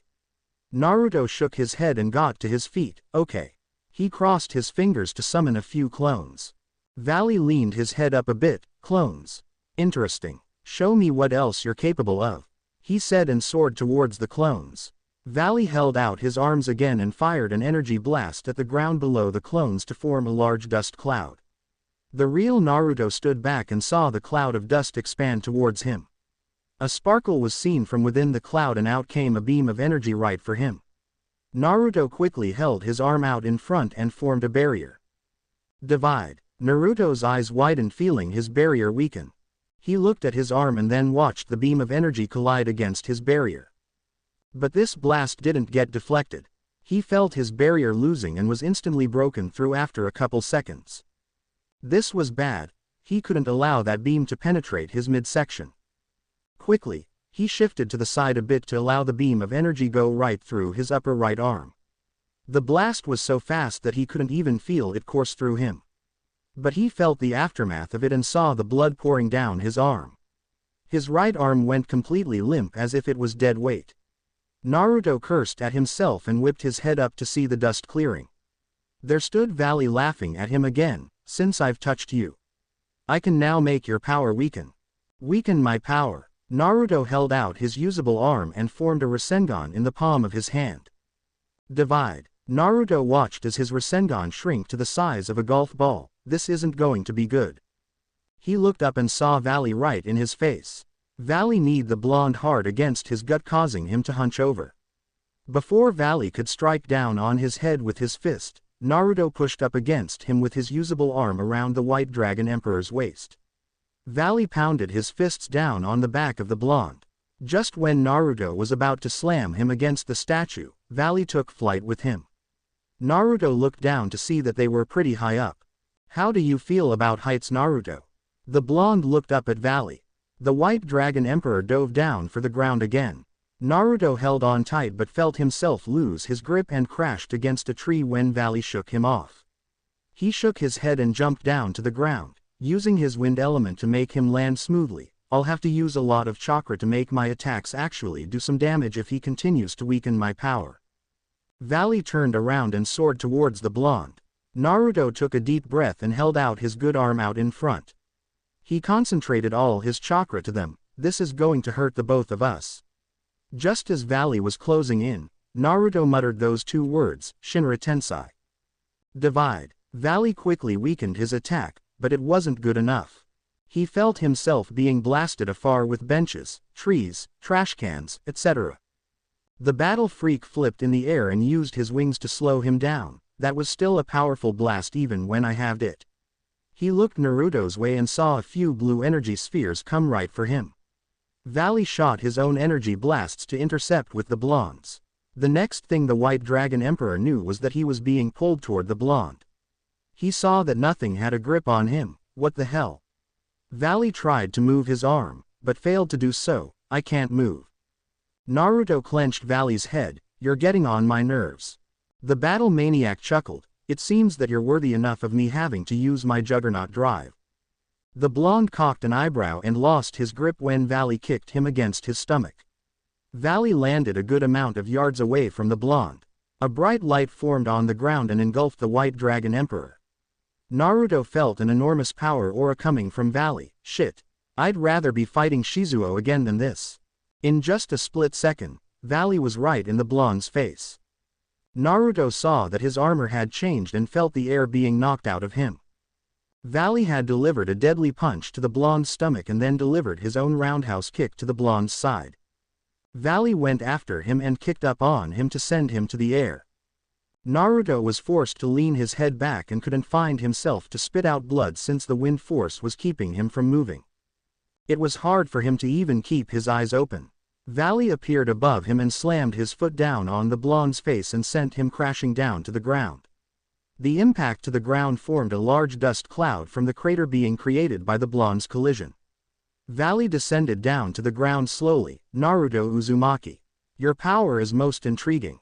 He landed on the ground and saw Naruto getting up from the rather deep crater that was created. Tell me Naruto, why are you holding back? The blonde stumbled as he worked on getting back up to his feet. What, has you thinking that, I'm holding back? I was informed about you having possession of a demon. Naruto's eyes widened. How does he know? Wait, that damn bear. Someone told me that you possessed a Kyuubi. The blonde finally got to his feet and looked up at Valley. It was that bear, wasn't it? Valley chuckled. So you've met him? Yeah, that bastard's going to die after I take care of someone. Oh, and who might this someone be? Naruto smirked and brushed his hand across his forehead. Definitely not you. Valley began to see and feel a strong gust of wind building up. He looked all around and saw trees and benches being lifted from the ground. His gaze went back to the blonde. So be it. Sirzek stood outside the barrier he had made and kept his hands against his sides. He sighed at the fact that Valley had shown up. Valley has been waiting for a chance to find someone interesting to fight and now he has. When he felt Valley's power increase tremendously, he could tell that Naruto was pushing him. Brother. Sirzek turned his head to see his wife and the others. He even saw Issei coming with a look of worry, so it seems as if the red dragon had him come over here. What's going on? Grafia asked the group to a stop once they were up close and looked at the large barrier. A sigh escaped the leader of the Saiyans. Well, Naruto and I were having a nice chat. Then, Valley showed up demanding a fight with him. The dividing dragon. Everyone turned their gaze to the gauntlet that's been formed ever since it picked up a reading of the dividing dragon's power. Its power has shot up sufficiently. Brother. Sirzek turned to his sister. Why didn't you help him? Sirzek frowned slightly. I just have some sort of feeling that he doesn't like to have help unless he were to ask for it. Then what? So it would seem that he's in a predicament right now. Everyone heard the new voice and saw a familiar red-head man, but Sirzek and Grafia didn't know who this guy was. Kurama. Sirzek's eyes widened slightly. So you're Kurama. The Kyuubi turned his gaze to the other redhead. Who are you? I'm Sirzek, Rias's older brother. Kurama shook his head. Okay. No need to go any further. The Kyuubi walked up to the barrier and couldn't quite see well of what was going on inside, but he could feel Naruto's chakra. Are you going to help him? Kurama didn't turn to Rias's voice and kept his focus on the barrier. No. You should remember what I've told you about others interfering. This opponent he's going up against isn't one to take lightly. Kurama decided to turn to the new voice and looked at Issei's gauntlet. What are you? The Kyuubi asked. You need not worry, but you best concentrate on your friend. The Kyuubi narrowed his eyes and ended up turning back to gaze at the barrier. Naruto had ducked at the last second to avoid a beam of energy that would have pierced through his neck. His arm that was shot is still useless to him right now. He held up his good arm and was about to blow Valley away, but his opponent had appeared behind him. Just as he turned around, Valley had landed a roundhouse kick to the blonde's head and watched as he went crashing against a tree. Naruto shook his head and felt a pulse go through his entire body, causing his eyes to widen. His consciousness began to fade from him and felt as if some sort of presence was trying to take over him. What's wrong, Naruto? I thought you were stronger than this. Valley stopped in his track to the blonde and saw a deadly aura swirling around him. The aura began to reach higher up and began to swirl around the blonde faster. Valley looked through his armor at the blonde with amusement. More. Come on, Naruto. Show me what you're. Valley was cut off due to him being pulled toward the blonde. Valley saw that Naruto had no emotion showing on his face. The look he had showed was of being possessed, so it seems you've lost it. As soon as Valley didn't feel himself being pulled anymore since he was right in front of the blonde, he immediately took flight high up to dodge a deadly kick. Naruto looked up to see Valley hovering in the air. What will become of you, Naruto? You've been taken over by something. Situations like these either lead to their death due to having to be put down from causing any more damage, or you somehow break through and gain control.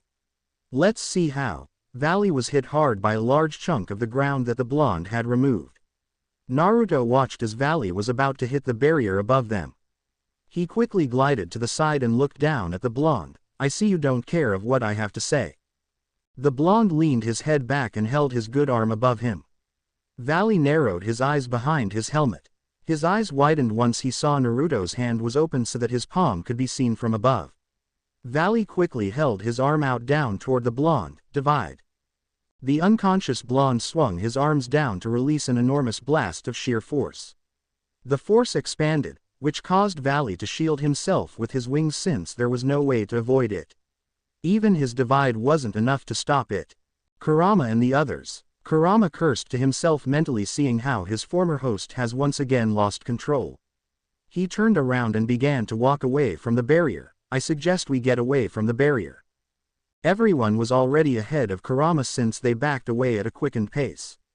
They watched the force that the blonde released within pressing against the barrier. Sears watched his barrier having problem withstanding it. In just a split second, the barrier shattered. Pieces of the barrier rained down to the ground. Sears and the others stood back and saw Naruto just standing there. Kurama narrowed his eyes at the blonde. That must have consumed a lot of chakra if it was that powerful even after being reduced to half. Sears saw blood escaping the blonde's nose. He turned his head to look at Kurama. Whatever is possessing him seems to be too much for him. Kurama saw the trickle of blood coming from his former host's nose. Yeah. The Rinnegan is proving to be too much for Naruto. Yet, the Rinnegan isn't even being used at its full capability. The Kyuubi also saw his limp arm and the hole it had. It would seem that we need to knock him out before matters get worse. Graphia mentioned. Kurama sighed. Yes, just like last time. But allow me to take. Kurama's eyes widened, feeling a very familiar chakra signature. Sears and everyone else felt an extremely heinous power extremely close. Right there before them was none other than Madara. Madara could feel the Kyuubi's chakra flaring wildly. Relax, Kyuubi. Madara said, while keeping his attention on the possessed blonde. I'm only here to knock him out of this state. That is all. Bullshit. Sears and Graphia had confused looks on their faces as to who this man was. That was taken care of as Rias explained to them both. The next thing Kurama knew was that Obito appeared to his side. Kurama was bug-eyed and turned to face the man that had controlled him and led him to attack the Leaf Village. He's not lying. I came here just to watch and make sure you didn't take this the wrong way. What the hell? Obito's still here. Madara hasn't killed him. Did Madara think that I discovered his plan on my own? This doesn't make sense. Obito and the others stayed back and watched Madara staring at the blonde across from him. The two both remained perfectly still as if they were frozen and waited for one of them to make the first move. They both had an emotionless look plastered on their face, but if Naruto wasn't unconscious, he would have a frustrated look on. It's over. Madara looked above to see a white armored-looking dragon hovering behind the blonde. The unconscious Naruto turned his head to look from the corner of his eyes to see Valley. A beam of light came down toward the blonde. The beam was reflected and shot off elsewhere, which Valley watched it shoot off away. He quickly turned to look back down at Naruto and was instantly blasted away by pure force. Naruto turned back to look at Madara and saw that the ancient shinobi was right in his face with his fist cocked back. Madara planted his fist hard against the unconscious blonde's face and sent him flying back to crash hard through a tree that was split in half, and then crashed into another tree. Rias, Akeno, and Zenovia didn't shout out for his name since they knew that this was the only thing that could help knock him out of his current state. They didn't like seeing him getting hurt, but it was the only way. Rias saw the hole on his upper right arm and saw that he was unable to use it. She knew he was going to need her special healing, especially after this fight and gaining control again. Kurama didn't like this one bit. He was about to take care of Naruto's state before Madara had shown up. But now, Obito was here to stop him if he had interfered. Could it be that this was just a setup to capture him after Naruto was dealt with? Kurama couldn't tell. All he could do was wait and see how this played out. The end. Now we will see you in the next video.